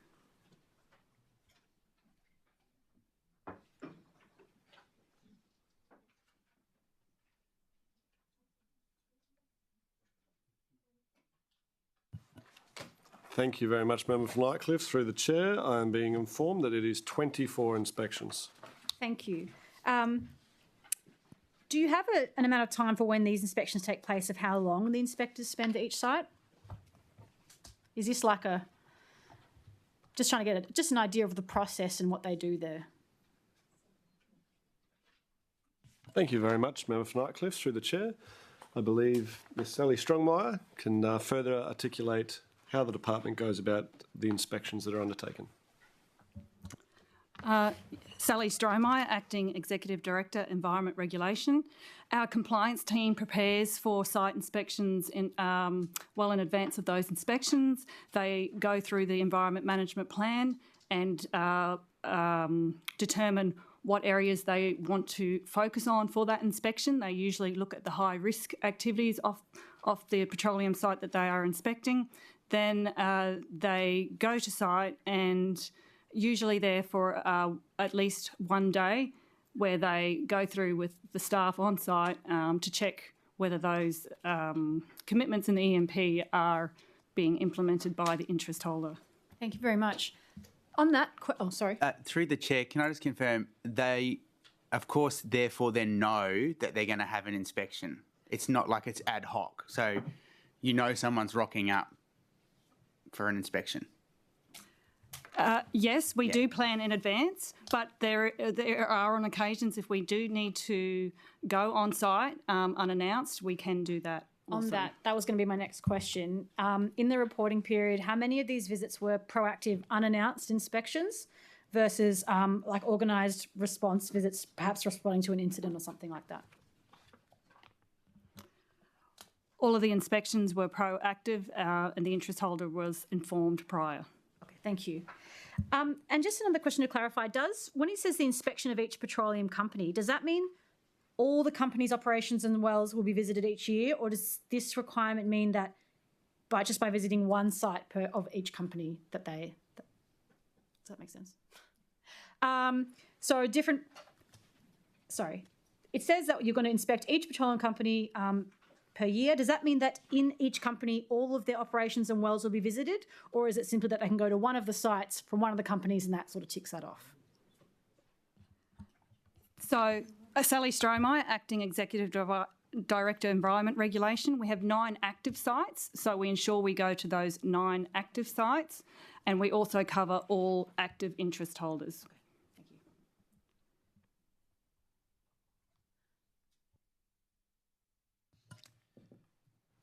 Are there any further questions on output 2.2?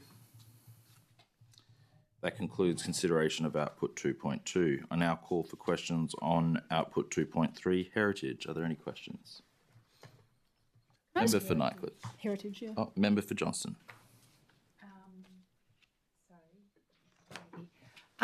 Minister, can you confirm how many positions there currently are on the Heritage Board? How many field positions?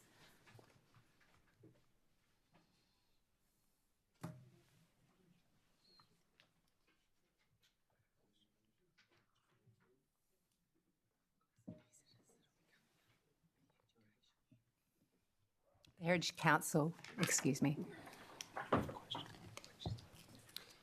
Thank you very much, Member for Johnson. Through the Chair. The Act sets out that the membership of the Heritage Council has a maximum membership of 11, and we currently have 7 people sitting on the Heritage Council. Thank you. Member for Blaine. Minister, we have a large amount of World War II heritage sites around the Kermali area. Is your department working with the Tourism Department to grow our tourism sector around World War II and military tourism and opening up some of those sites to tourism? Thank you, Member for Blaine, for the question. Through the Chair, our department in regards to heritage obviously assesses any site for its heritage value, and then we'll make a determination as to whether or not that's going to become a heritage site. In regards to working with tourism, I cannot report on any active work that's been done between them, other than to say that obviously departments are always working with one another for the betterment of the territory, but I cannot point to anything directly here today in regards to those works. Thank you, Minister. Member for Nightcliff. I just wanted to clarify, sorry, did you say earlier that the Office for Climate Change sits under with Heritage? Where did you say the Office for Climate Change sat before? No, Member. Thank you, Member for Nightcliff. Through the Chair, no, I don't believe I said that. Paul Purdon, Executive Director, Environment and Heritage. The Office of Climate Change sits within the Environment and Heritage branch, as does the Heritage Unit. Sorry, thank you. They are not. They don't intermingle much, but they are within the same branch. Other than at morning teas. Are there any further questions on Output 2.3 Heritage? No. That concludes consideration of Output 2.3. We'll now consider Output 2.4, Northern Territory Environment Protection Authority. Are there any questions? Yes. Member for Nightcliff. Thank you. Through the Chair, how many full-time equivalent staff does the NTEPA employ for compliance and enforcement activities with the budget of, I think that's less than $1 million?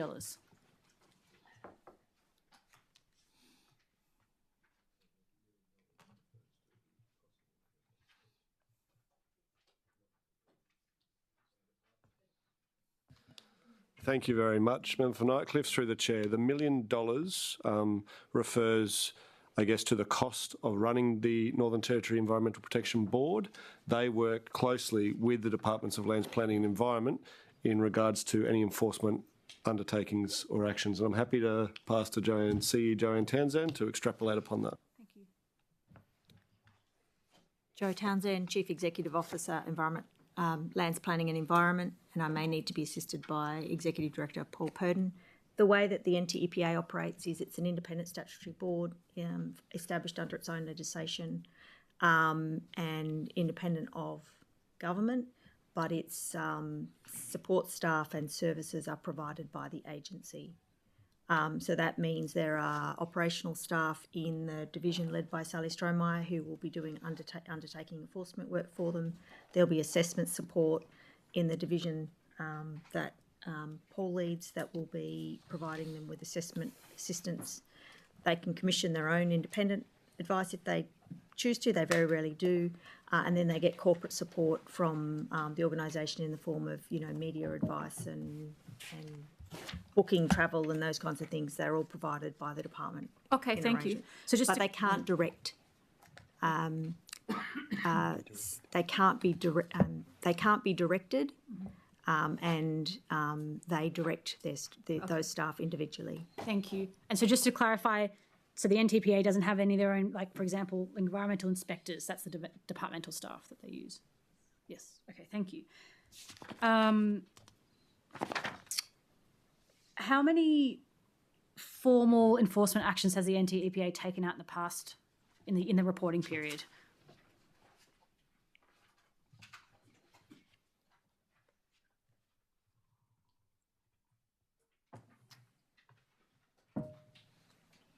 Thank you, Member for Nightcliff. Through the chair.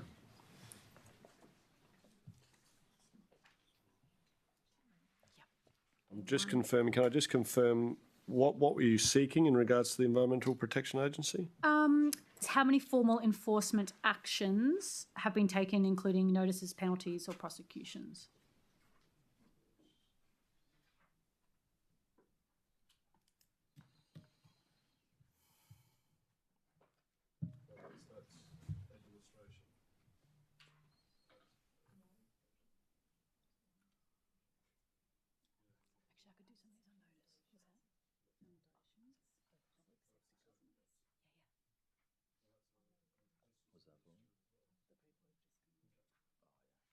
Thank you very much, Member for Nightcliff. Through the chair.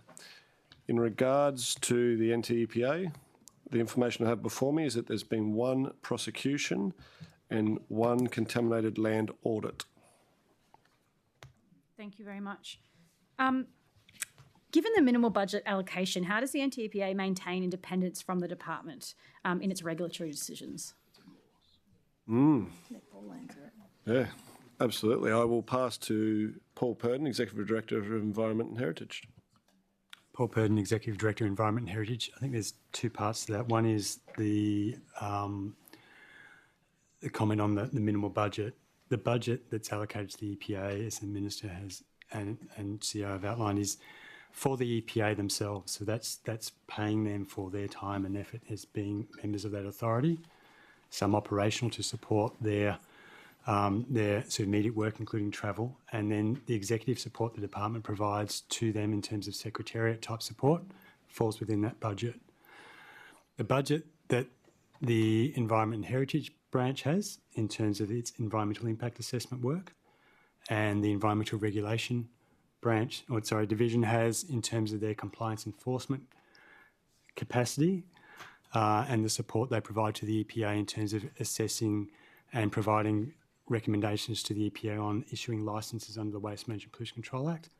That is departmental budget, but is all budget that is supporting the EPA in meeting their statutory responsibilities.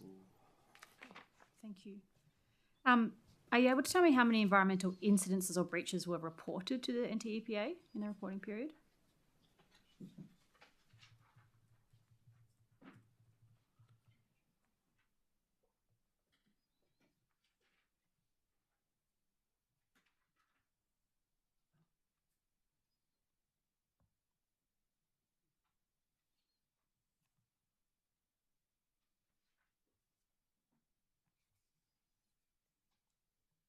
Thank you very much, Member for Nightcliff. Through the chair.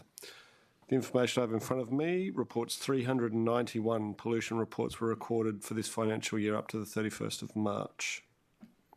And how many of those resulted in an enforcement?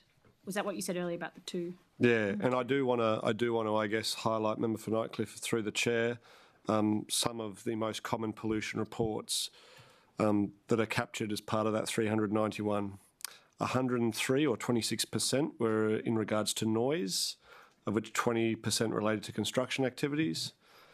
There were 59 that related to water, primarily relating to sewage leaks and stormwater pollution.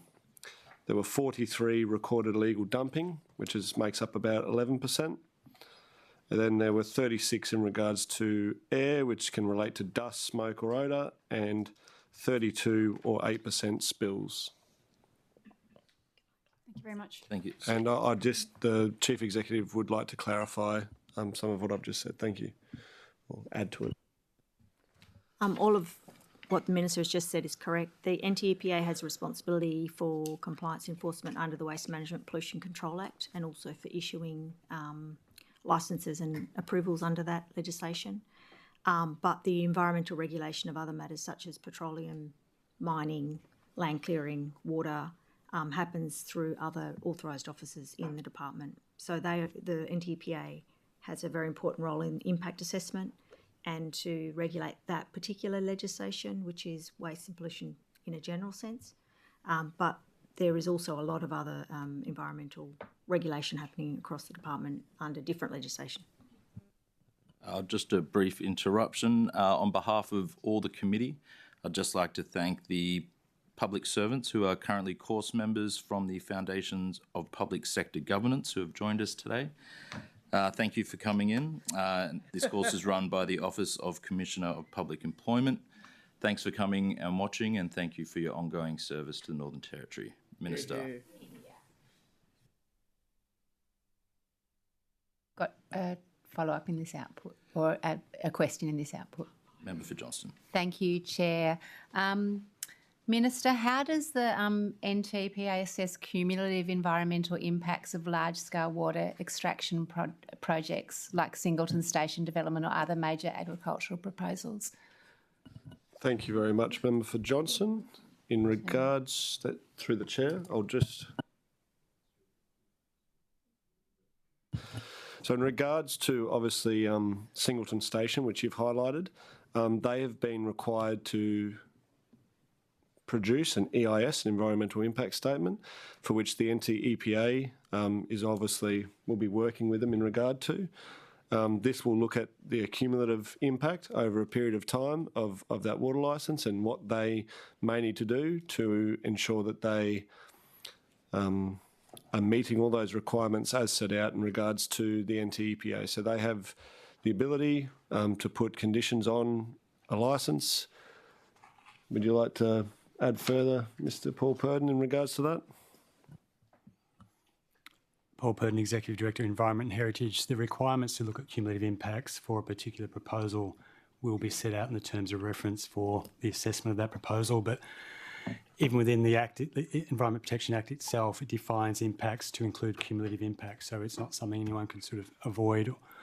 In relation to water in particular, if the EPA is assessing a proposal that is proposing to extract water within a region that has a water allocation plan, the EPA will be mindful that a water allocation plan has been issued, and that plan, in its, I guess, one of the purposes of that plan is to look at what the cumulative impacts of extraction from that region actually are, and to then allow for the licensing of particular specific projects. So the EPA would be looking closely and be guided by a water allocation plan. Thank you. And just a quick question around consultation. When the EPA does consultation, are there any standard requirements for consultation in first languages and with interpreters when you're consulting with people on country or traditional owners?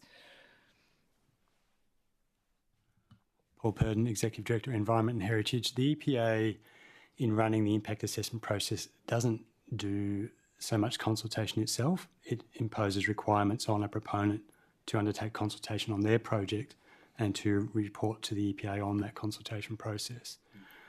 The EPA has guidance published on what its expectations are for public consultation stakeholder engagement, which includes a fairly developed section on what is expected for engagement with First Nations people. Do you know whether it includes reference to interpreters? Off the top of my head, I can't be sure whether it specifically calls out the need for interpreters, but it would certainly be talking to engagement in a way that the people you're engaging with can understand and be active participants in, which may involve interpreters. Thank you. And just one last question. Does the NTEPA publish all environmental impact assessment data, groundwater modelling and project compliance updates? Paul Purdon, Executive Director, Environment and Heritage. All the documentation that is provided to the EPA as part of an impact assessment is published, whether it's a scientific report supporting an EIS. The EPA will only agree to not publish something if it's confidential, and a proponent can apply to have information removed from publication if it's confidential, but that's a determination of the EPA, not the proponent. Otherwise, everything is on the EPA's website. And on what basis would something be determined confidential? Two main bases for that. One is it might be cultural information that is not desirable to have that published, or it might be commercial in confidence. Thank you. Member for Blaine. Minister, under the EPA, does the EPA manage waste tyre disposal? Regulates. Thank you, Member for Blaine. Through the chair, it regulates it. Okay. I've been approached by some tyre shops around my electorate, and they've reported some changes in regulation over the last 2 years, which I understand maybe just outside the reporting period, which have severely increased their prices that they need to pass on to consumers. This is around having to, I think there's some changes. They have to now send their tyres to Shoal Bay as part of rubbish, and they get charged about on the order of $1,000 a tonne. Are you aware of the changes to used tyre recycling or disposal?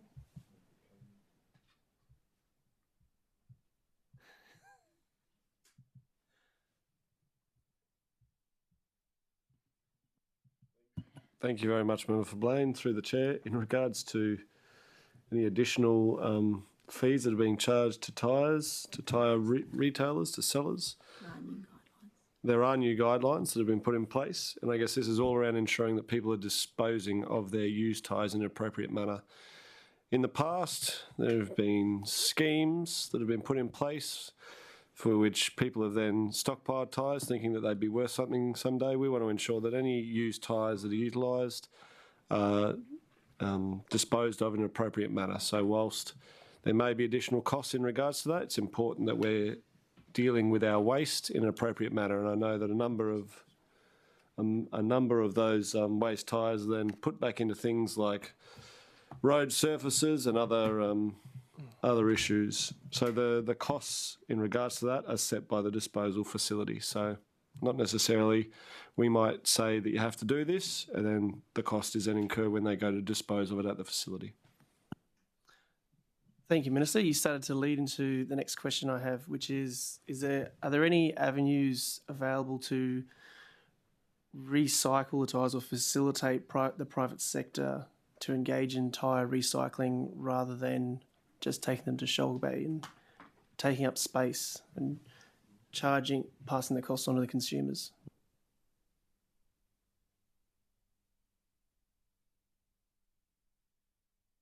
Thank you, Member for Blaine. Through the chair, I'll pass to Mr. Paul Purdon. Paul Purdon, Executive Director, Environment and Heritage. Short answer is yes. Whether there are active companies, taking tyres at the moment for some sort of processing and reuse, I would need to take on notice, but certainly there's been a lot of interest in what can be done with tyres other than taking them to disposal at landfill. I do believe that the government might have provided some support through grant funding to various companies to support the infrastructure for tyre shredders, that sort of thing. I'm a bit hazy on the details, but it is certainly something that government has been trying to support, and there's been some active interest in. Member Blaine, would you like to put that aspect of the question on notice? I was just about to ask if I could, because I'm interested in this, and I would like to get some. Stop wasting time. We've spent a lot of time on. Gentlemen, Can I? Member for Guyula. He's supposed to be your colleague. You can ask him any time. Government member for Blaine has it. Government's used 2.6% of today's question time. Because you could walk in any time to your minister's office. Member for Guyula. It'll be less time if I need to call a break so everyone can cool down. Member for Blaine, please restate your question for the record. Can the Minister advise options for tyre recycling in the private sector and initiatives being developed? Thank you. Minister, do you accept the question? Yes, we accept that question, Mr. Question asked by the member for Blaine of the Minister has been allocated the number 9.4. Are there any further questions in Output 2.4? No. That concludes consideration of Output 2.4 and Output Group 2. The committee will now move to Output Group 3, Natural Resources, Output 3.1, Flora and Fauna. Are there any questions? No. Member for Nycliffe. Thank you very much. Minister, I note there's no specific budget line for threatened species recovery programs. How many territory species are currently listed as threatened, and what concrete funding has been allocated for their protection? Thank you very much, Member for Nightcliff, through the chair. As I stated in my earlier speech, I have been out to witness the good work the department's been doing in regards to some of its threatened animal programs, the central rock rat, which, although people might think, you know, a rock rat, it's a wonderful little creature that lives on very high mountains in the West MacDonnell Ranges, and it was wonderful to see the work the department's doing there. As I spoke about dealing with feral animals, it was quite incredible to see that artificial intelligence is being utilised on these. Yeah, it's very high up. It takes a long time to get up there, and the department's been doing a wonderful amount of work. I will pass to Alaric Fisher, who I know knows this space intimately, for his explanation of, I believe it was how many animals are threatened, and what funding has been allocated? The funding allocated to work. Alaric Fisher, Executive Director, Flora and Fauna. Member for Nightcliff. Depending on how you account for them, threatened species, there's 186 threatened species listed under the Territory Parks and Wildlife Act. There's a slightly different list of threatened species maintained by the Commonwealth. So there's, if you combine both lists together, there's 220 species in the Territory that are listed as threatened. 220. The Territory doesn't have legislation that provides for recovery plans in the same way that the Commonwealth legislation does. So in that sense, we participate in like Commonwealth recovery plans or recovery groups rather than instituting our own. But in some cases, we're active or driving members of recovery plans for species which are particularly important or generally ones which are restricted to the Territory, like the central rock rat. We don't have a line item for threatened species recovery per se, but a lot of the activities of my division are directed towards either managing individual threatened species or managing the threats to multiple species collectively. So, for example, the Minister spoke about the West Max program. We've done a lot of work on managing the threats to the central rock rat, which is at one point was considered to be the most threatened mammal species in Australia, and since its status is still delicate, but it's certainly the threats from feral cats have been alleviated by the work that we've done on developing mechanisms to control cats in the MacDonnell Ranges. But at the same time, we're actually working on a sort of integrated program that looks at a range of threats, including fire and feral animals in that whole ecosystem, and that would benefit a range of threatened species. Because of the way that funding works, the species that we focus on sort of strategic in the sense of working on the most threatened species, but also opportunistic about where we can get money from. So there would be, I guess, so the Commonwealth they're funding most of the recovery programs. Yeah. There would be species then, I assume, because the Commonwealth can't cover everything, there are threatened species here that the Commonwealth, I'm assuming, are not funding but are still threatened. And does that mean if there's we don't have any funding to support recovery programs for them? We don't have specific funding in that same sense that the Commonwealth puts out. The Commonwealth's with the involvement of all the states has put together a national threatened species strategy, and it's nominated priority the 100 most threatened species, or its priority species in each of the mammal, birds, reptiles, etc. groups. And we work with the Commonwealth to focused programs where those species occur in the territory, like the central rock rat or the bilby or some of the species in the top end. Thank you. We do other work that is particularly directed towards investigating the status of species and the occurrence and distribution of threatened species, and therefore how those species are best managed in terms of managing any development pressure on them. Would it be possible to get a list of threatened species, the ones that aren't covered by the Commonwealth Species Recovery Program? So list of threatened species here in the Territory that aren't covered by any Commonwealth funding, and therefore aren't covered by any Territory funding? Yes? Yes, we can do that. Could I put that on notice, please? Member for Nightcliff, please restate the question for the record. Could I please have a list of threatened species in the Territory that are not covered or not being supported by any Commonwealth funding in their Commonwealth recovery programs? Minister, do you accept the question?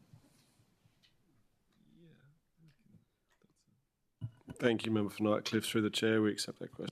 Thank you. Question asked by the member for Nightcliff of the Minister has been allocated the number 9.5. Member for Nightcliff. Thank you very much. And this is probably a question to the Minister through the chair. Minister, the floor and floor budget has decreased down to 16 million, a cut of about 2.7 million.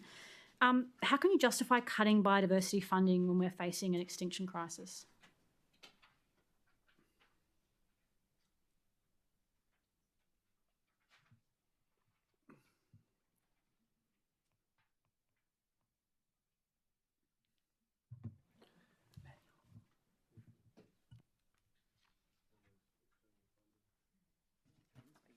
Yeah, thank you very much. So thank you, Member for Nightcliff. Thank you through the chair. In regards to the change, there's been a number of things that have changed. There's been a decrease in the... There's been a decrease because the Darwin Harbour Wastewater Management Framework, the work in regards to that has been completed. There's been externally funded programs that have also make up that figure. There is a decrease in regards to non-cash depreciation. There has been changes, I guess, in regards to that output. So whilst I acknowledge you're saying there's been a decrease, it hasn't, and the information I have is that none of that relates to looking after our threatened species. Okay, so no programs, no funding's been cut from any of the programs that relate to threatened species? I think the only... Yeah. The only reprioritisation of funding relates to obviously the Aboriginal Ranger Grants programs for which there has been no money reallocated in the budget. Okay, thank you, Minister. In the interest of time, I'll happy to move on. Are there any further questions in our... Super quick one, Chair. Member for Guyula. Minister, in this budget, there's a line item, I'm pretty sure it's under this output, of a $367,000 increase for enhanced crocodile management. What is that money for? Thank you very much, Member for Guyula. Under this line item, you're right, there's an increase of $333,000 for enhanced crocodile management. This is obviously, thank you. This is due to a revised management program for the saltwater crocodile in the Northern Territory of Australia, which was approved in 2024. The new management program strengthens the existing approach of complete exclusion of crocodiles from some areas, so managing them from obviously areas where we don't want them, and strategic population reduction within designated management zones. So this is also working with my colleague in Parks, Minister Boothby. Research and development of new detection methods and improved surveillance monitoring is underway to assist in reducing risk in key management locations. So this is something that's really important. We don't want people being attacked by crocodiles. This includes the use of environmental DNA, drones and artificial intelligence. It's becoming a real key thing that the department can now utilise to ensure that we're best utilising all our resources. There's dedicated frontline staff have been recruited to increase the department's capacity to process permits for problem crocodile removal and a harvest of crocodile eggs for commercial use. Annual spotlight surveys were conducted in 7 of the 8 regularly monitored riveters. The results of the surveys were consistent with recent trends that most of the populations are approaching a maximum level in both numbers and biomass, although there are a few rivers which are that can still have an increase in biomass. Thank you. Are there any further questions on output 3.1? That concludes consideration of output 3.1. I now call for questions on output 3.2, water resources. Are there any questions? Member for Nightcliff.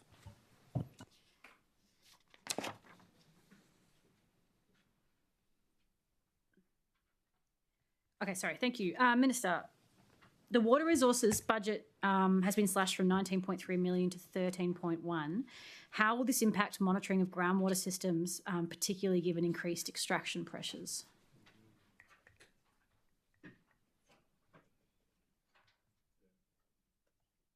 Thank you very much, Member for Nightcliff, through the chair.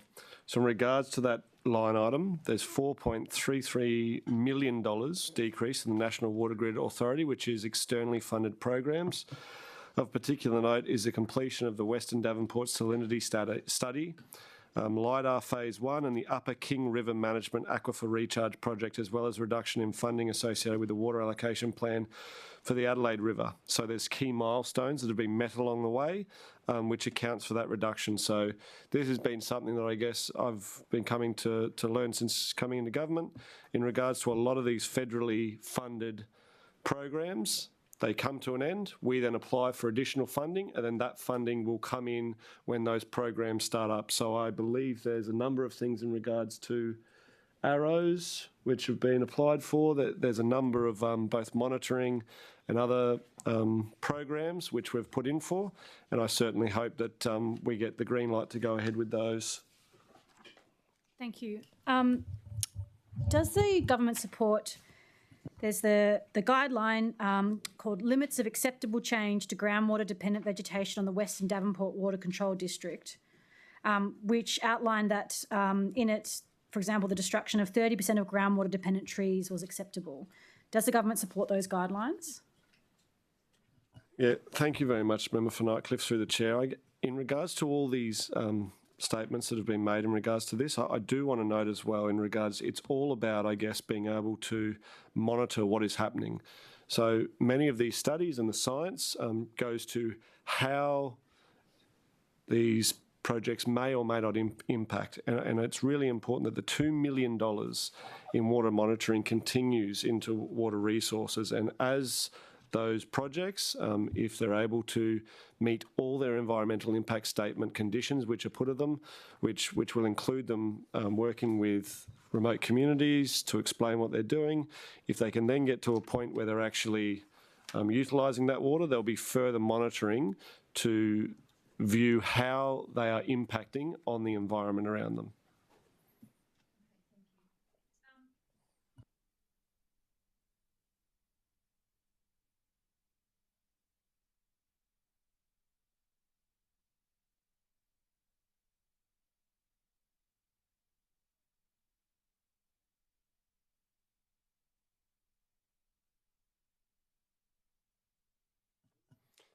Thank you very much, Member for Nightcliff. Through the chair, I will pass to Alaric Fisher, who I believe has plenty to add on this question.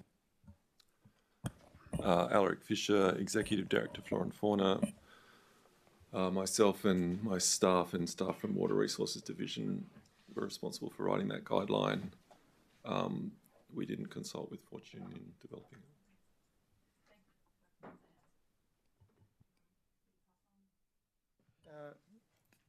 Member for Blaine. Is Arrows and Manton Dam returned to service in this output or the next one? This one? Sorry, Member for Blaine, through the chair. In regards to those water projects, they are responsible under Power and Water. I'll ask it tomorrow. Thank you. Are there any further questions in output 3.2? That concludes consideration of output 3.2. We'll now move to consider output 3.3, water security. Are there any questions? Member for Nightcliff. Thank you. Look, I note some question through the chair I note some water security funding, but what comprehensive assessment has been done of the climate impacts on Territory's water resources? And is the current funding adequate to address projected changes in rainfall patterns and drought frequency? Thank you very much, Member for Nightcliff. In regards to that technical question, I will cross to Nerida Beard, the Executive Director of Water Security, Lands Planning Environment. Good afternoon, Nerida Beard, Executive Director of Water Security. Yes, so we are participating in a climate risk assessment that's being led by the National Climate Authority. That includes the Bureau of Meteorology and the CSIRO. We've been providing information on the Territory's water resources as a part of that assessment. We expect that that will be released later this year, and we look forward to that information, which would then guide any future assessments we do at a more local level. Much. I'm just concerned that the amount allocated here is such a tiny amount. I mean, we've got figures of, sorry, there's a reduction from 3.5 million to 2.3 million when water security is possibly the biggest challenge coming up for the Territory. Could we tie a question in? Yes, why the reduction and how is that going to impact how we manage water security? Thank you, Member for Nightcliff, through the Chair. In regards to the water security budget line, there was 1.2 million that relates to the usual annual allocation for the Territory Water Plan. So this was higher as it included a rollover underspend, which was the first year of implementation. Additional time was required to scale up the new initiative. So I believe I touched on it earlier. It was money that was rolled over from a previous financial year to complete that work. That work's now being completed, and that's the reason for the variation. Okay, thank you. Thank you, Minister. And I guess more broad, so this the climate assessment that is ongoing is going to include water security. What other, because, I mean, there's still a glaring hole in this budget in terms of climate adaptation and mitigation, which I keep speaking about. Is the Territory coordinating with other federal climate initiatives, apart from the one you mentioned, to go some way to pursuing to fill this large and glaring hole in the budget?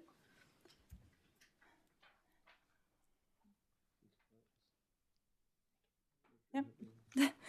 Nerida Beard, Executive Director, Office of Water Security.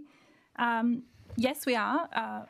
I'd like to also direct you to the water resource assessments that are made in the various parts of the Territory. They often involve collaboration from federal science agencies, including the CSIRO, Geoscience Australia and the Bureau of Meteorology. They're also informed routinely by climate projections and assessments for our region. In terms of the funding, I think that's already been explained, and also I would note that the funding for the Territory Water Plan has been retained from its original budget forecast. Thank you. So through the Chair to the Minister, how is your department planning on, what is the plan for water security ongoing for remote communities that depend on groundwater that are going to be most impacted by climate change?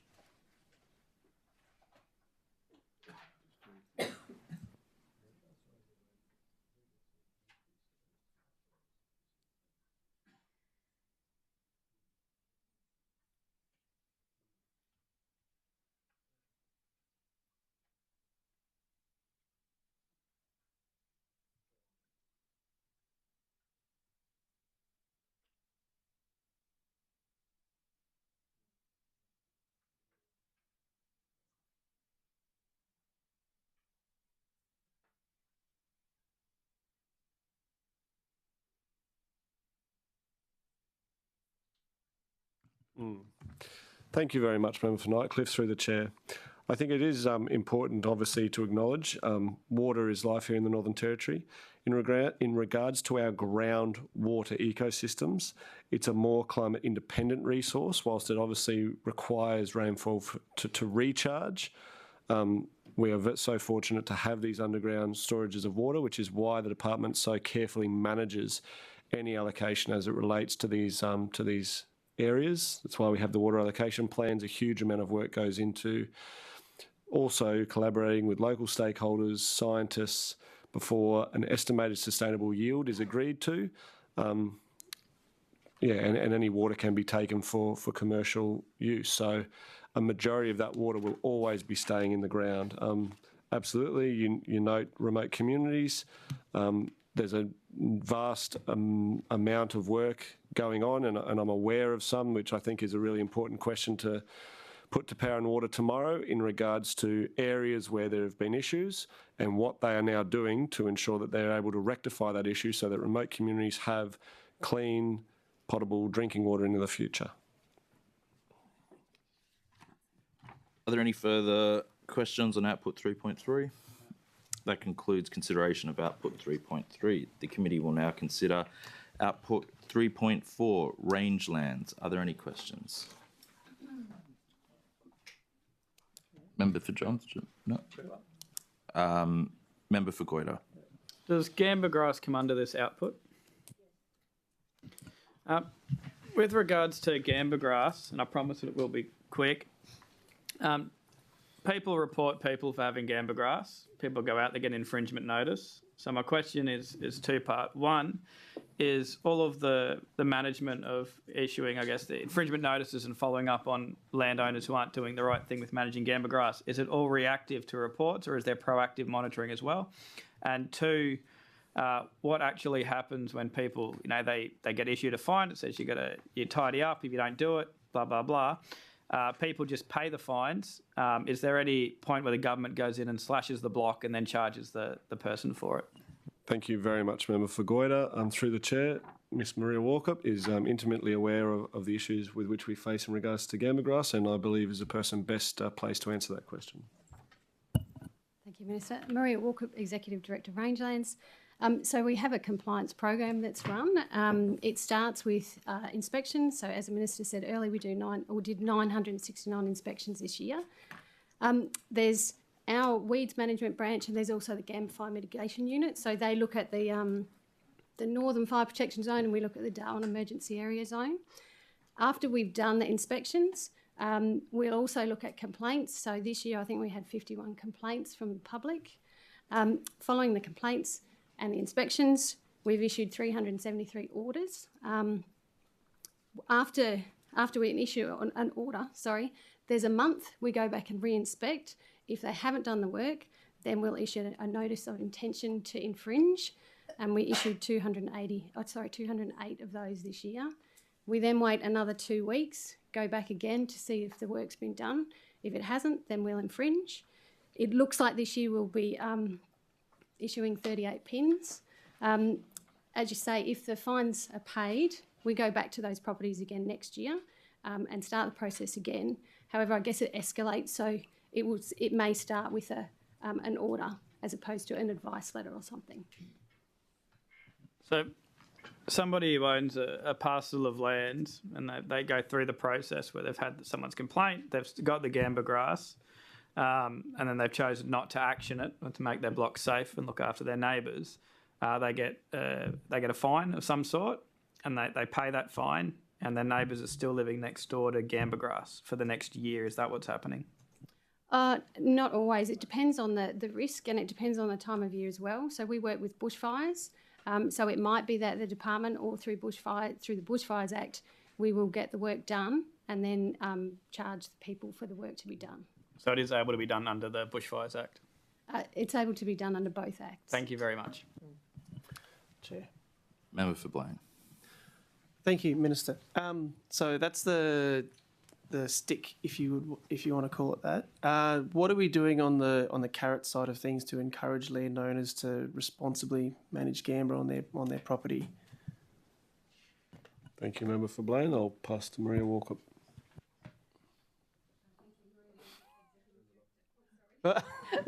Maria Walkup, Executive Director, Rangelands. Yes, we have the Gamba Action Program. This has been running since about 2010. It's a free herbicide program, so the department spends $100,000 a year for the public to come, and they can get 5 litres of herbicide.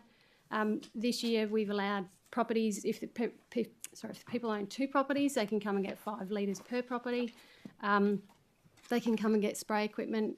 We loan out spray equipment as well, and provide advice around how best to manage your weeds on the property. quick follow-up question.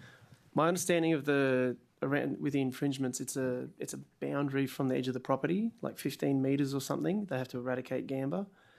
Excuse me, Chair, point of order. These are questions that you could get a briefing from your minister. We've got 15 minutes left. That's a short Member for Blaine, yeah, ask your question to the minister. I do note the interjection, and I will watch the next 15 minutes closely. Good. Sorry, I'll try and quickly wrap up. My understanding is that the property owners can only clear an amount less than that. So if they have gamba within the tree line that's outside the amount that they have to, is there reasonable adjustments for property owners that have gamba within the tree line that cannot be easily slashed? Maria Walker, Executive Director, Rangelands. So properties that are over 3 hectares are required to have a 15-metre gamba-free break. So if there are trees within that, they are still required to manage the gamba within the trees. Bushfires have a 4-metre fire break, which they're required to have, and that can be slashed completely. But yeah, the 15 metres has to be gamba-free. And then I suppose that our advice would be that the rest of the property should be gamba-free as well. Are there any further questions on output 3.4? No. That concludes consideration of output 3.4 and output group 3. I now call for questions on output group 4, mining, output 4.1, mining. Are there any questions? No. That concludes consideration of output group 4. The committee will now proceed to output group 5, corporate and shared services. Output 5.1, corporate and governance. Are there any questions? No. That concludes consideration of output 5.1. We'll now move on to output 5.2, shared services received. Are there any questions? No. That concludes consideration of output 5.2 and output group 5.